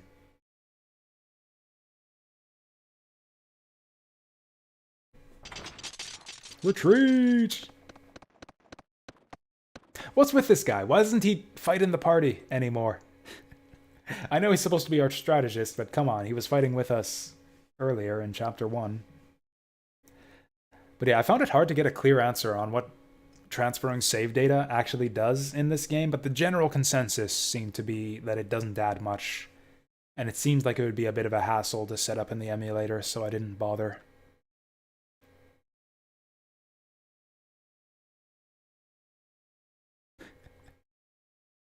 I thought we were just here for a show of force. It's like we showed force, and then we forced them even harder into the cave. Like, why not? Like, fuck it, we're at war, right? Why not just all-out lizard man genocide? Oh, we're not here for a show of force. Apparently we're here to show them the dignity of Zexin.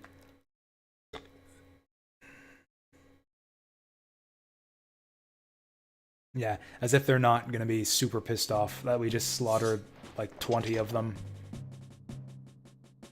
Please, not another boss fight. Come on, without even letting me to go into the menu to heal. Looks like the White Maiden of the Knights wants bloodshed. She specifically just said the opposite of that.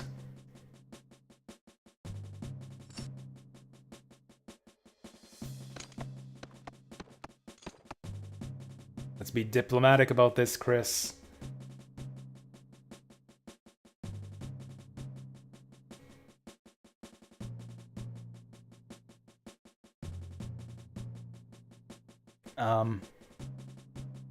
So Chris, did you forget the part where you burned down her village and like killed all of her friends? Or I guess she doesn't.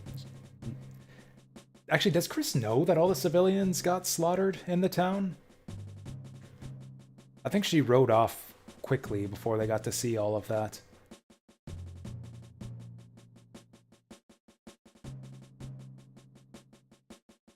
She did murder a child.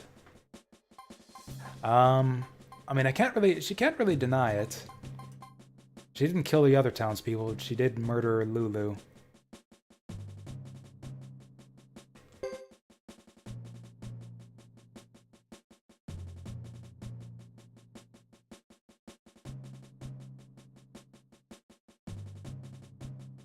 Isn't that what they did to us at the peace negotiations, though? They literally snuck up on us and killed, what's his name and what's her name off screen.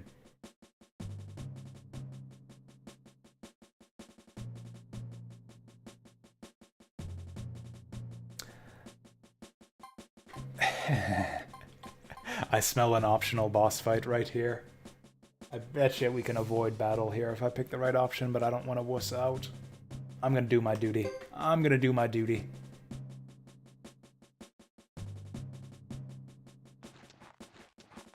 Yeah, back up.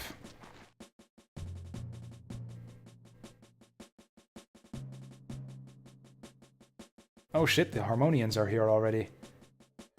I guess this would, yeah, this would be right after the start of Ghetto's Chapter 2. Oh shit, well if Vinay Del Zexe says so, it had better be true. It's gotta be true. Oh, apparently he's a council guy. Retreat. Okay, so Harmonia is in the mix now. This just got a bit more complicated.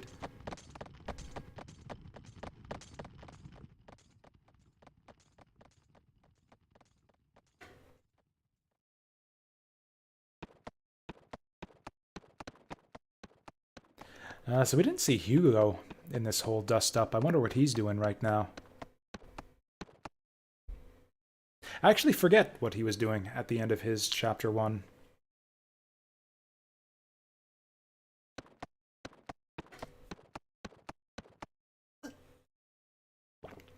You know, other than burying his little friend and getting yelled at by Duckman. Once again, that went away before I could read that. That pisses me off so much when these cutscenes do that.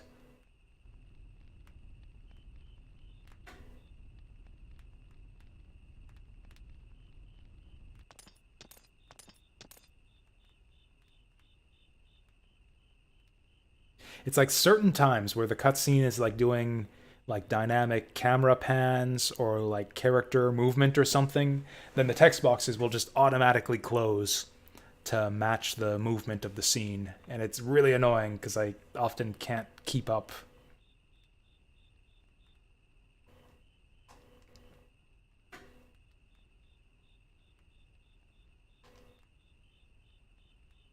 Well, we got out of that alive without having to reload anything, so that's an improvement.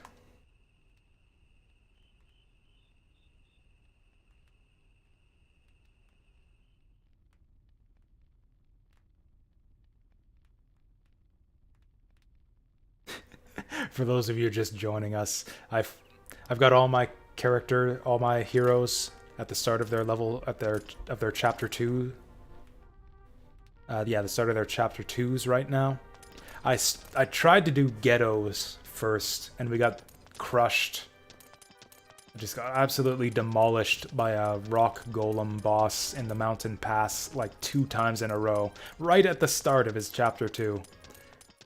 With basically no recourse other than to just grind up battles endlessly at the foot of the mountain, which was, yeah, seems like it's going to be a huge pain in the ass, so I said, fuck it, we'll do the others first, so we can actually see some progress tonight.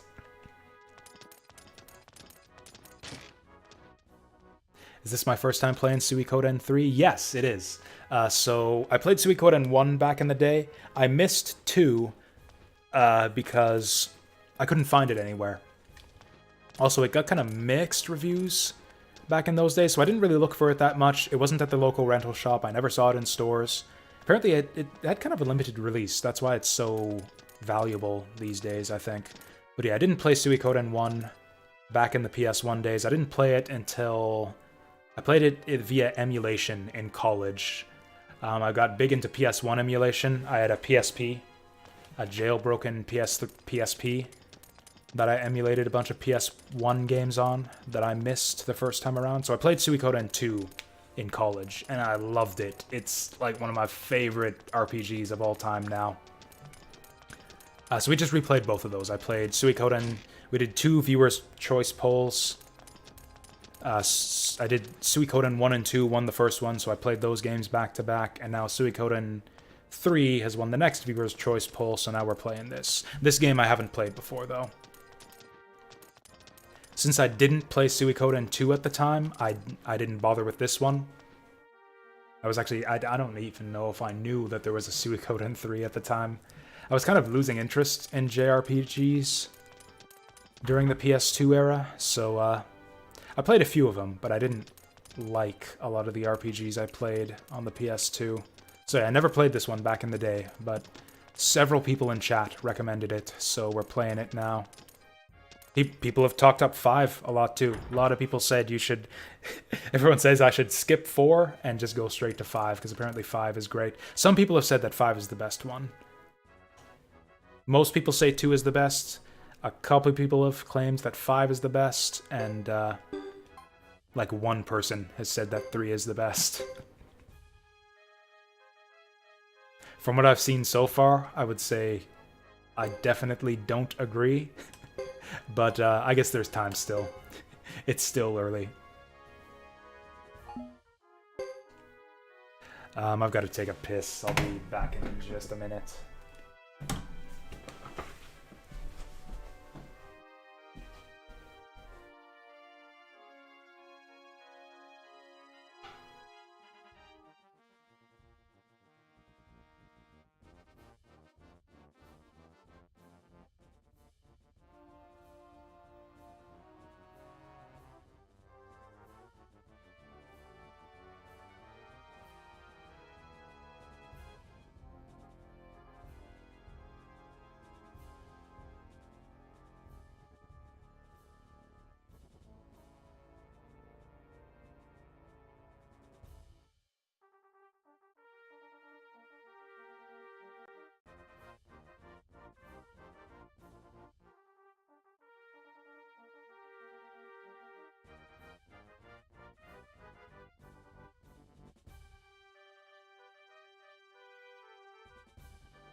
Okay.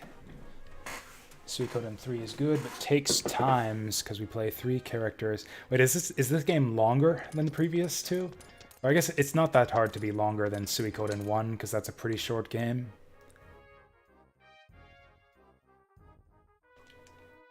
But yeah, Suikoden 2 was kind of a full-length RPG. Like we got the full 108 on the on-stream playthrough we did, and it took like 40, 50 hours, somewhere around there. I think it took over 50 hours, yeah.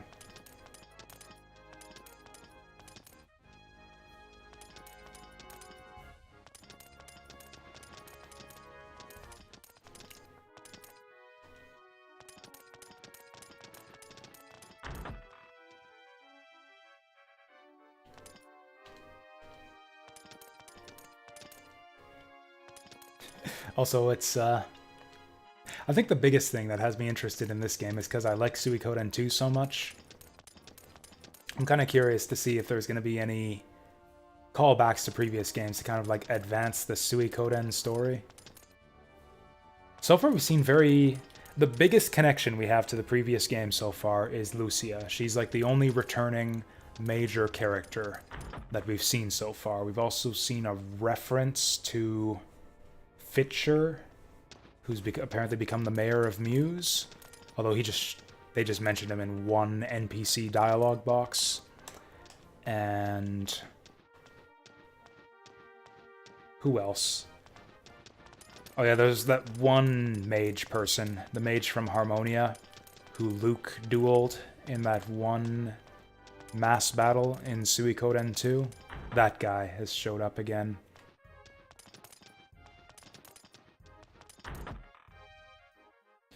Actually, I think I want to talk to... I got so many skill points now to distribute. I think I want to talk to Salome and get my party together.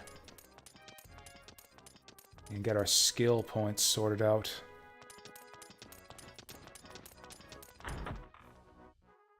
What are we even doing now? So our orders were march out on the lizard men and make a show of force, and we did that in spades. Literally drove them into hiding in their lizard caves.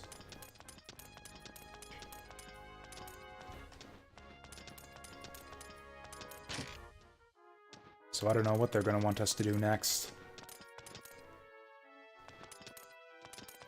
Let's just go outside.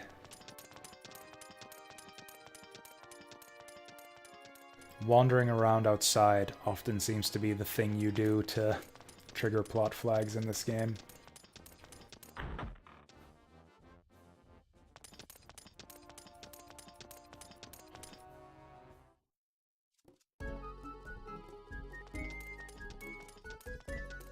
Was this lady always here? Okay, I remember that line. Yeah, it looks like the NPCs don't really have new stuff to say based on story developments, so yeah, I think we're done talking to people around town at this point. Let's see, nothing going around on this side.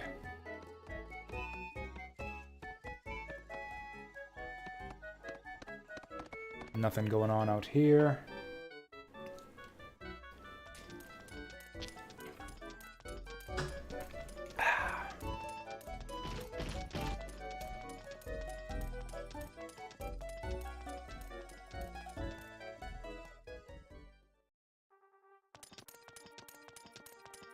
Actually, so I'm kind of curious. So apparently, I know that a lot of you guys who recommended this game to me probably didn't have the same experience I did with PS2 JRPGs, because I kind of started losing interest in the genre at around this time, so there were a bunch that I didn't play on the PS2. Like, I know that there were ones that were popular back in the day, but I played them and didn't really like them. Like, I know I played... Like, I didn't care for Final Fantasy X that much. Everyone hyped up Persona 3 like hell, and I didn't like Persona 3 at all. I actually really disliked it. I had mixed feelings about Valkyrie Profile 2, but I ended up not finishing that game. I don't know, PS2 era just felt like one disappointment after another to me. So yeah, I kind of lost interest in JRPGs at around that time. I'm curious, though, as to like what your guys' favorites were from back in the day.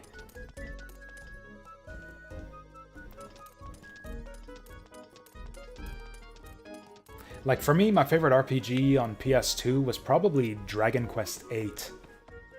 It wasn't like my favorite... Like, not exactly one of my favorite RPGs of all time or anything. Like, it barely cracks my top 10. But it was solid. It was just a solid game. It wasn't... I thought that Dragon Quest VIII, it wasn't really anything special. There wasn't anything incredibly interesting or unique about it. It was just extremely solid. Great graphics, charming characters, cool setting, good enough story, good enough battles. It was just a solid game all around. I liked Dragon Quest VIII.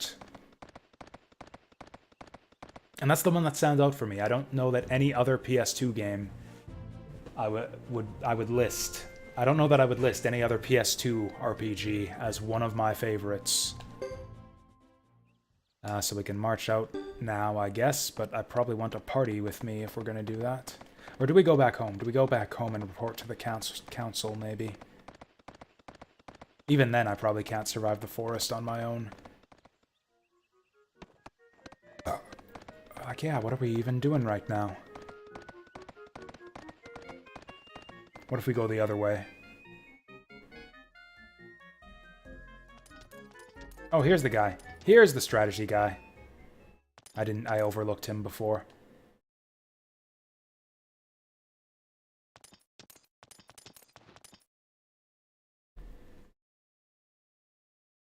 Oh yeah, Grandia 3. That was probably the biggest disappointment for me. Grandia 3 was alright.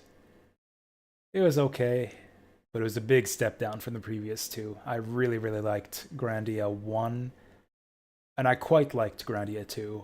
Grandia 3 was okay.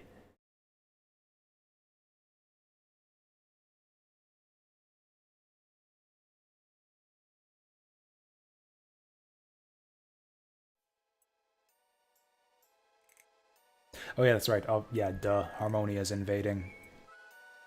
Looks like Council knew about the invasion. How do you know that they knew?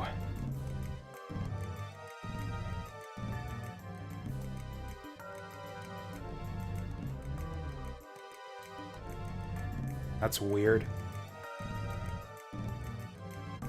So it's like they sent out the messenger about the Harmonia invasion before the Harmonia invasion actually started, maybe.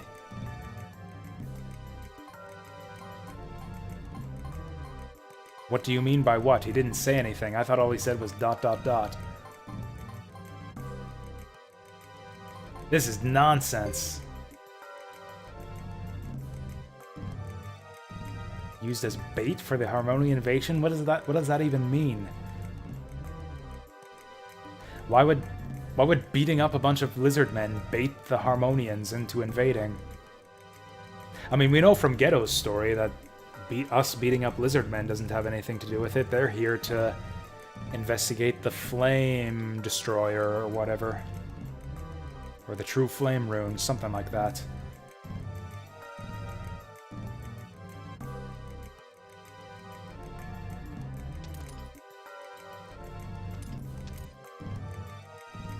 That's right.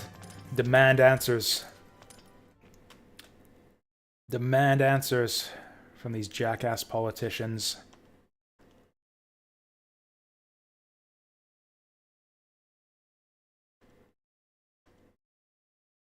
Take someone along with you, Chris. You'll get destroyed in that forest.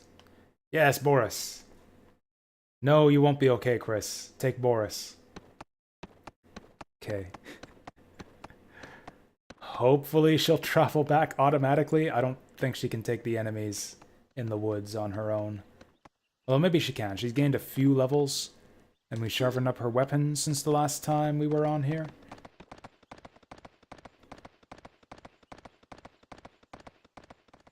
No, yeah. Games were expensive back in the day.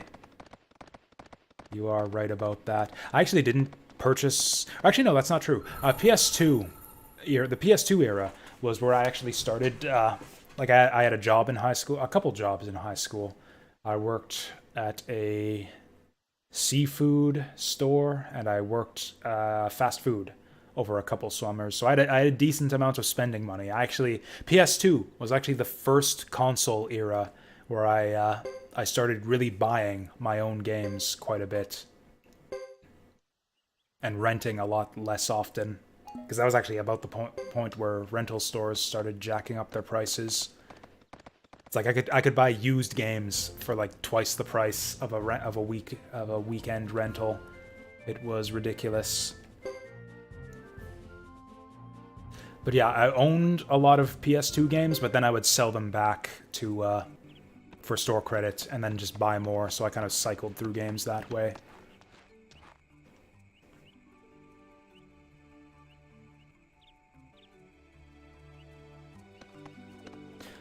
But yeah, I know some of my favorites from back in the day. Because yeah, I got to experience quite a breadth of the PS2 library. I really liked Shinobi. Shinobi was one of my favorites. Skygunner is one of my absolute favorites. I think Skygunner is still one of my favorite games of all time. I really liked Final Fantasy X too. Level Up. That's right, as long as we can just keep fighting solo Shadow Men, we should be fine. Breath of Fire Dragon Quarter. That's not exactly a straight JRPG, it's more of like a strategy RPG. But yeah, really liked Dragon Quarter. Really, really liked it. That's also another, probably one of my favorite games of all time. Oh, nice. We picked the one... What are you... There we go. I was afraid she was going to attack the wrong one there.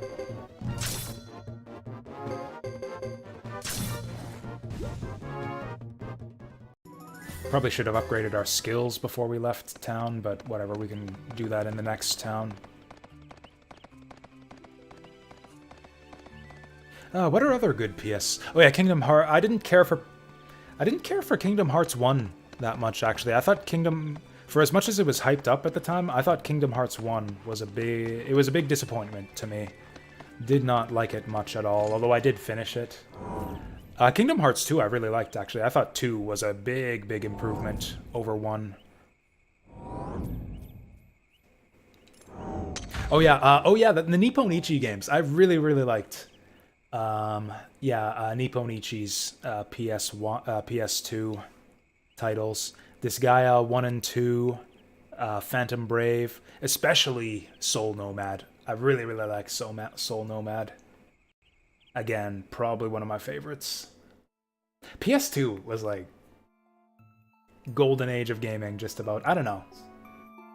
It's tough to say, actually. SNES was the golden age of gaming. PS1 was the golden... Really, PS2 was like the last golden age of gaming. It was like SNES to PS2. PS2 is where it all ended.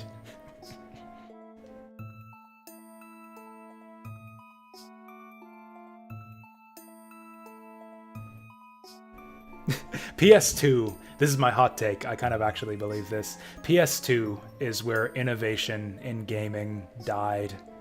Like, all of the genres we played today are all genres that basically got established or set in stone in the PS2 era.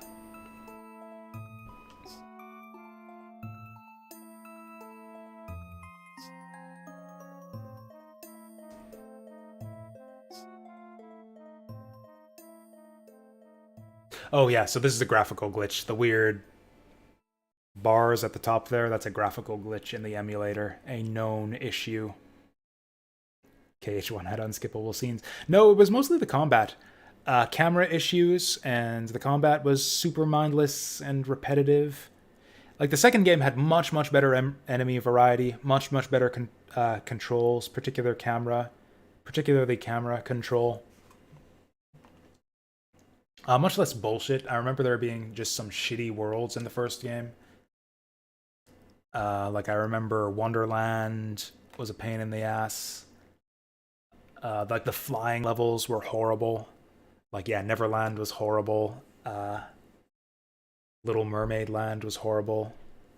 And then had the shitty musical minigame on top of it. I don't know, I just remember lots of shitty minigames and gimmicks and stuff I didn't like in the first game. I don't know, the second one was just better. Second one was just better. None of the shit. It's like much more killer, much less filler. That was my take on Kingdom Hearts 2. The plot made even less sense. I guess the plot was dumber. I like the story of Kingdom Hearts 1 a little bit better than the second one. Second one was where it started to go off the rails. Where are we right now? Did we get taken back to the capital or back to the fort? Because both these guys are here. How did they find us anyways? Did they follow us into the woods? That's creepy.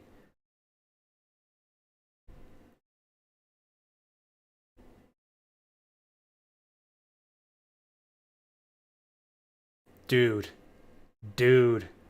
We got 5 stalkers. We got a party full of like Chris and her 5 freaking stalker fanboys.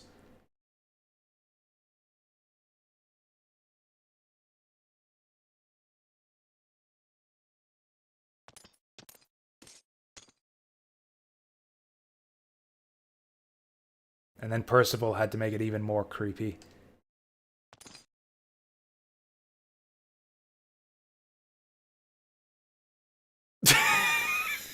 Oh my god. And then he had to make it even creepier. I actually like this guy. This is pretty great.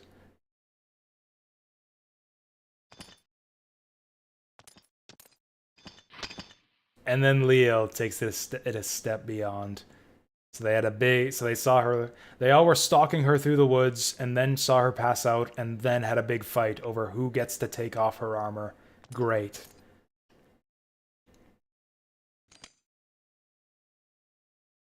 See? So there it is. Well, at least Chris is into it. Oh, you.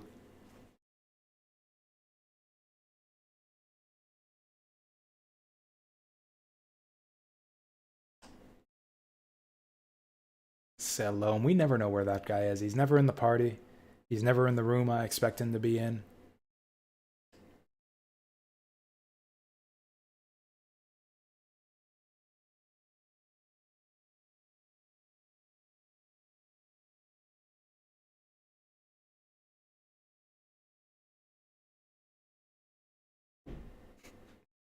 Yeah, Lady Chris is conscious now, and we can't do creepy things to her, so we might as well leave. Now that she's conscious, we've lost our interest in her.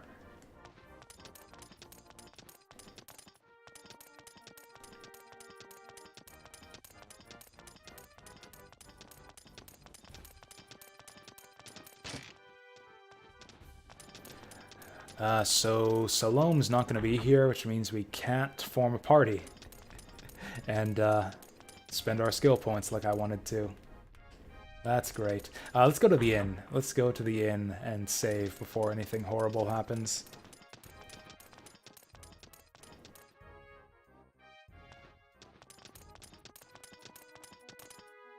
I'm actually surprised I was able to recall that many PS2 titles offhand when I was rattling off my favorite PS2 games. The thing is, I love a lot of PS2 games. Again, great console, one of the best console generations of all time.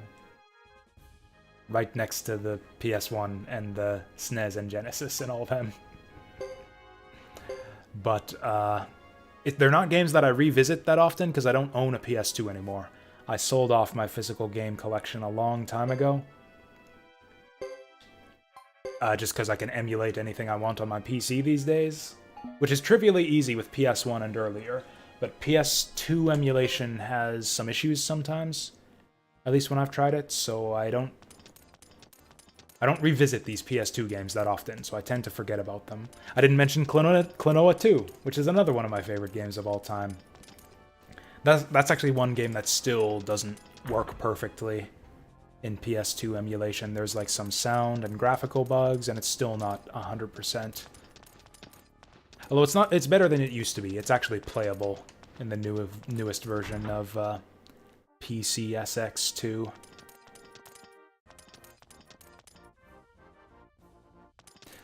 So everyone's saying the same thing as usual. So I guess we'll just wander around looking for unusual things and then approach them to trigger a cutscene.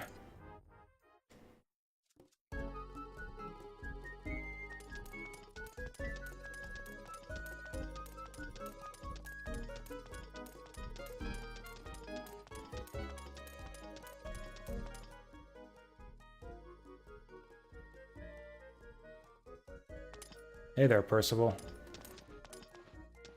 Off to undress more unconscious women in the woods? What a fucking creepazoid, I can't believe it.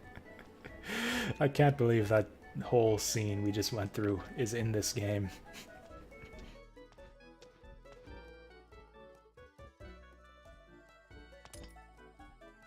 Don't ride with this creeper. No. Take Boris instead. He seems much more trustworthy. I think he's gay, actually.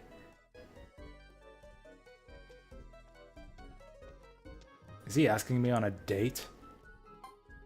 I've never heard of Ixay.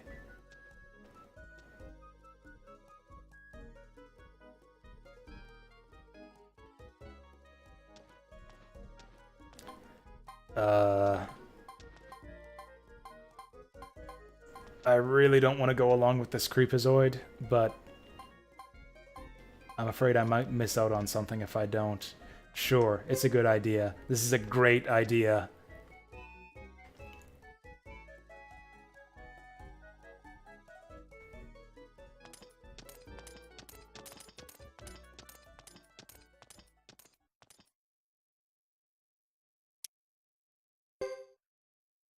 Like, I don't know. If a guy with this haircut ever approaches you and says, "Hey, baby, why don't you follow me through the woods? Follow me into the woods to this town you've never heard of for a party." Just say no. Just say no. Though actually, he's kind of a weakling.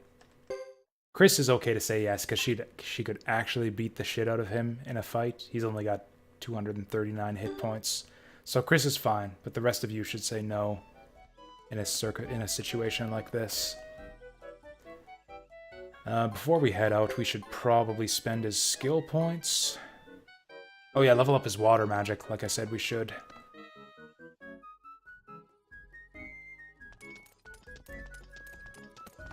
Also, why does she have to get off her horse in town like this? Everyone else is riding horses. There's no law that says you can't ride your horse through the streets of town.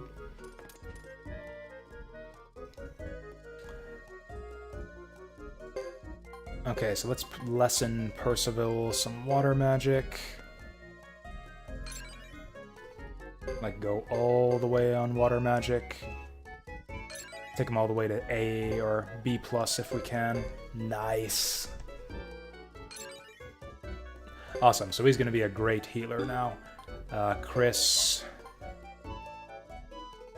I'm too lazy to go to the Bujutsu trainer, so I'll just jack up her magic resistance while we're here. Actually, she's got 500 skill points. She's got 500 skill points. I should probably spend them. I'll go to the Bujutsu trainer. Why not?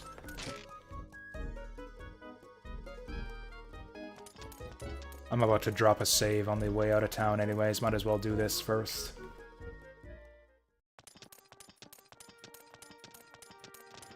Think you should add water to Chris? That's actually I actually talked about that earlier.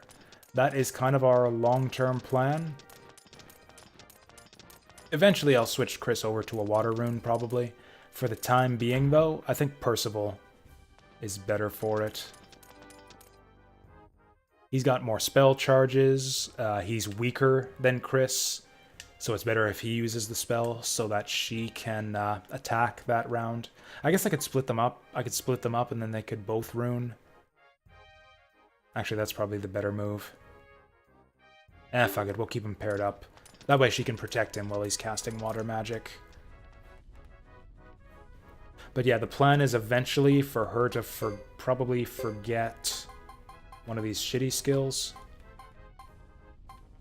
Repel, maybe? I actually trained up her repel.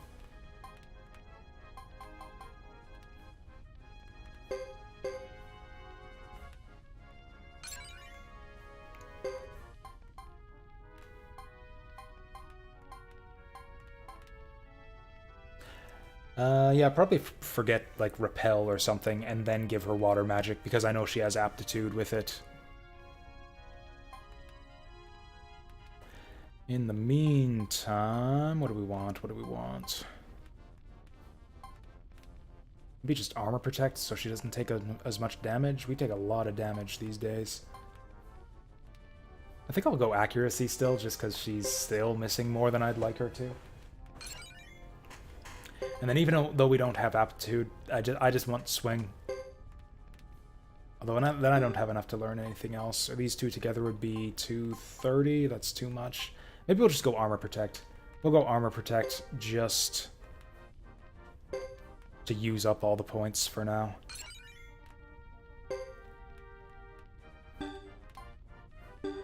Good. That's perfect. I think we made some great decisions right there.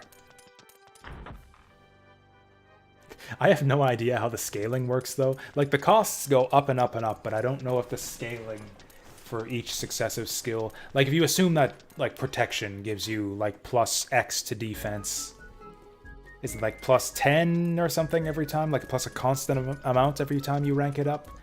Even though the costs increase? Or is it, like, as the cost increases, you get increasing returns? Because if that's not how it works, then it's best to just always take the cheapest skill available. Just get as many different boosts as possible. Unfortunately, inside the game, they don't tell you exactly what you get out of each skill. Hey, dude, wanna go with us? Okay. Apparently the elf isn't invited on our special date.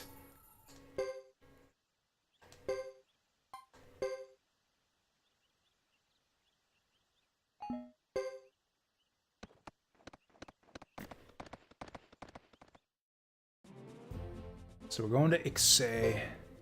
Whoops. Going to Ixay right after we cross the plains. Hopefully there aren't new monsters here this time. So we want to go north. North is west. Because the camera in this game is weird sometimes.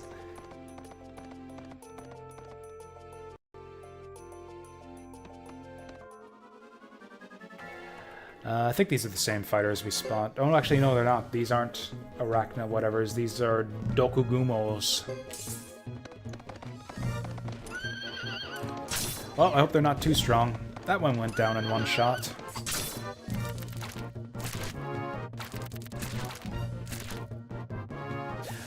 So yeah, Chris has got much better defense than Percival.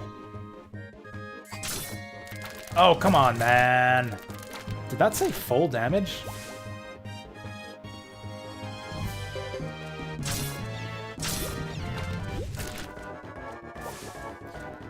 Yeah, our attacks just seem to whiff sometimes, and I'm not sure I understand why. I really hope we have some antidote. Level up. Oh, he got a few level ups there. Oh, we got this frickin' Pawson to deal with. Oh yeah, we got new chainmail too. This chainmail is garbage. I should have sold it.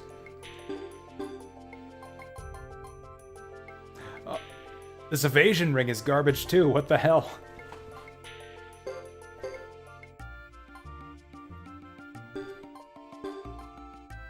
Alright, it's rep +1. Rep seems to be tough to come by. Like, our rep stat is very low, so maybe rep +1 counts for a lot. Chris's defense is kind of where I like it, though.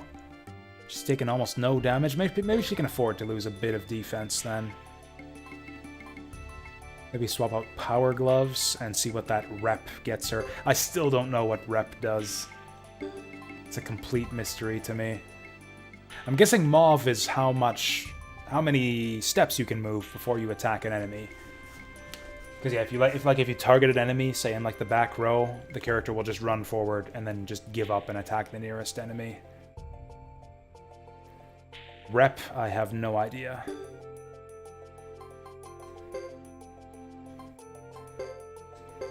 Anyways, let's get healed up, I guess.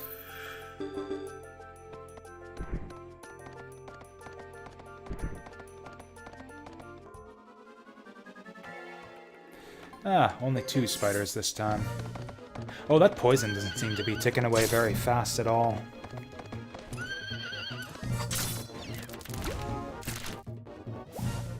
Okay, as long as Percival doesn't get poisoned, I'm fine with this situation.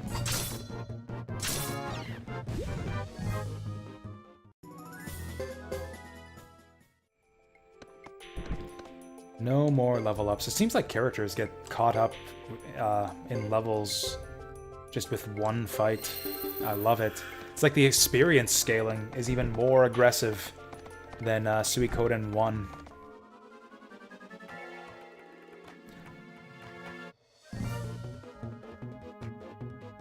Not Suikoden 3 Bull and Watts Tiga battle system.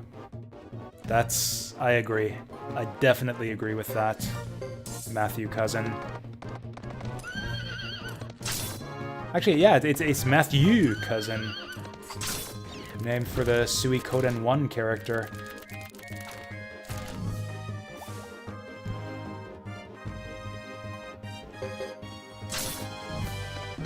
I know it's probably supposed to be pronounced Matthew, but I don't know. All throughout our Suikoden 1 playthrough, I just kept on calling him Matthew, just because I like pronouncing characters I just like doing stupid pronunciations for characters who spell their names in stupid ways. Like, spell your name a stupid way, I give you a stupid pronunciation. I did it for Matthew in Suikoden 1. I did it for Georg in Suikoden 2. We're gonna die. And we'll be fine.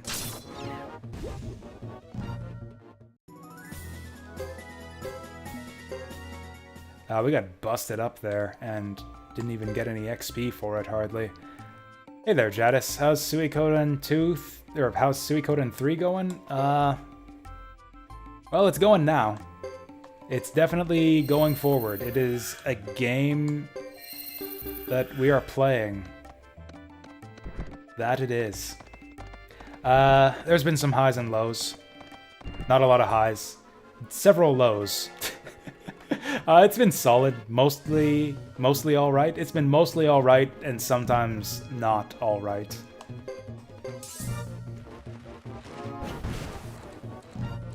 Saw me play 2 better. I do like 2 a lot better. It's certainly no Suikoden 2. I mean, I knew that was almost certainly going to be the case anyways, because Suikoden 2 is one of the all-time greats. There's like almost no RPG better than Suikoden 2. So I knew it wasn't going to live up to that standard.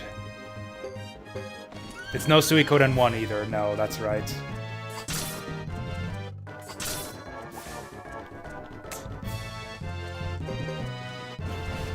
God damn it.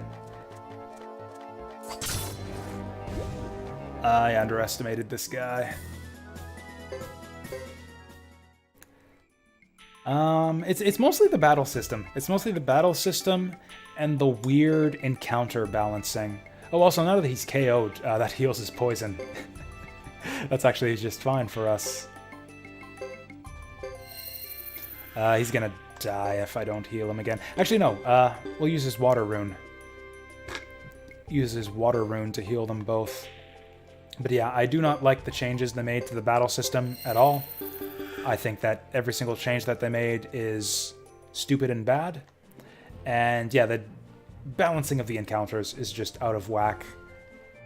It's like 1 minute. It's kind of balanced like a Saga game. It's like 1 minute you're just demolishing everything and taking no damage, and suddenly the enemy gets a spell off and you get like almost wiped in one shot.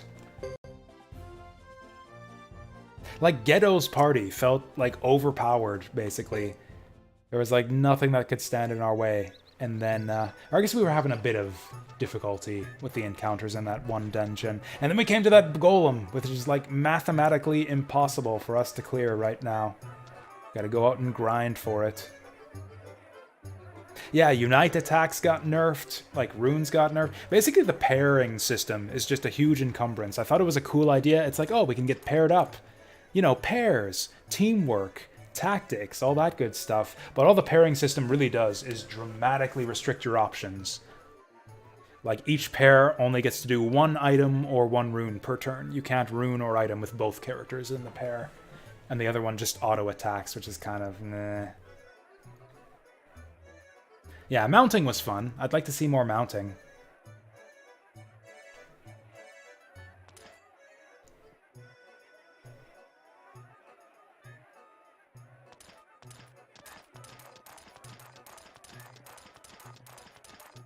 I like the story. I like the 3 different characters and the way their stories are kind of interwoven. The 3 different main characters have like big differences between each other. Like just the dynamic. Like playing Chris's story feels like a very, or her party has a very different dynamic than the other 2 parties. Like Hugo's party seems to have a very different type of relationship with each other than Ghetto's and Chris's party. It's just like each party feels like distinctive. Like they've got a different type of I don't know, it's just different. It's refreshing and different. Hugo Fubar is OP.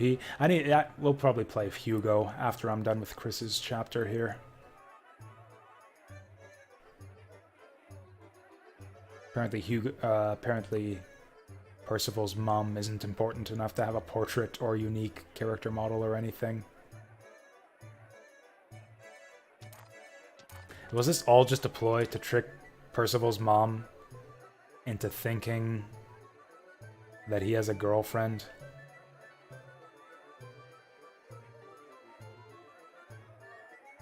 I mean, retreading the same ground wouldn't be a huge problem if the battle system weren't such a annoyance.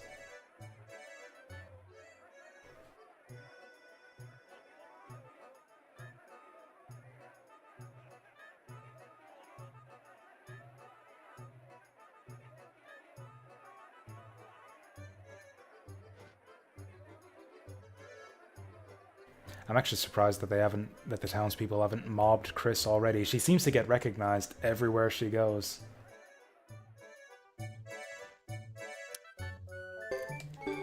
Cool, so we get to go do festival stuff on our own.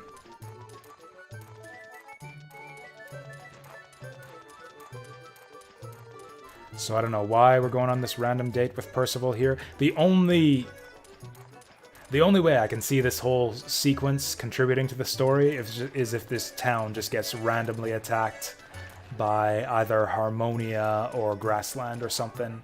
I'm anticipating a slaughter here, is all I'm saying.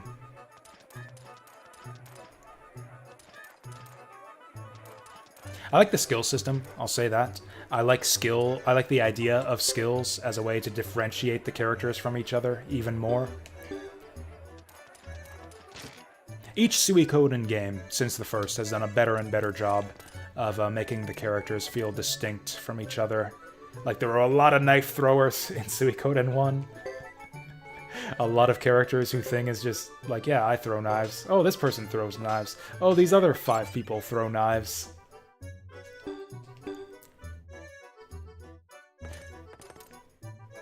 And then, yeah, Suikoden 2, there were a lot more characters with, like, unique runes and a lot more different and interesting unite attacks. That kind of thing. Different roles in the castle even that, like, expanded the variety of different non-combatant roles in the castle. I guess it kind of makes sense that Chris doesn't play the lottery since she's rich in the first place. Starts with, like, $200,000 in the bank. Do I have anything that needs appraised? This is all gonna be junk. Oh, Calarian urn.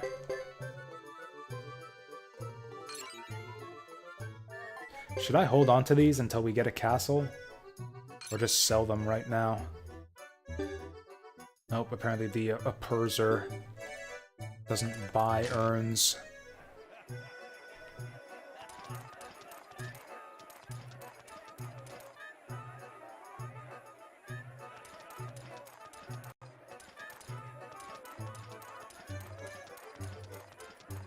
Do we need anything? I need to use Sacrificial Jizo more often. Resurrection is really tough, really tough to come by in Suikoden games. Wow. Okay, that kid is loaded. Just got gate runes to give away, huh? What does that even do? What is a gate rune? One of these days I'll hit the right. There we go. Pale gate. Head rune. Fucking head rune. Nobody has head rune slots unlocked yet, and probably won't for a long time. There's actually a lot of weird abbreviations like that. Gordon! Was there a Gordon in Suikoden 2? If there was, it's not this guy. I would recognize a guy with a face. I would recognize a face like that.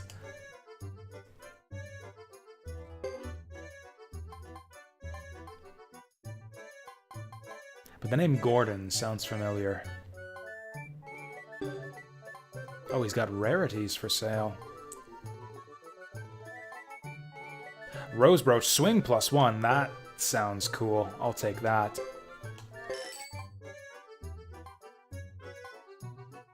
Oh, he was the traitor in Suikoden 2? Huh. But totally not this guy. Gordon is a pretty common name. Honestly, I spent so little time talking to the trader in Suikoden 2. Like, I think I talked to him twice in the whole game.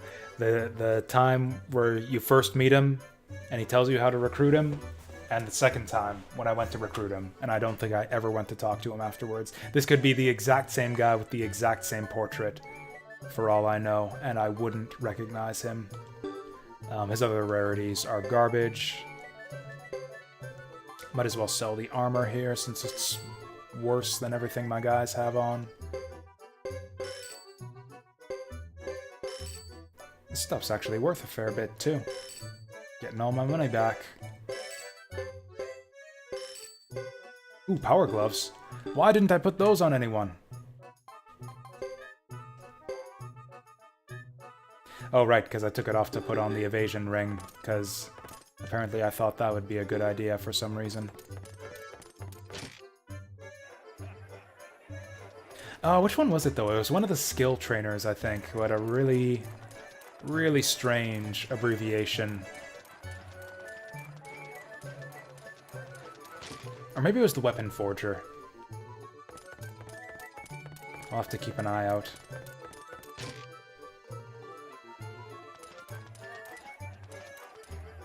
Well, if I really am expecting this town to get attacked or something, yeah, I should probably go to the inn and save.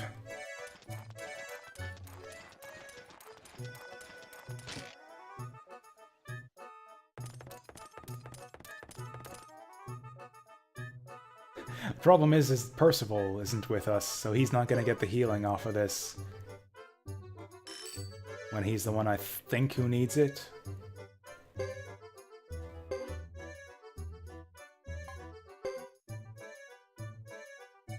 Presumably we'll both get healed up if something goes down right away.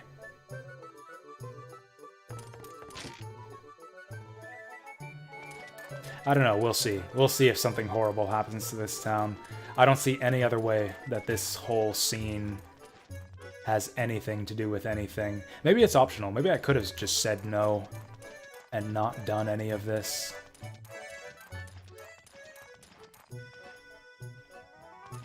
This actually does look like a roadway straight out of Radiata stories. Oh, hey, it's Bart's. He's got a hoe. He must be a farmer. Probably give him our seeds later on.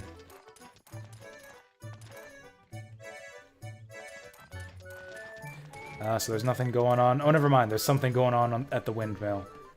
Apparently the way to progress the story was to just stand on this random spot next to the windmill.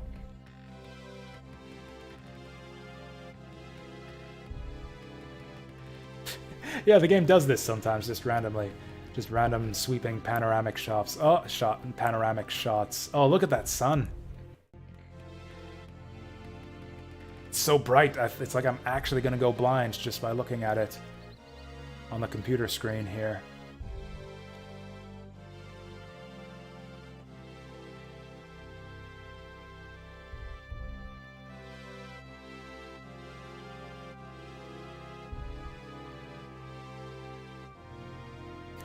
Wow, the farmland is so beautiful. Look at that sun and the windmills and all that. This fucking town's getting burned to the ground, right?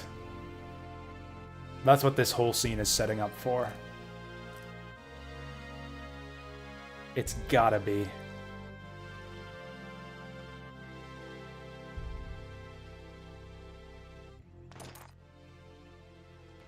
Darida.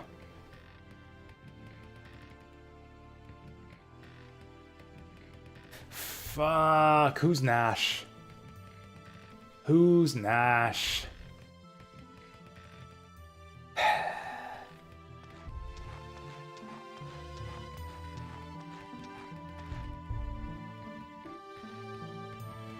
Something with the vampire lady from 2.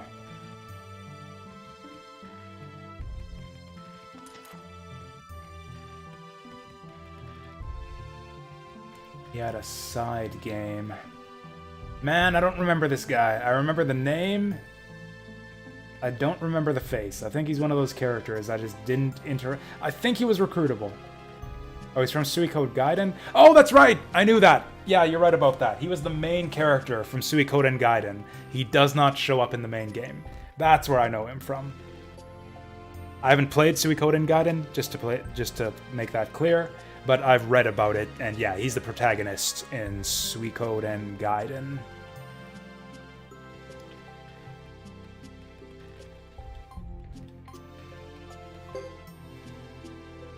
I was so distracted trying to remember why this guy, tried to recall this guy, and why he seems so familiar, that I wasn't paying attention to anything he was saying. I need to get out of this habit of just rhythmically tapping the X button while not reading the dialogue when I'm distracted by other things. You hate his portrait? I mean, he is meant to be older here, right? Like, Suikoden Gaiden takes place during Suikoden 2, so he's like 15 years older here. Now that you mention it, though...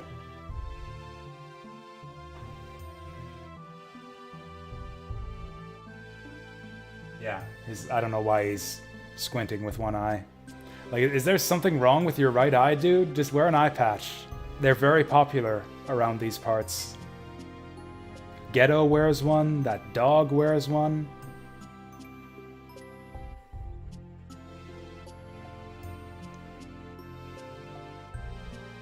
It doesn't happen on his character model, though. That's just weird artwork, I guess.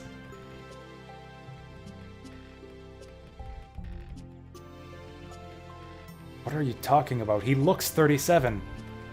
Like, yeah, his character portrait, or maybe not 37, maybe early 30s, I would peg him at, based on his portrait.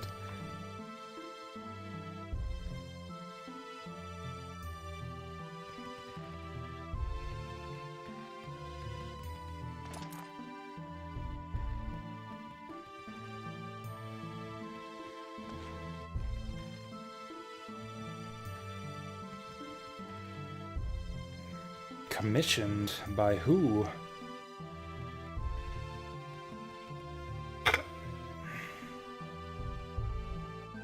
That's a good question. Why the hell would we even be in this village?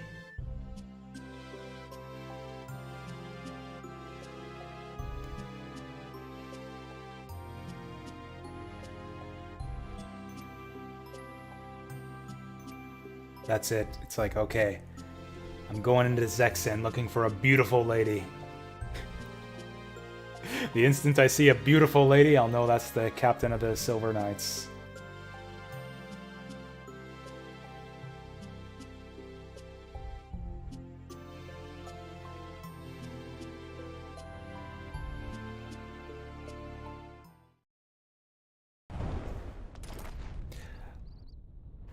Oh, I think I hear something burning. Oh, who could have expected this? Nash apparently didn't. Oh, is this a CG scene? I didn't even know this game had these. This might be the first one we've seen. Hello.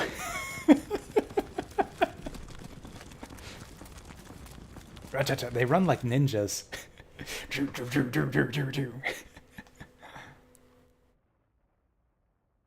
If there's a Suiko 6, I mean, there kind of is. There's that Eiyuden Chronicles thing coming out.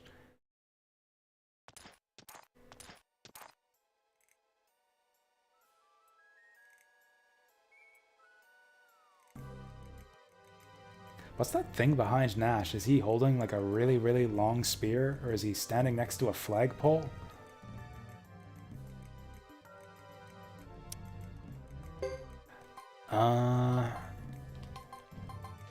He looks like he can hold his own. I'll put him into his own group. Yeah, so it seems like they changed the settings of each Suikoden game. Like, first it's the Scarlet Moon Empire / Tauran Republic, and then they go, I guess, over to the east a bit.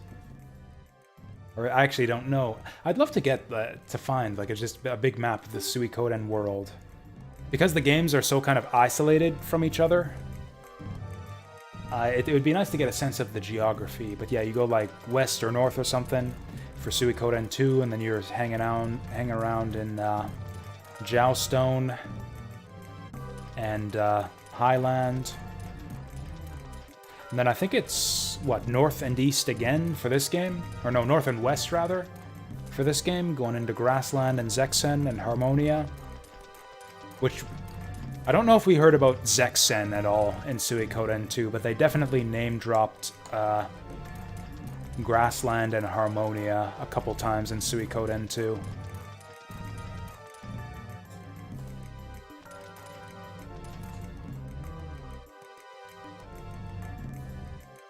Are you fucking kidding me?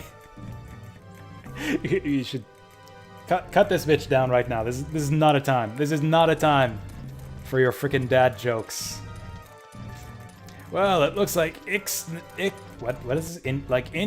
Inske is Ixnay. Who wrote that? Was that in the original Japanese? Oh, my house, my fields. Looks like Ikensei is Ixnay. Oh no. Oh no! We were just standing and drinking! My wife! My child! Looks like Inske is Ixnay! Fuck. What is this place actually called Ixnay? Looks like Ixnay is Ixnay?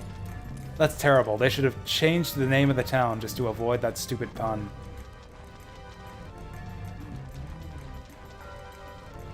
Was it Ikensei or Ixnay? Whatever. Whatever it is, it's Ixnay now. Whatever it was called before, it's Ixnay now. Where's Percival? I hope he's alright. So that's 4 Lizardmans. That's not a good number of Lizardmans to have to deal with. But maybe we'll manage somehow. Alright, Nash, what you got? He got a water rune, so that's a good start. I should have checked his equipment before we did this. Oh, he's got a bowgun.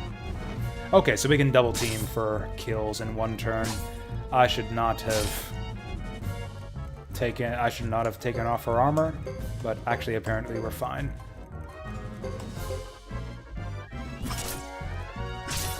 Yeah, didn't he say that he knew how to wield a sword? What the hell? I forgot about that. Yeah, he said, I know how to wield a sword, but I'm not going to because I got my crossbow here. My little wrist bow. What do you call those? The little wrist-mounted crossbow? I guess it's just a wrist-mounted crossbow.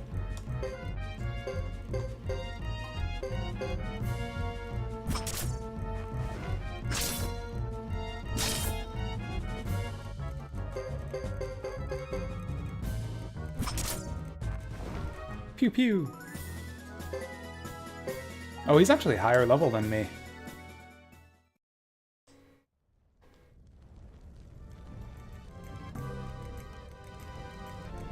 What are these guys doing? Where do these guys get off? Just burning down random villages. What barbarians? What kind of barbarian would just burn down a random village and slaughter a bunch of civilians just because we happen to be at war? What a bunch of jerks. What a bunch of horrible, horrible people.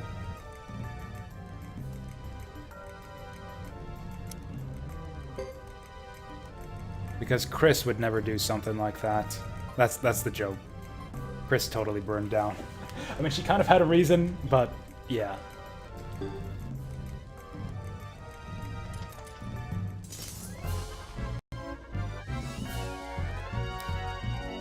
Oh, still just 4 of them? We'll be fine. I hope. Maybe I should heal up Chris, though. Yeah, if she's taking like 40 damage a pop, if they get a lucky double damage hit or something, she could die here.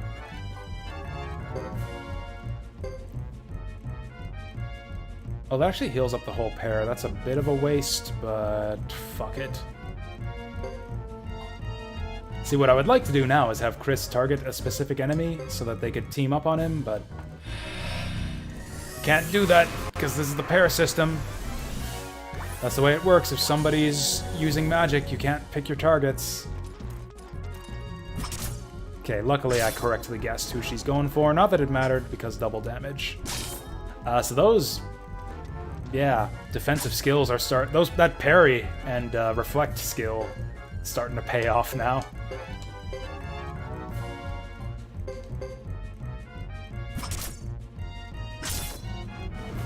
Is there a reason I don't have 3 solos? Because I don't trust Percival to not get owned. Like, yeah, if Chris is down to 85 hit points, yeah, Percival would have got destroyed there if they decided to target him down.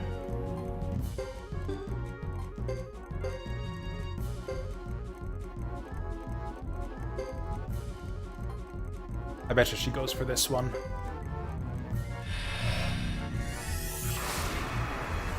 Because, yeah, Percival's defense is a lot lower than Chris's. He takes about twice as much damage as she does. And doesn't parry and dodge as often. So yeah, I kind of wanted Chris in front to run interference for him. Kill the lizard first. I actually deliberately went for the what are they called? The Carians. I went for the tan guys because they have lower hit points, so it's easier to pick them off quickly. How long are we playing for? About another hour, maybe? Half hour? Hour? It depends. Basically, I'm kind of on the lookout for the next good stopping point. Like, if Chris's Chapter 2 ends right away here, I'll probably just call it for the night. If it doesn't end within an hour, then I'll probably also call it for the night.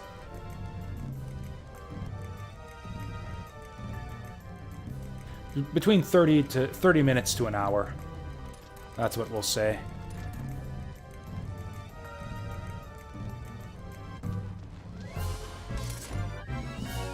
I should have... Oh no, we're full health. We're full health.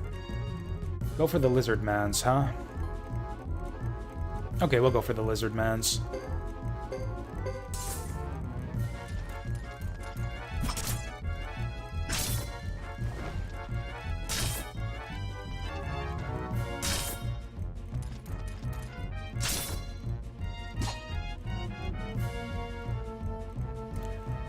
So this all sucks. I don't think we're gonna be able to get to that lizard man, but whatever.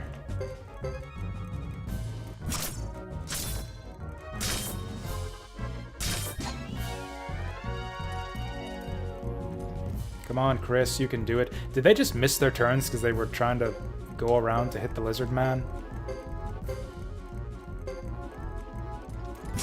Oh, supposedly Nash married Sierra the vampire? Is that something we find out in this game?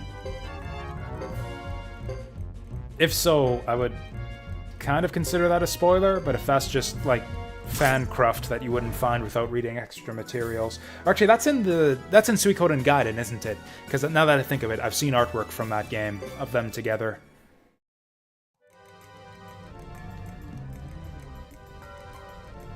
Yeah, I think I've seen artwork of them together. Because, yeah, Sierra figures heavily into the plot of Gaiden, doesn't she?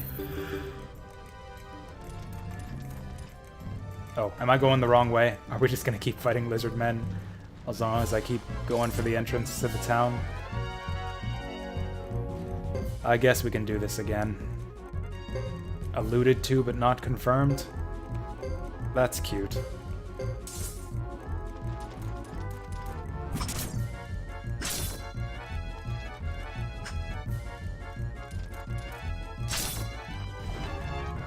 Okay, rather than targeting down the lizard man this time, I think we'll just go for whoever's available. Which is actually the lizard man.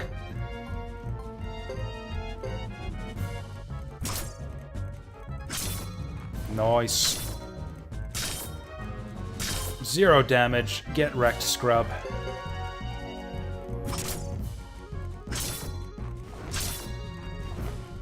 I thought Sierra was already married to Siegfried. That is illegal. It is illegal for a unicorn to marry a vampire.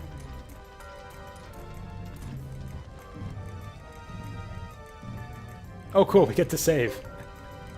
I have a feeling like there's some horrible boss fight coming up or something, so they had to squeeze this in here.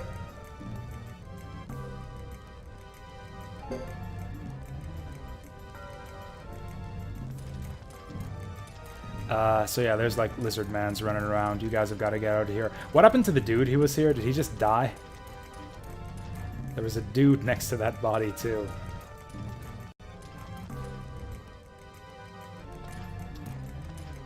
Hark!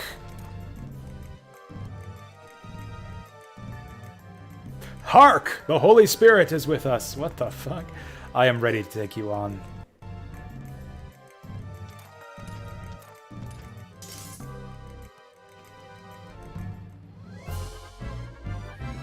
I'm actually not at all confident that I'm ready to take him on. I don't know. We fought this group already, and it was pretty easy with a full party of 6. So it'll be a bit challenging this time, but I think we can do it. Also, I leveled up his ice magic quite a bit, so he might be able to get this off. Oh, look at that. It actually goes off faster than Chris's attack. Yeah, I bet you this will work.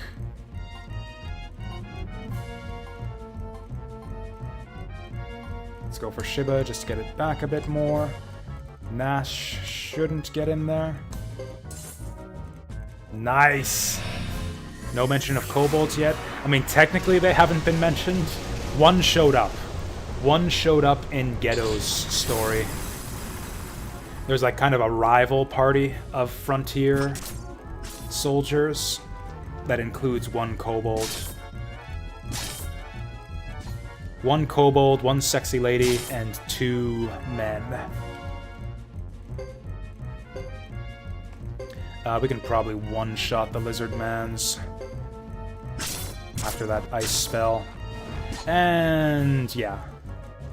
This is great. That you can see just how much of a difference buffing up that ice skill. That's such a difference to be able to get that off before the lizard men activate. Yeah, speed is key for using magic effectively. I know, quiet guy, right? How could they do that? What kind of jackass would just burn down a village full of innocent civilians just because we happen to be at war?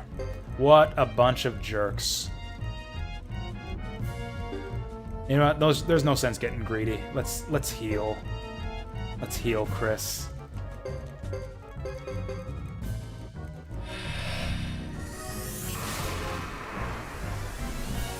The kobold has an eye patch too, and it was kind of funny to see him with Ghetto because they both have eye patches. I think the kobold had like one line. He didn't say much.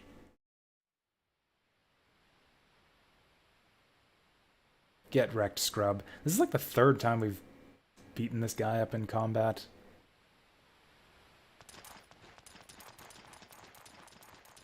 Was that a put down? Was that a backhanded compliment there? You sure demonstrated the strength of the Lizard Man clan. Getting beaten up when you outnumber us 2-1.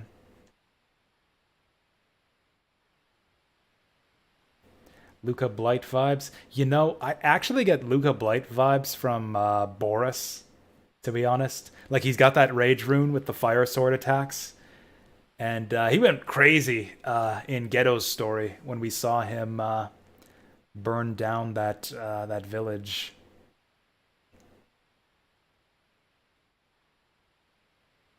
This is the only game in the series that all the kobolds are cool. I don't know. Were there any uncool kobolds in the first game? I liked Kuromimi and Gon.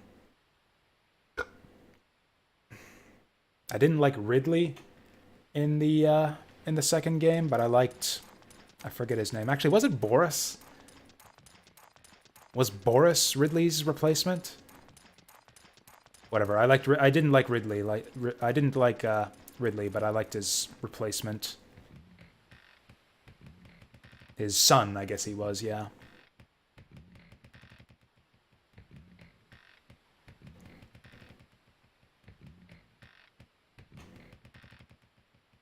Actually, now that you mention it, Gengen was cool. He was like a I don't know, a leader. He was charismatic. He took command. Exerted his authority and seniority in the early game. What was the other one? Gabcha? He was kind of lame. Kind of cute, but also kind of lame. I like his team attack with the actual dog, with Shiro, where he like rides him and with the stick and the bone in front. That was a good team attack, so I like that one at least.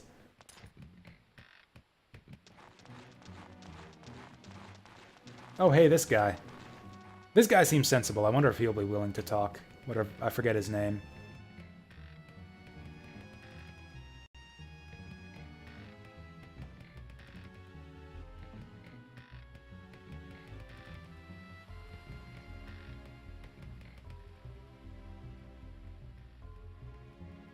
Oh, we have opposite tastes in kobolds? Okay. I mean, like, just the fact... I guess he's like a badass, I suppose. Although not really, that's the thing. He acted like a badass, like he's all, like, stern and serious. He wasn't your typical kobold that you see in the other games, but he was actually incompetent. Like, he was actually a shitty commander, and that's what got him killed in Suikoden 2. Like, I felt like, well, okay, if anyone had to go, might as well be Ridley.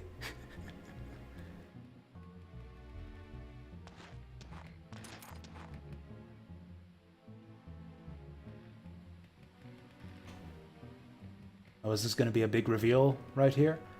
Who is he? Who can't he be? What? Wait, what's he talking about? Who's Wyatt Lightfellow?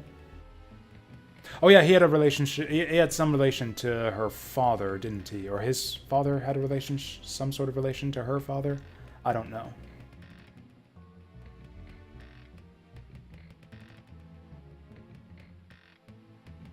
Wait, does she know about that? Oh yeah, the butler must have told her about it in the conversation at the start of this chapter that I wasn't paying attention to.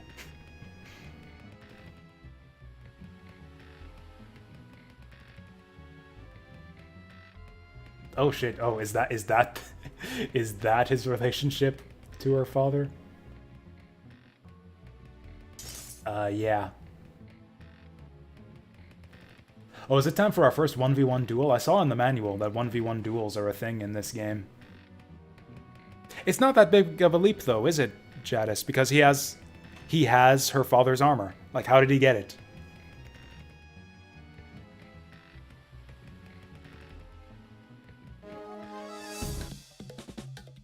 If you play Hugo's Chapter 1 before Chris's Chapter 1... Oh, I see, I see. Okay, so I just didn't get to see the scene where she gets it. Because yeah, I did Chris's Chapter 1 first. Is this just the same as other ones? Attack, defense, death blow, aka wild attack. I missed what he said there. I'm just gonna defend, because that's usually the safest option. Actually, no. He seems like an attacker. First duel of the game, I bet you he's doing an attack. Let's go wild. Damn it. Well, okay, let's see who's got the stronger sword arm.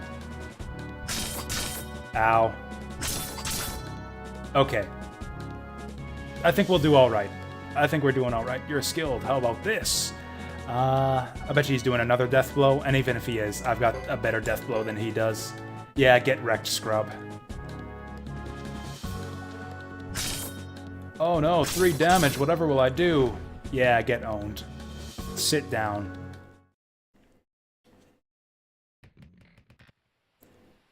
You better have insurance! I whipped it out too late.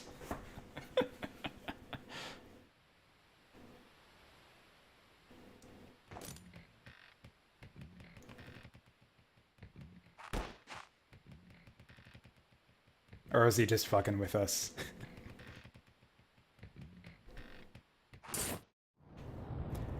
You sneaky fuck.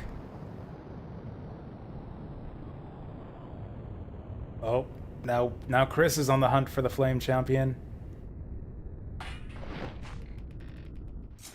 cool. You should have done that with your sword. If you'd have just grabbed your sword on the way there, that would have gone a bit differently.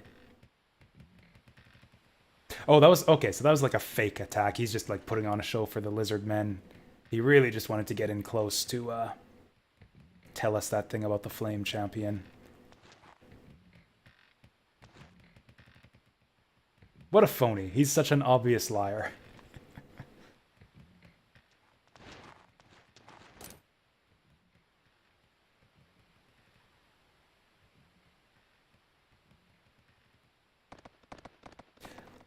So these guys are fucked, right?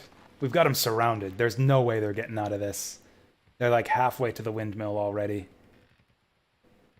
Retreat where? We've got you surrounded. Okay. Apparently lizard men are very speedy.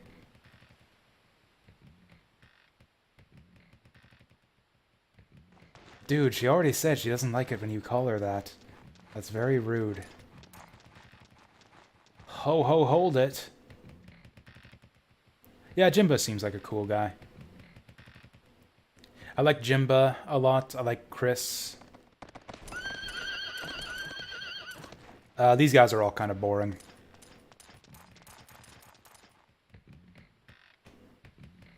I guess I don't exactly like Percival, but, you know, he's a character. He has a personality. I like all of Ghetto's party. I hate the gameplay of Ghetto. Like, he just has had all the worst, most bullshitty parts of the game so far.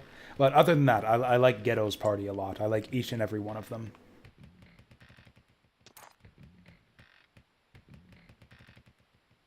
Hugo sucks. Other than Duckman or Sergeant Joe, I don't think I liked anyone in Hugo's party. I guess the Griffin's all right too, but he's not, you know, he's not a person. He's a pet. That's a good question, Percival. What were your intentions in taking her all the way to this backwater?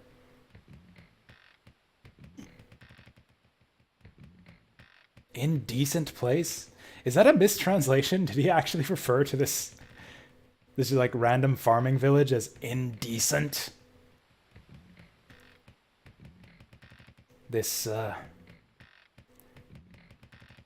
pit of sin and iniquity right here.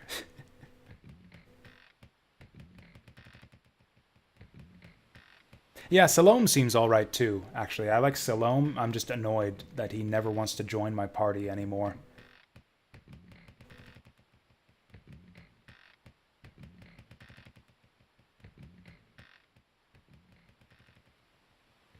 This is her way of, like, sicking these guys on Nash, I guess.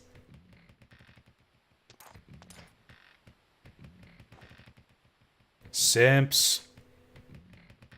All of you, simps. Yeah, I think that's what he meant. I think that's what he meant by indecent. Like, insufficient, backwater. I don't know, unsightly. I don't know. Indecent is not the word I would have used, but I think he meant something like that. Yeah, beneath us is a better way to phrase it.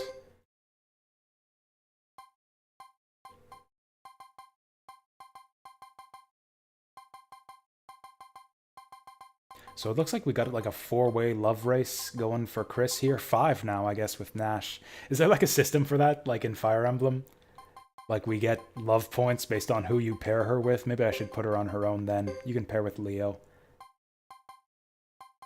Actually, that is probably better, because Leo doesn't have any special runes or anything that we would ever want to use. So yeah, like the abilities of whoever hides behind Leo aren't interfering with Leo at all. Whereas, like, if Percival wants to water rune, that means that Chris can't unicorn rune. So yeah, this is actually the best setup. Like, Boris isn't a nice guy. I'm intrigued by him, just because of what he does in Ghetto's story. I think he would make a great villain. I would love to see Boris, like, turn heel and become a bad guy. It kind of seems like they might be edging in that direction.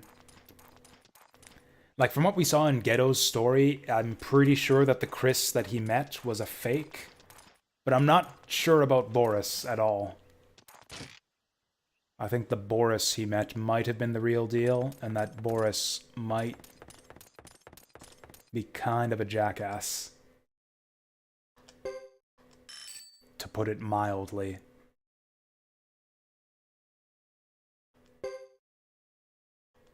I mean, that's what happens, right? You kill the lizards and then the fire gets put out.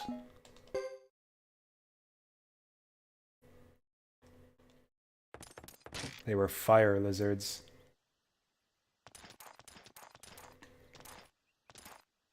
That is true, actually.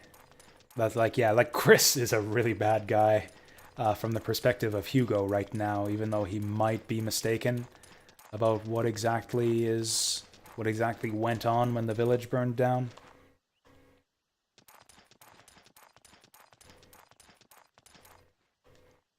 But I mean like an immoral person, like a bloodthirsty meanie. I don't know. Like a Luca Blight, like someone with like no compassion or humanity to them. Without concern for the lives of others.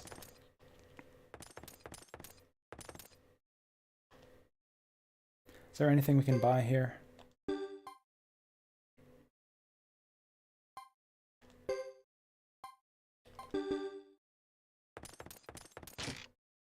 But yeah, it's kind of a consistent theme in the Suikoden games. It's like there are like decent people and wicked people. That's kind of what I meant. That's a better word for it. Like he seems like he might be a wicked person, or at least like extremely prejudiced, and like even more so than the others against grasslanders.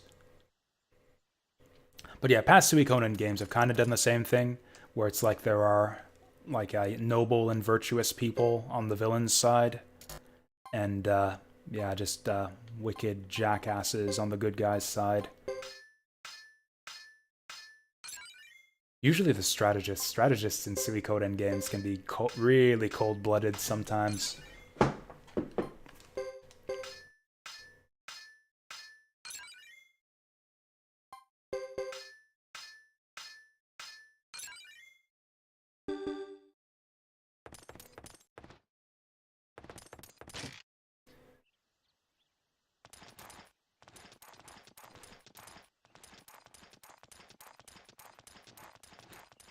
Yeah, that's the thing. Is Boris seems like he could, assuming that yeah, everything we saw from Ghetto's perspective is real. Yeah, like Boris seems like taken in by the whole race war thing going on, just like Lulu did. Yeah, that's a good point. Lulu was kind of the same way, and that's pretty much what got him killed. And Sergeant Joe kind of called him out for it, which I really appreciated, or kind of raised that point. But yeah, he kind of seems taken in by it in a way that, like, for example, Chris isn't really. Roland seems pretty racist, but he's an elf, so we expect that from him. And yes, I recognize the irony of me saying that all elves are racist.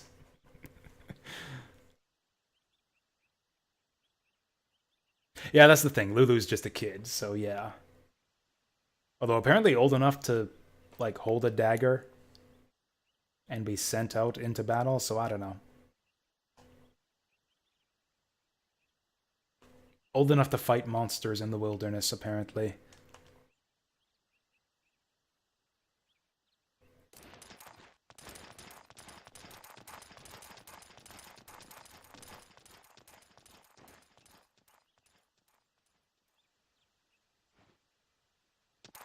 Actually, Percival's probably super pissed off at the lizard men also. I wonder if he's about to commit a war crime the instant we turn our back on him.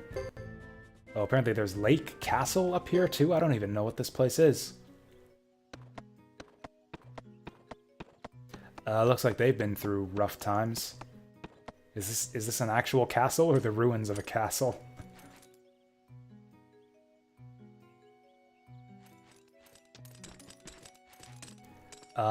Is that... Is that a girl or like a little boy in armor? This actually looks a lot like Lewis.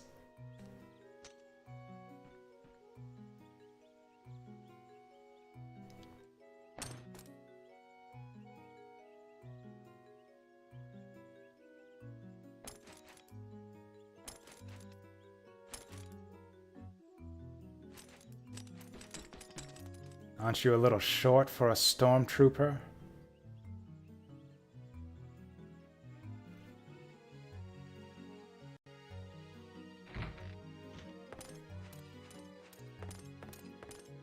Like, in a sense, I guess, like, the leaders of the Karayan village are kind of responsible for... Like, yeah, Lulu is a kid. And we ran into trouble because they sent a kid to deliver this important message. Like, it made it harder for us to get a foot in the door and deliver this important message to the council. Like, what are they doing? Just sending kids out there to do stuff? Like, either like his parents are responsible, or they just have different ways, and apparently when you're like 10 years old, you're an adult and responsible for your own life choices. In which case, Lulu had it coming. I don't know, the moral... There's a lot of moral gray area in the Suikoden games, which is what I like about the stories here.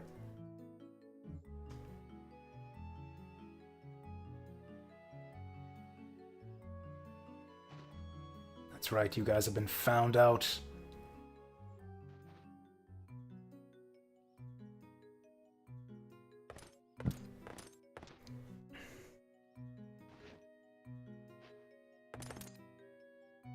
Welcome to Budahuk.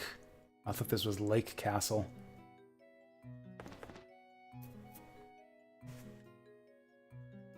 Oh wait, a busted up castle with like just a bunch of like 3 nobodies to look after us. Is this our castle? Are we gonna set up a base here?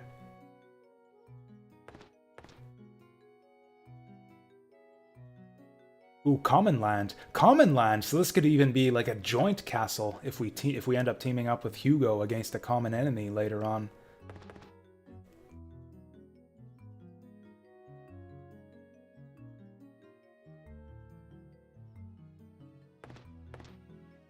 I mean, I don't know about Thomas so far, but I'm definitely a fan of Cecile because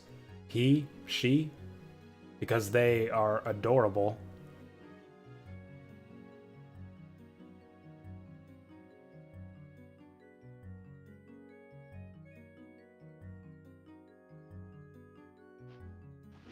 Wait, so what's the issue here?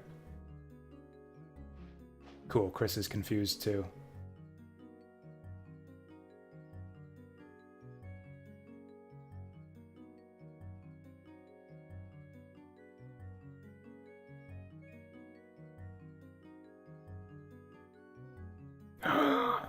Execute him.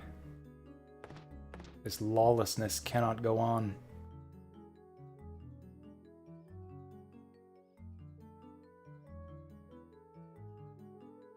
Funny you mention it. I was just on my way to see the council. I guess I could just let this little bit of lawlessness out here slide for a price. Chris is absolutely not the kind of person to try to blackmail these guys. Yeah, we don't even get a choice about what to do with these guys.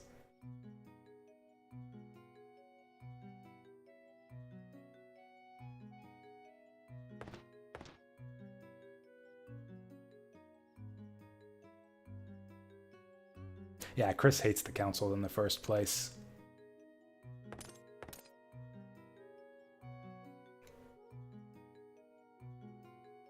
Yeah, so like Cecile's character model looks like just a young boy like Lewis, but the portrait kind of looks like a girl.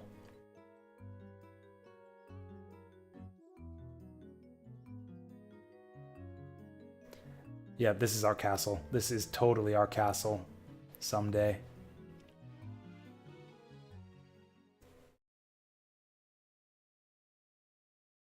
Oh, that's it? Wait, what? What? Lighted Thomas pedestal. Select Thomas's story next time. Woo! Oh, that's not the end of the chapter, though. That is interesting.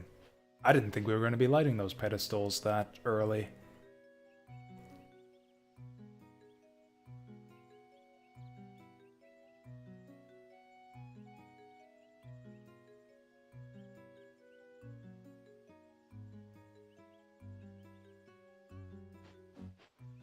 So is Thomas in charge of the castle? Is he going to be the one to go around gathering stars of destiny? This is intriguing, actually. I would like to come to an end to Chris's story for this chapter, just so we can go see what this Thomas story is all about. Oh, they're kind of slow? Well, we'll see. I'm looking forward to him for now, at least.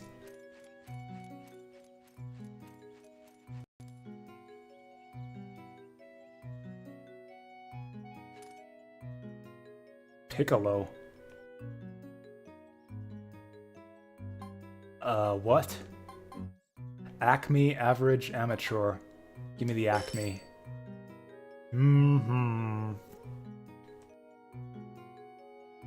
I see here that Zexan Knights are forbidden to gamble. Oh, that's why we can't play the lottery. Ah, that's interesting. I paid $100 for that information. Cool, so he just dumps, like, just random tidbits of flavor text on you? Purple creepers on the plain of Amor just might drop a screw! That is actually good information. I don't want to forget that.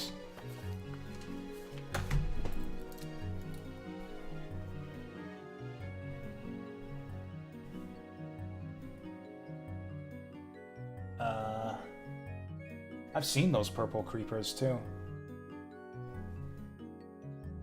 I know a girl back in the fort who's looking for a good screw right now.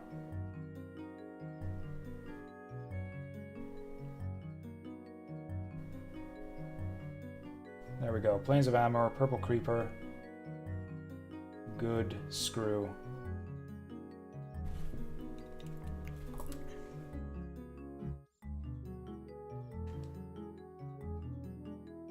Man, I'm gonna dump all my money on this guy. Okay, what if I go for an average fortune? A defensive supply shop may exist within the Zexan Council.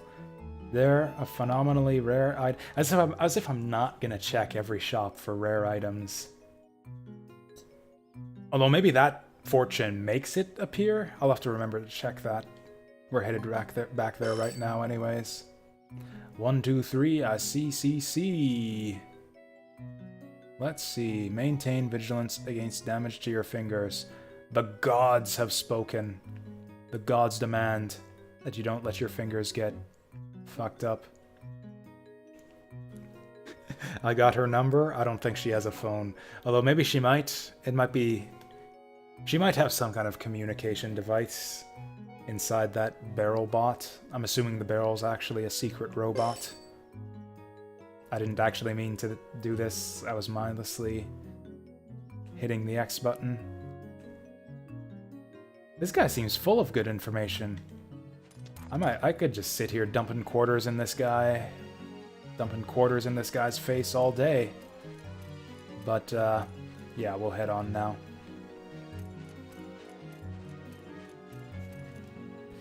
You know, even apart from the story dynamics between the different parties, and as much as I dislike some details of the gameplay here, it's kind of neat the way that the setup of the parties is different too. Like, Chris isn't allowed to play the lottery, but she's captain of the Knights anyways, and is from a rich family, so she starts with a bunch of money and doesn't need to play the lottery, whereas meanwhile Hugo is dirt poor and has a bunch of garbage for equipment.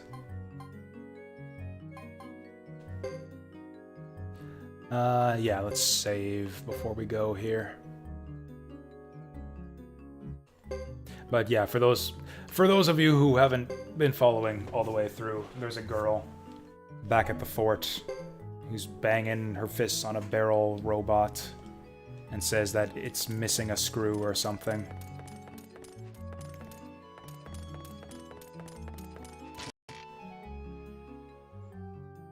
So the fortune teller probably just told us how to resolve that little subplot. Or I guess probably how to recruit her. Whenever we eventually start recruiting people, I have no idea when that's going to start. This might actually be the longest a Suikoden game has gone yet, before... Like, the longest time to castle. It's like, once you get your castle, that's when the recruitment officially starts. And we've been going for 14 hours now, and still... I guess this is the castle. I just don't think we're at a point where we can start recruiting people here yet.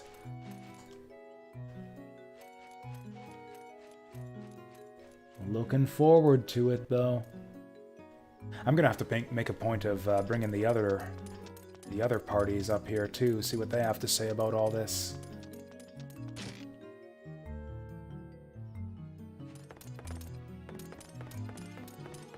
Oh, we got a stage.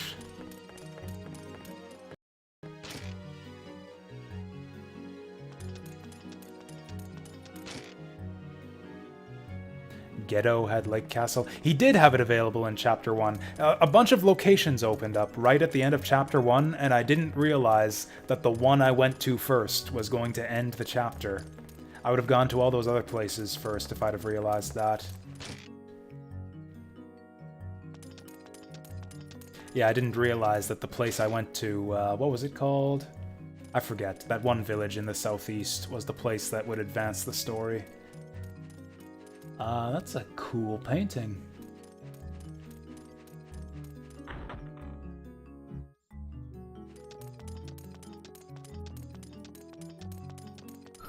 Oh, cool. We can save here too. Although we already saved at the inn. I don't think there's anything here now. Let's just leave. There's no door here. There's the door. Yeah, let's get out of here. Or not. Is there more stuff down here? God, did they make the castle even bigger than Suikoden 2? Seems impossible. Warehouse downstairs? Okay. I don't think I need it right now, but, you know, it's good to know.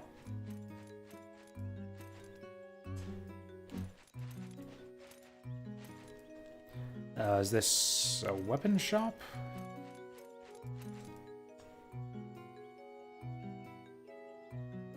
Oh, a tourniqueter.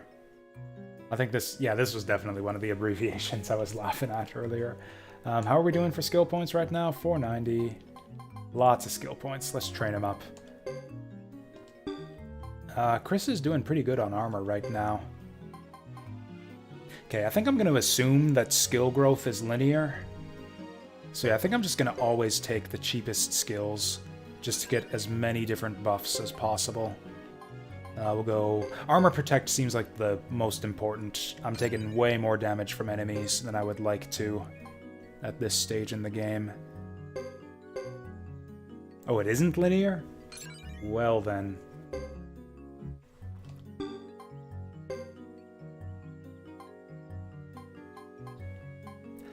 No point training up his wind magic, because he doesn't actually know. Actually, he's a bow guy. He's in the back row. He doesn't get attacked that often anyways. I'm going to jack up his... Oh yeah, Sharpshoot. Raises distance and damage. That's two great things.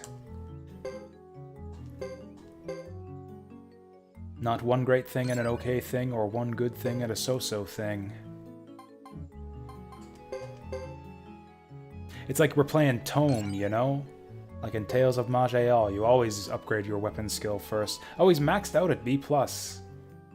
It could be much worse. Oh, he's actually a bad sharpshooter. What are you doing with a bow if you're a bad sharpshooter? Whatever. Oh, he's 1 point off of Repel.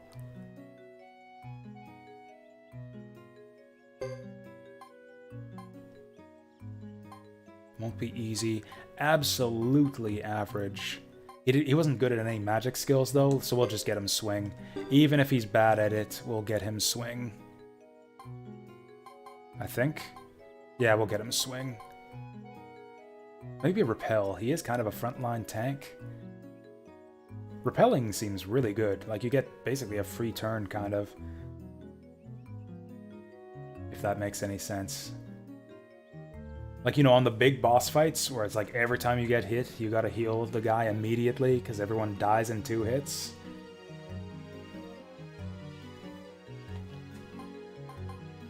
We'll go for swing, though. It'll pay off eventually. We'll get swing for starters, but we'll max out his other skills first. Leo seems pretty straightforward. Have a seat and wait. What is he doing to... I thought we were training. I thought we were training to get our skills increased. What are we doing? What are we sitting and waiting for? What is he doing while we sit and wait that is increasing our skills? We'll go for armor. I think armor is king here.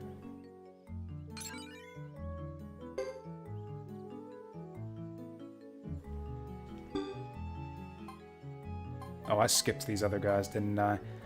Chris could use some ups now. Oh, she's maxed on armor protect too. Well, these are all pretty even, so let's just go for swing.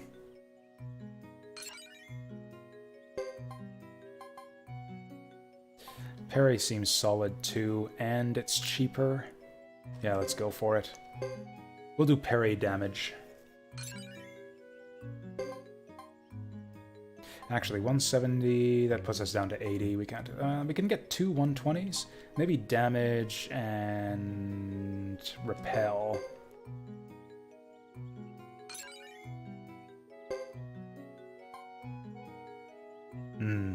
Character skill combinations that show as being bad, but end up being really good.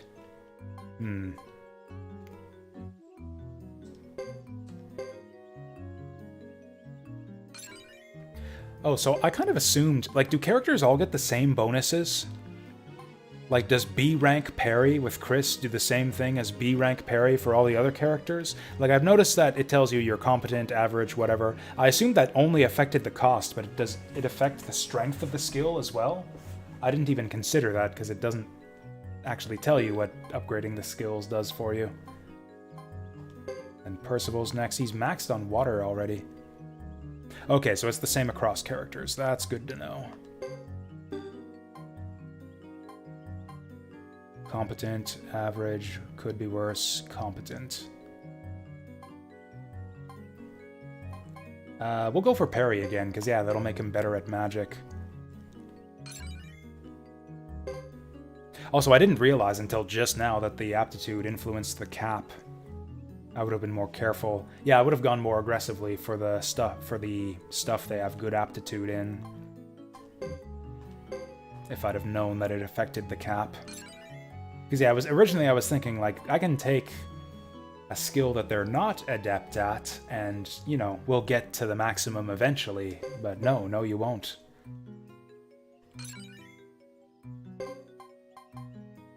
Let's go for accuracy, because I can't stand missing. Alright, and so the return trip will be just a little bit easier now.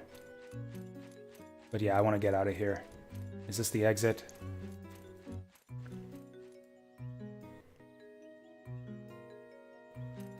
Nope. This is the farm. This looks like a farm. What is... I like the people in town who give me things. That's like a secret pro tip right there, because there are people in town who just give you things for free. Usually farm things, like seeds and stuff. That was the thing in Suikoden 2 also. I completely forgot about that. Yeah, just random townspeople giving you seeds and piglets.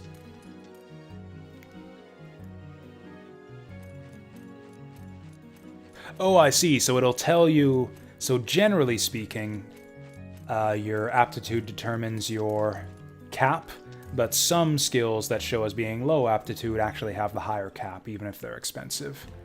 I gotcha.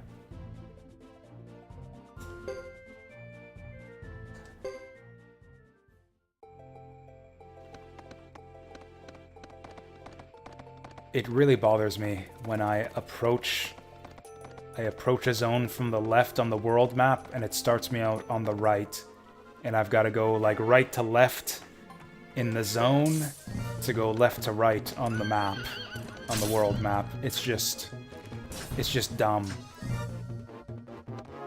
Did she just get double attacks? Is Chris attacking twice per turn now?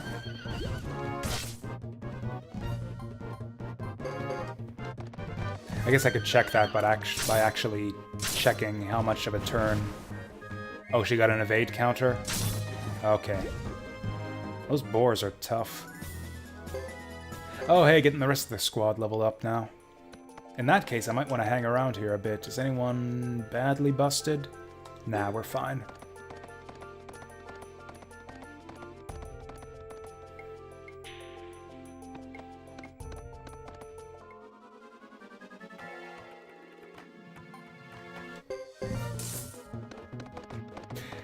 So I'm not a huge fan of the music in this game. Just the instruments seem just a bit, I don't know, a bit off. I just noticed though, there are like little details that come out in the music that I just barely notice because again the instruments are a bit quiet and muted. I just noticed there's like a little clap clap at the start of battle there, and it's kind of endearing. Like we're getting ready to dance or something.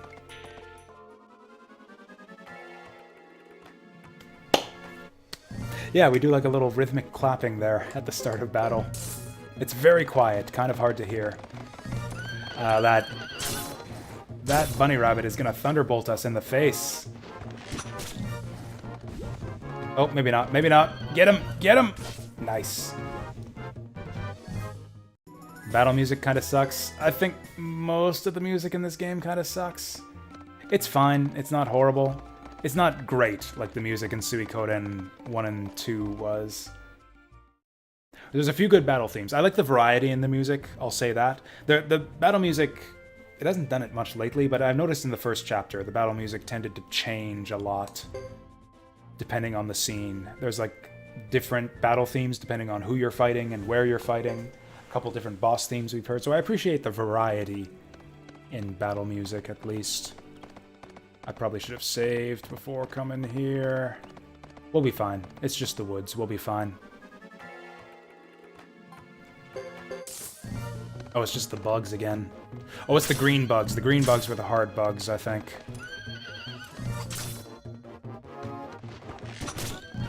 These are the bugs that had, like, lightning magic for 150 damage on everyone.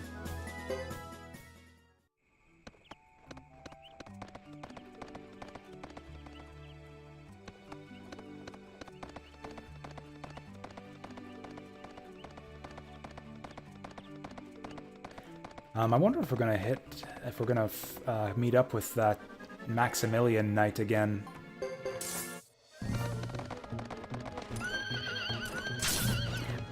Which is, yeah, another one of the handful of references we've seen to... There's a lot of Suikoden 2 references in this game, but nothing specific to 1 so far.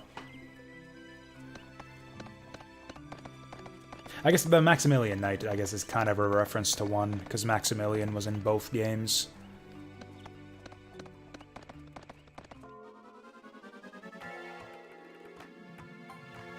Oh, we can let go. Yeah, let's do that. Actually, there was one good piece of music in this game, the intro theme. The intro theme during the opening movie was actually freaking great. Can we go in here? Is there any reason to go to the Northern Cavern? Surely that's up there for a reason. I'm gonna do it. I'm gonna hit up this save point and we're gonna go up there now that we got a full party. Like, why is it open? Nobody's even mentioned it. Nobody's ever asked me to go up to the abandoned cavern.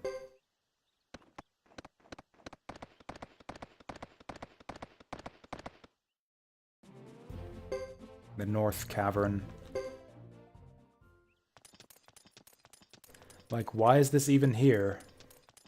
Unless there's something in here to get. We tried this before when it was just Chris and Boris in the party, and it, like right at the very beginning of the chapter, it did not go well.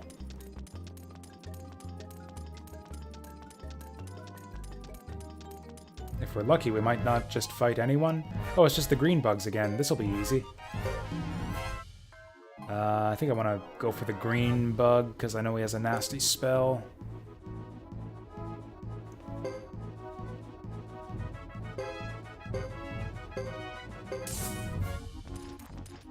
And yeah, just like I was talking about, the battle music here is different than in the last couple zones. Get wrecked. Did we just perfect that? Oh no, Boris just took 80 damage.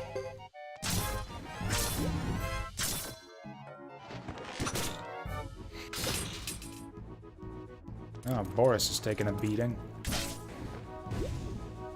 Wow, Leo is a beast.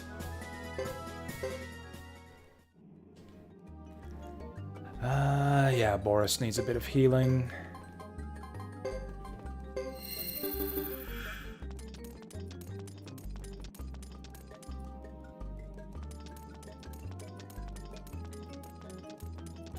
What are we doing here? Why do we want to be here? Like, what could conceivably even be in this cave that would be of value to me? Target the beetle just to make sure he doesn't get his spell off. Even if the melee fighters can't get past the skeletons, the archers should be able to shoot him. He's not chanting anyways. Pew pew.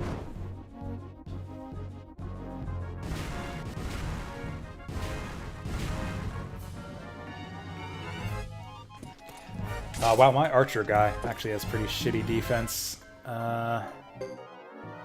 Like, we kind of gotta go for the bug again, because I really can't let him get that thunder spell off.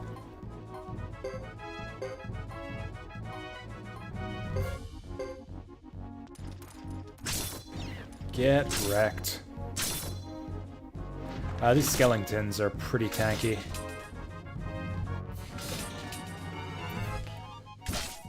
Okay, we can probably get away with an auto at this point. Most of these guys are like half dead. I mean, you know what I mean. They're skeletons, so they're dead in the first place, but you know what I mean. That skeleton's got a skull on his axe. Like, he's got a skull on his head, obviously, but he's also got a skull on his axe. That's, like, morbid. Like, that could be his brother. Well, these guys are worth decent XP, so we might as well hang out here for a bit. Also, I've got medicine to spare.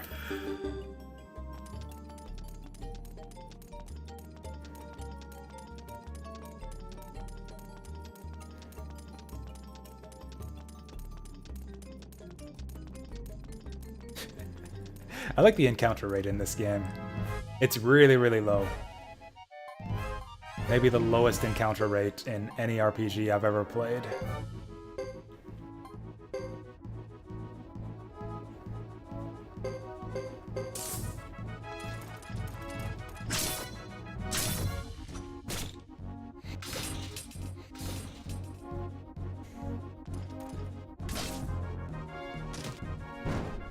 Skeleton's still standing. I shouldn't have done this. Like I said, I wanted to get to bed right away. Probably would have closed out the chapter just by going to see the council again.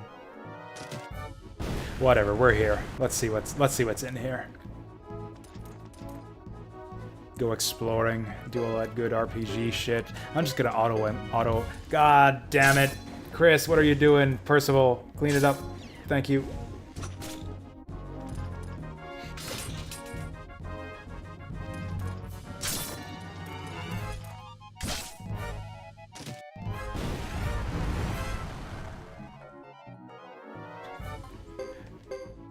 Holy crap, Leo is beastly. What was I saying before about, oh, he's garbage, he can't learn skills, he can't use magic? Yeah, you don't need any of that shit if you just do all of the damage and have all of the defense. Yeah, I would give up all of my magic and skills off of the rest of the party if it meant they could all have stats like Leo. That's a lot of skeletons.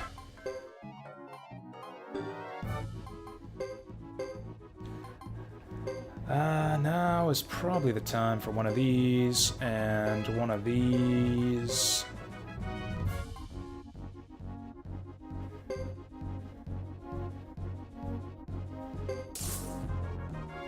Why are we in the swirly mine again?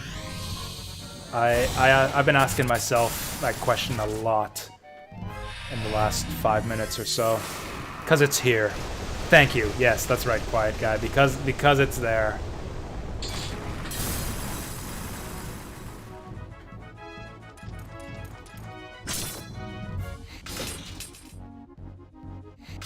So Chris is the only one running up, huh? That's fine. Apparently she knows how to handle herself. She just tanked 4 Skellingmans. Holy shit. She's actually... she's actually gonna die and she doesn't have a partner to heal her. Shield? Oh, Percival's gonna die too. Yeah, we've got 2 turns? 2 turns? Oh my god, Chris, you suck at this. Just defend. Just defend and then try not to die. Hopefully we'll get Percival to get you out of this mess. Ooh, that's fast. That is... Actually, maybe Kindness drops? As long as Percival doesn't get targeted, we should be able to get away with Kindness drops.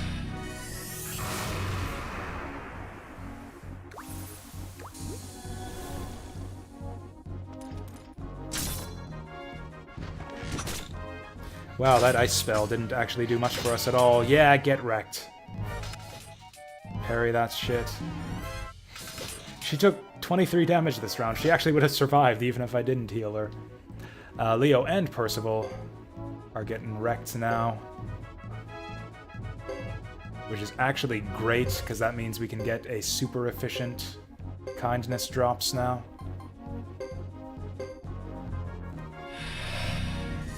Yeah, now that we got all those armor skills on her, like the Reflect and the Parry and the Armor Up, like, yeah, Chris is a fantastic tank. Dodge. Dodge.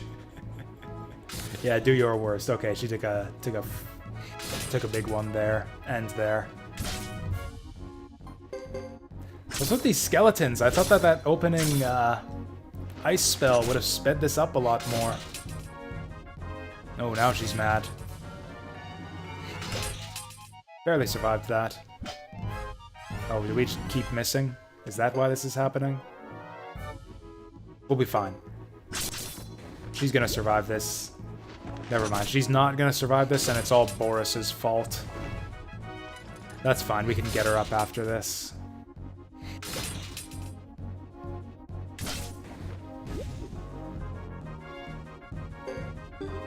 Oh wow, they're all super pissed. Super pissed. That, what's the word? That... Dancho, is that it? That the captain went down? That Dancho went down? Yeah, I think she's higher level than everyone else anyways. That's just more XP for the rest. Not that these guys are worth that much XP anymore. Also, we got medicine to spare too, so yeah.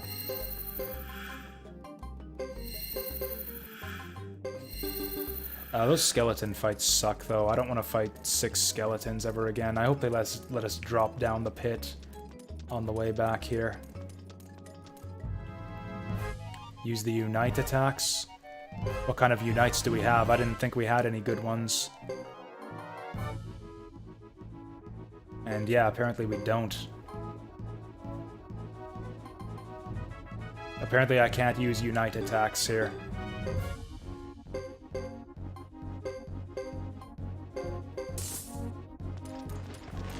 Yeah, what the hell? Didn't we used to have them?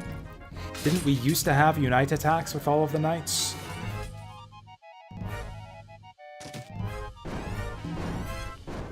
Maybe Chris has to be paired up for it to work.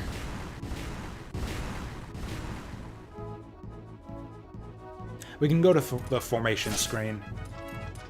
Because it shows you, Did they just waste their fucking turn?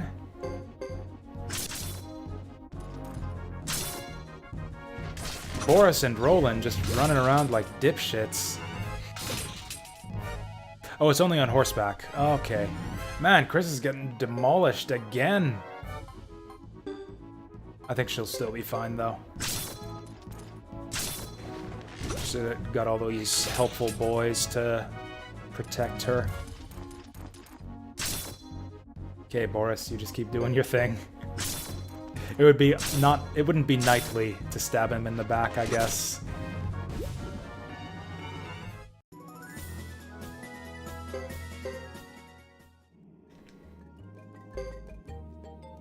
I'm just terrified now that, yeah, it's gonna be some, like, optional super boss at the end of the dungeon here. If there is, we should get a save point. So what unites do we have? Probably Boris Chris. Nope. Percival Chris. Percival Boris. Ah, there we go. That's actually probably better. Yeah, that's just as good as going Leo Percival. We'll give that a shot to see what they've got. Did I just spin around in a circle? Did I just go backwards there, or is this just another pit?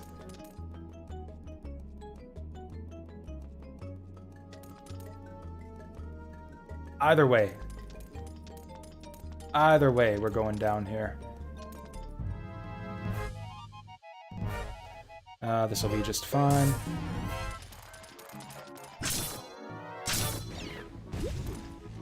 Really hope there's a shortcut or something at the end of all this.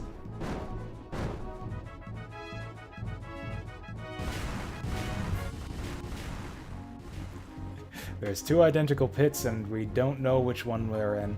Either way, we're in one or the other. Honestly, if I went backwards and we're back in the first one, I wouldn't mind just getting the hell out of here right now. This is... and now I can't tell... I think this is the way down the spiral. Yeah, this should work. God help. Okay, good. We can get through here. I was about to lose my shit for a second there. I don't want to fight these idiots. I guess there's only 4 of them. For a second, I thought we were on the 6 skeleton fight, which I would probably try to run from. Oh yeah, we were going to unite these guys. 1.5 to 1 foe, no downsides? Heck yeah.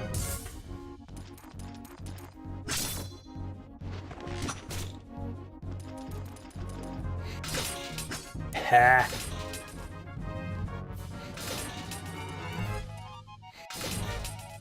Okay, not so ha right now. Man, these guys are slow. Come on! X-slash! That was probably wasted damage there since we hit that guy a bunch already. Okay, so I guess they go later in the turn order if they do it like that. Chris is gonna be fine. Just fine.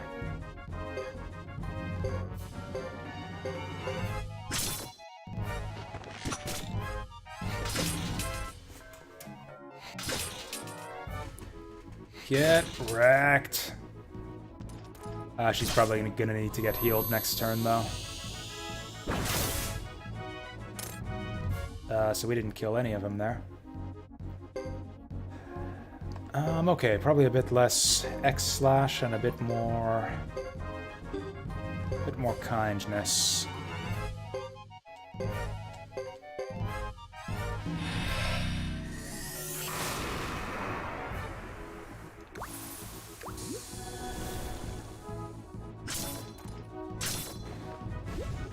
I hate how tanky these skeletons are, but then again, we're probably not supposed to be in this area yet, so I kind of brought this on myself.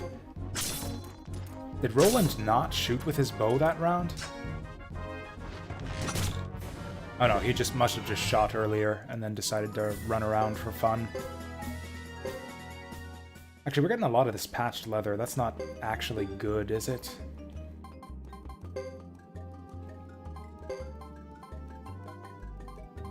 Defense 3. Yeah, that's a no on that one, Chief.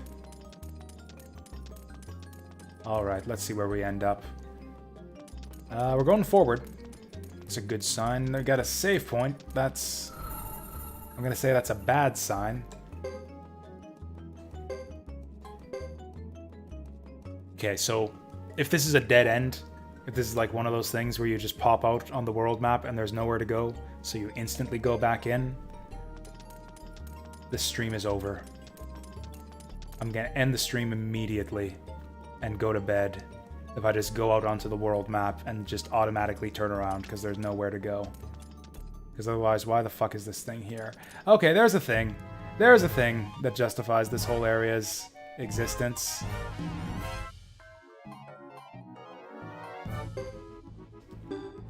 I don't want to fight these guys. I'm excited. Damn it.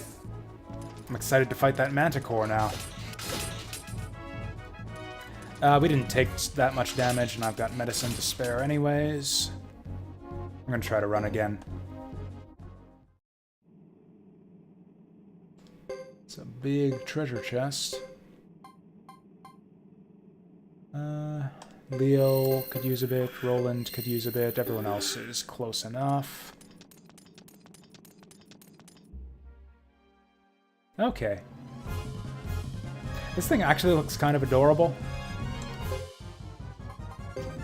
Alright, so what do we got here? Shield rune. Let's buff. Let's buff for this fight. Let's go. Let's get zerked. Let's, Sword of Rage, is this even worth it? Enchant direct attack with fire magic. Fire resistance. Let's get enchanted with fire. Actually, can I use that on my buddy? Or is it only for myself? Gotta use it on myself. And then Great Hawk is useless. This thing's actually not even that big or intimidating either. We'll see if we get any of these spells off. Well, we got the one. Magic Sword! Well, we'll see what that does for us. That's a lot of damage. That looks bad. Oh, it didn't interrupt Chris's chanting, though. Alright, how many Zerks? How many Zerks? We got one Zerk. But it's on Chris, so that kind of makes it worthwhile. I don't know, we'll see. We'll see how well that does for us. That's the second time I've cast that fucking spell, and it only berserked one person. At least we haven't hit 0. Leo and Roland could use a bit of healing. Roland could use a bit of healing. We'll combo this guy. I'll use an item. Use an item on Roland.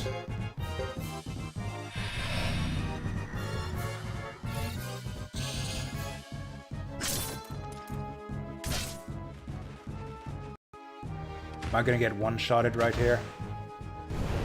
Oh, he does have fire attacks.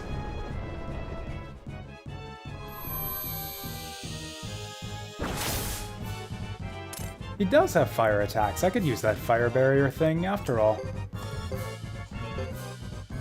So now those guys need some healing. Oh, I wasted my magic. But yeah, we'll heal up these guys. This seems pretty easy. He says right before getting annihilated by some bullshit out of nowhere.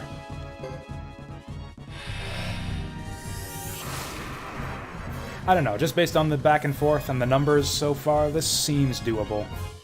But compared to that frickin' golem fight where every single person in my party gets like one-shotted or two-shotted by his physical attack.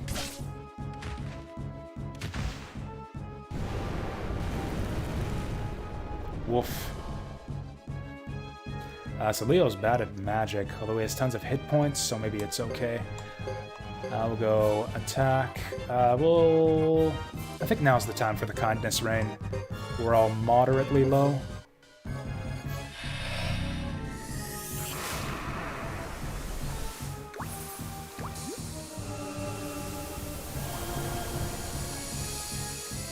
Oh, kindness rain is an AoE in this game, isn't it? Not an all-target. I should have been more careful with that. Big hits.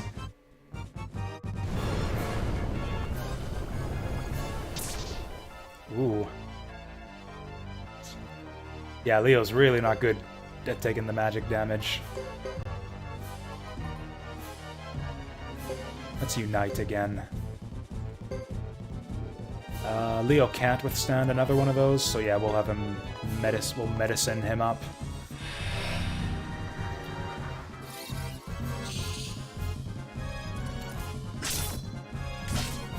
Ooh, full defense. Okay, he's doing the poison breath now. He's doing it like 2 rounds in a row. I wonder if that means... he's almost dead. Yeah, it means he's almost dead. Nice. We're not even gonna get a full level out of this. Nobody levels up. Yeah, apparently we could have done this a while ago. Alright, what do we got? Big treasure. Big money, big gains. 70,000 bucks. Can I fit all this stuff? Mega Medicine, Mother Earth! Blazing Wall, Blessed Helm, Guardian Cask. Wow, this is... Whoops. Fuck. Fuck. Okay, I got all this garbage medicine. I'll just dump the medicine. In fact, I'll probably dump all of the medicine.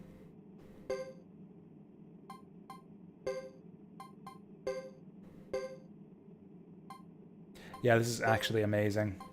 Oh, we got a medal, too.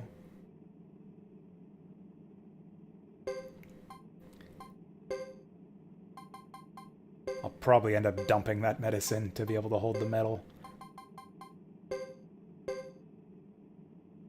If you give this to an appointer... Oh, damaged helm. I should have gotten rid of the damaged helm and the patched leathers. I should have gotten rid of these before the medicine. Oops. Oh, well. Come on, just pick them up off the ground. What did you do with them? What did you do with them that you can't get them back?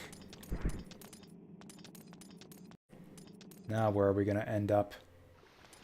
Oh, dead end. I guess the stream is over. Just shut the game off.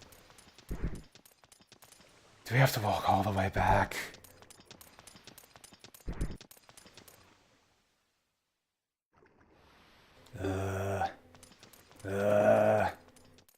Okay, at least we got a save point right here. Oh, also, let's use... Yeah, I kind of assumed that would be a quick exit also, but no, apparently we got to take the long way back. That's fine, we got some new equipment to see us through. Chris tanks, like, all the damage. So I think let's give her all the good equipment. Blessed Helm for 25, Guardian Cask. Give her the Blessed Helm.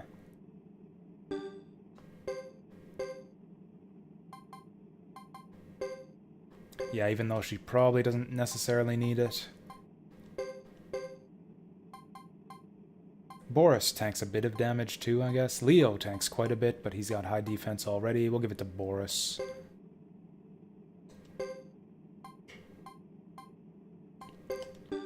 Actually, Fine Helm's probably an improvement for someone too.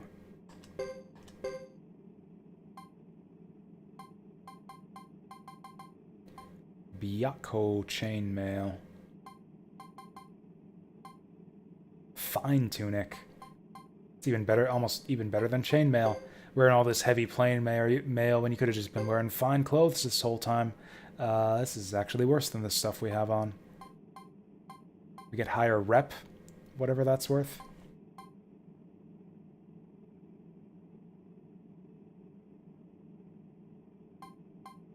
So apparently it's exactly the same as his new chainmail.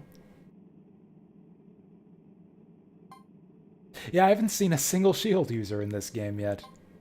That's so bogus. Anyways, so a lot of this new equipment wasn't as good as I would have expected. Yeah, we've actually got some really good armor on already. Counterattack success rate plus 50. So that's amazing. Yeah, that's a big shame that we can't make use of that. Does anyone have shitty gloves? Both these guys have shitty gloves. I'll give it to Leo, because he tends to actually get hit. Ooh, Def 12, Swing 1. Cannot equip. Nobody can equip. Mother Earth. I'm looking forward to that. Give it to an appointer. I don't even know what that is. Byakko is better because of the mobility. I thought that mobility meant movement. God, So mobility is a different thing from movement? I assumed that like better mobility means it would raise your movement stat, but it didn't change his movement stat. So we've got like mobility and movement and a rep stat that I still don't even know what it does. I think, did I hit the wrong button there? Repel? Oh, so that's like your parry chance then? Okay. Or not parry. Parry and repel are actually different things, I think. Let's see if we got any tougher after that last boss fight. Probably not, because we didn't really get anything new. Didn't even get any levels. Yeah, so there's like the thing where they swing their weapon and you take 0 damage, and the things where it says like full guard, and you just like take the hit but don't flinch and it does 0 damage.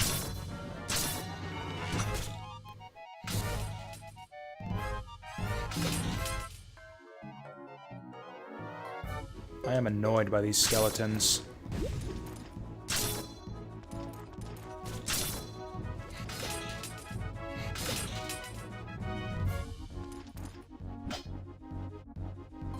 I'm also annoyed by Leo missing. He's our heavy hitter. He does like 300 damage a pop. Can't have you missing those, Leo. The fuck?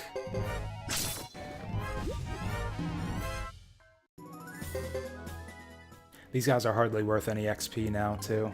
Okay, everyone is actually reasonably healthy. Oh, and then we gotta take the long way up. No shortcuts for us. I think I'm just gonna run. I think I'm just gonna run from everything here. It's not even worth it. We're not getting hardly any XP off these guys anymore. That's a lot of bugs. This is... we could... fuck. Oh, let go! Let go! Yay! I was gonna say, we could conceivably wipe if we fail a runaway. And then, like, just a couple of those guys decide to do lightning attacks. 2 skeletons, I don't even think that's bad for us that much if they attack us.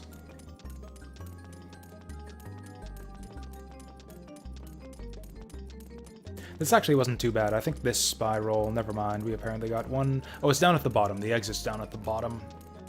So one spiral has the exit at the top, the other one has it at the bottom. Does the healing from Lewis kick in if you retreat? I actually have no idea how Lewis's support works. Oh, has he been getting skill points this whole time? Should I have been ranking up his skills? Or no, his are dashed, so I can't upgrade them. I have no idea how his healing and cook things work at all.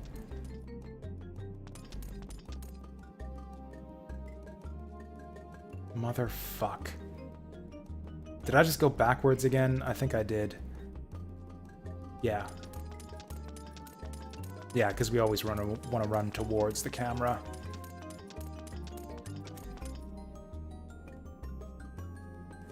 I guess we could see. Okay, so Chris is at 133. We'll see if that goes up after our next retreat.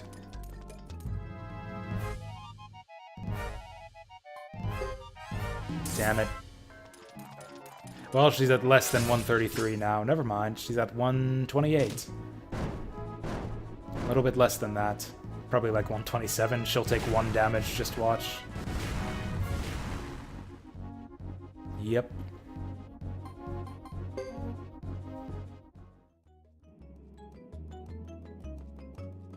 Yeah. I think it worked. Because she took 5 damage that fight, and it got healed back. Hooray for Lewis. This entire room is like an inverted copy-paste of the other spiral room we were just in. Yeah. This place is confusing. Whatever, we got the Manticore. It was all worth it. Or not Manticore, it's a Chimera. Chimera is what that was. At least we do have a little bit of a shortcut back. Oh, she was 132 at the end of the fight? Oh, I must have done my math wrong then. Then I guess it doesn't work.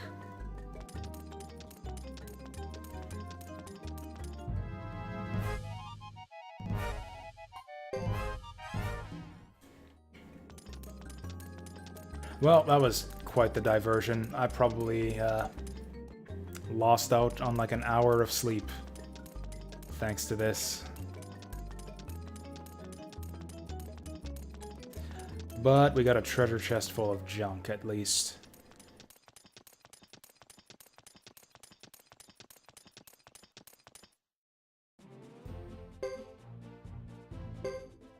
So side dungeons. Just random side dungeons appear in the middle of the map. I like that. Suikoden 1 and 2 didn't have side dungeons. Yeah, we got a bunch of skill points too that we can spend now. A few extra levels too along the way.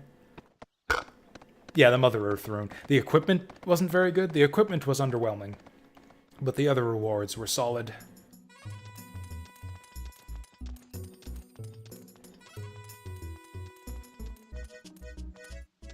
Now what?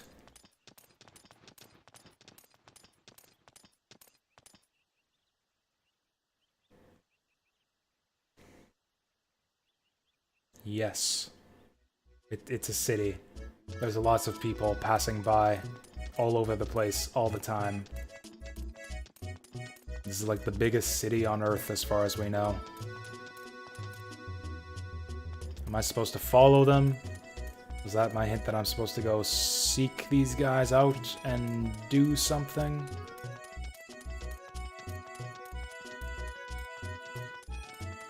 Oh shit, this... Oh, never mind. Oh, the circus trio's done playing. I can tip them now. Oomph. Oh, they lost a friend. Where's your friend? Ooh, she looks distraught.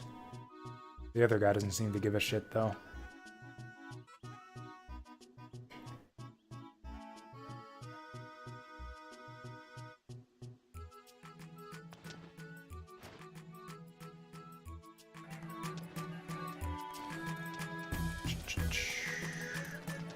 Try the armor shop in HQ. Yeah, I was gonna check the shops because they gave us a hint that there might be new rare items there. So yeah, we'll check that out in a second. I bet you the kids in the bar. Kids are always hanging out in bars. So we have to play hide and seek with this lost sassy child. You're dressed a bit strangely. Okay, fine. My room is upstairs. Why do we even have a room at the inn? Like, I live here. I have a house in this town. A huge house that she lives in alone. With just her butler.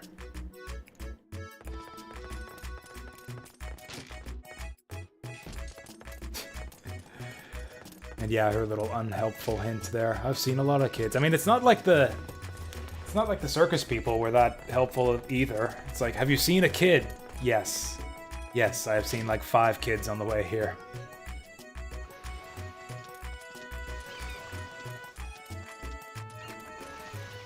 There's an explanation for what's happening.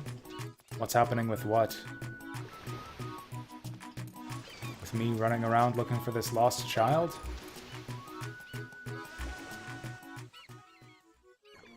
Yes! Finally some good fucking music. I mean, this is the worst version of Theme of Narcissism out of the 3 games, but at least it's back. It's back, baby. Yeah, good night, Fantasy Girl. I'm probably gonna head off to bed myself right after the council scene coming up.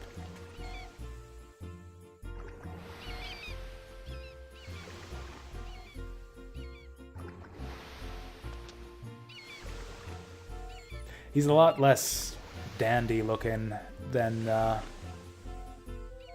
guys who had this theme music in the last 2 games.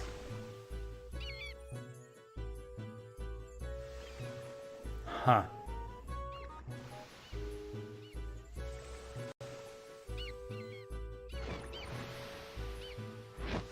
Wow, he actually just reached into his stomach there. Oh, there's actually supposed to be nothing there. I thought they just didn't have a model for it. That is kind of gross, that thing he's doing with his hand right there. It reminds me of Kazuma in... I do have the rose brooch. Yeah, I did notice that.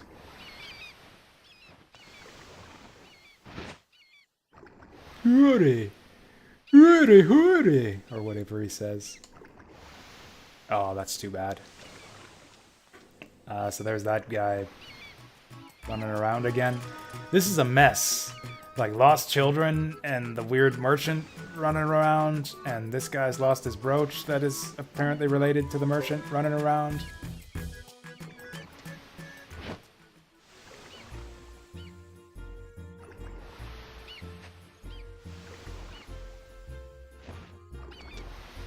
That's a good question. Why are we talking to... I'm putting together a group, apparently. Since when?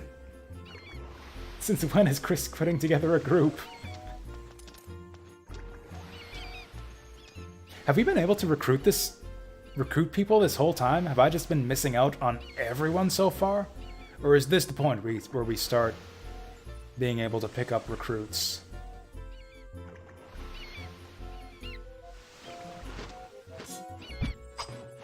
Oh shit. I don't know about his artistic deportment, but he knows how to swing that sword around.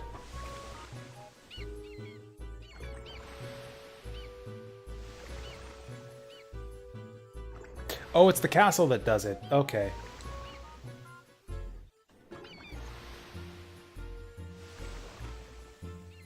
Does each individual hero have to visit the castle? Like, Ghetto will have to visit there too before he can start recruiting, or can everyone do it now that Chris has gone there? Yup. Okay. I assume you mean the first option. I assume you're answering yup before I inserted the or there. That makes sense, because they're not putting together a group until they visit the castle. It's like, hey there, I'm putting together a group. Well, not me, but this girl on the other side of the world who I've never met before is putting together a group. Go to her castle. Yeah, that would make a lot of sense. Butterhuck. I guess we're just Castle Butterhuck in this game. I don't know why they don't let you name the castle. But okay. Didn't even give us a chance to mess it up this time. We're just Castle Butterhuck. Yes. I have an excellent eye for good equipment.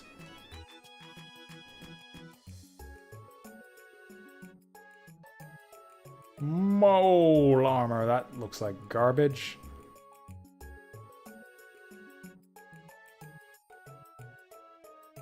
Am I or aren't I?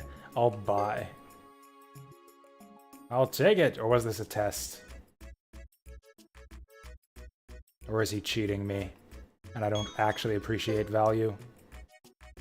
Oh, never mind. He likes me. I gave him money, so he likes me.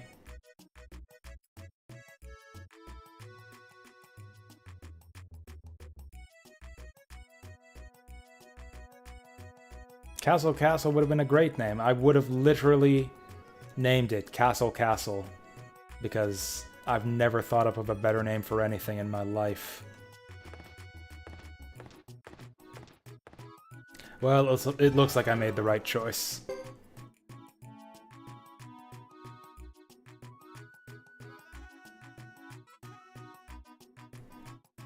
Awesome, now we got some mole armor now. Oh yeah, this is the garbage shop. There's nothing good here. We'll go to the fancy shops at the town hall. I'm still looking for this lost child, aren't I? Is the blacksmith here any better now?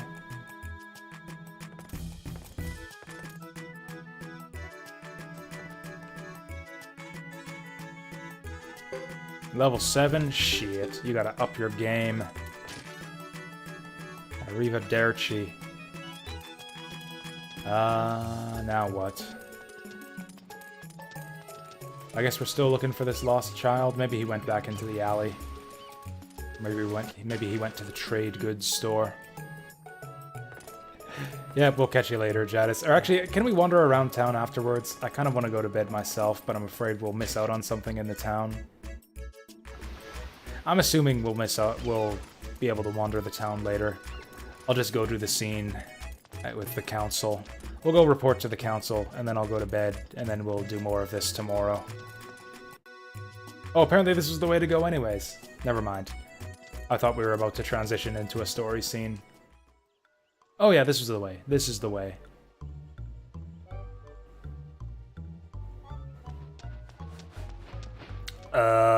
What is going on here?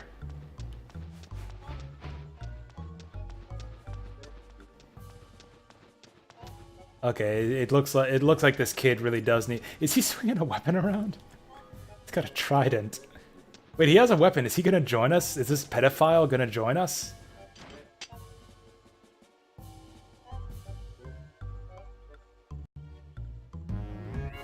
It's time to duel.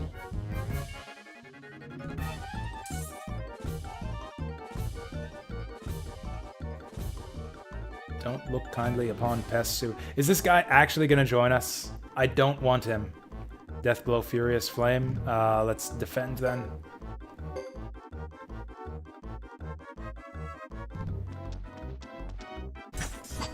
I like how they mix up the, Oh, that's it? He's done? I like how they mix up the military battle mechanics in every Suikoden game, but the one-on-one duels are the same as ever. They realized they got it perfect in the first game. Oh, what did he say? What did he say? I'll just attack him.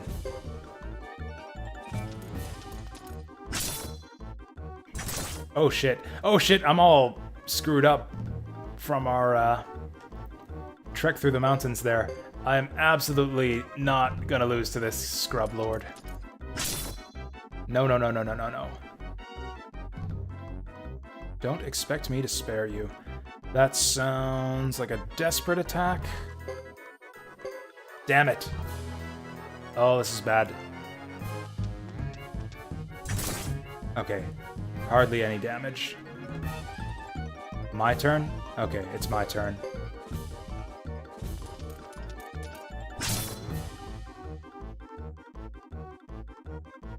The pain! Okay, sounds like another defend.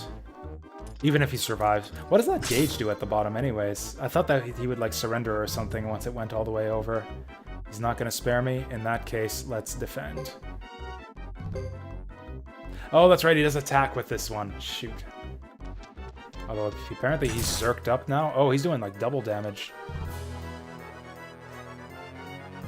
Let's attack him then, because I think we get to go first.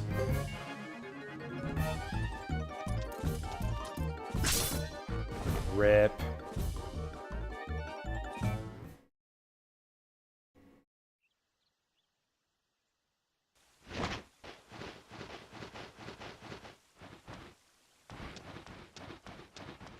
Oh no, you're not getting away.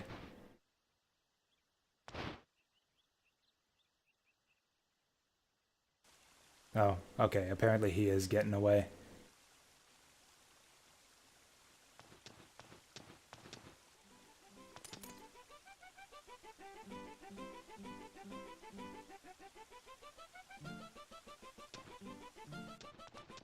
So, is there actually an explanation for why he was chasing this lost child, or is he actually just a pedo? Because that's kind of what it looks like.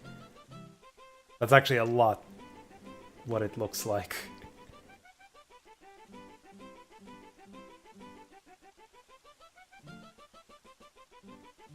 A thief? What does this kid have that he's gonna steal?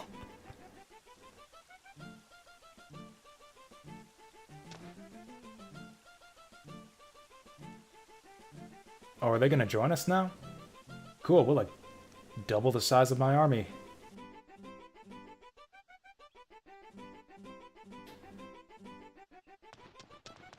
I've got a trashed stage with garbage all over it. You can perform there. We've got a, yeah, go to Buttahuck. I got a guy with a fancy hat and a rose who can watch you play. And a merchant who sells the shittiest armor in the world. What kind of thief uses a trident as a weapon? It's a good question. Maybe he's like a secret merman?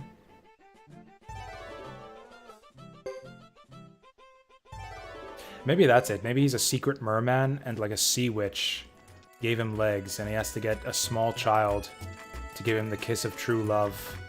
Or else he'll have to go back to the sea.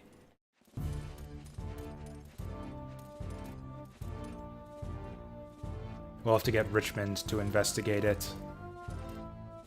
That'll be his 7th secret.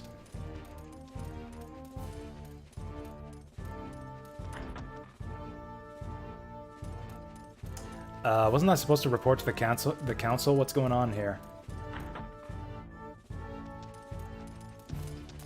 Or am I supposed to go back home first? I guess we'll go to the shops first.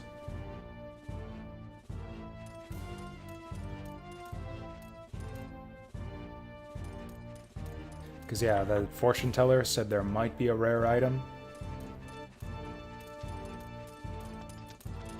Oh, maybe it's the big doors. Maybe it's the big double doors.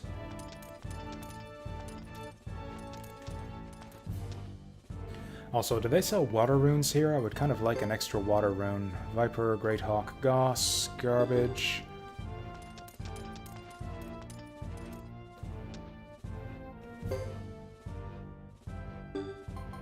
What rarities? Oh, he's got Byakko chainmail. That's the same garbage that the Manticore dropped for us. Awesome.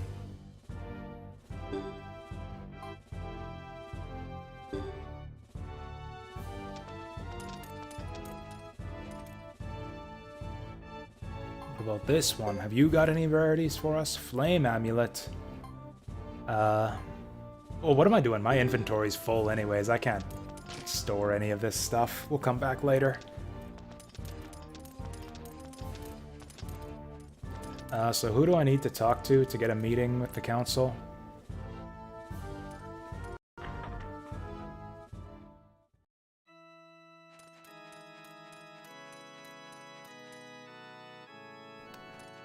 Fuck it.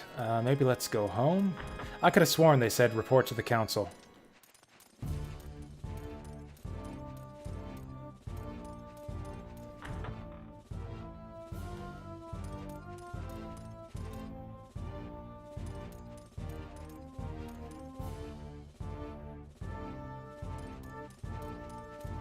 Necklord?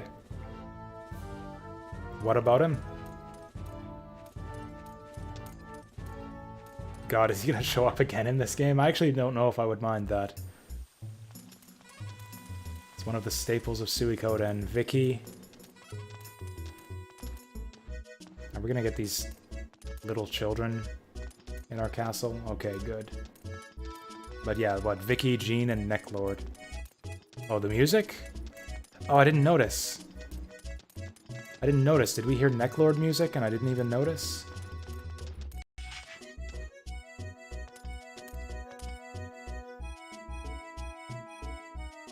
Let's stay then.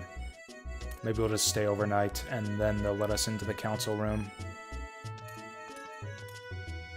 Nope. Apparently it's just a free in-stay, which is fine by me. But I still don't know where to go next. Fuck it. I'll just save at the inn. And wander around and figure out what to do tomorrow. It's already like over an hour later than I was planning to stream today. Go to Brass? Well, shit. Well, whatever. At least this wasn't a totally wasted trip. We went to the Manticore Cave. We got some people to Budasak Castle or whatever. This was a productive trip, even if we didn't need to go here.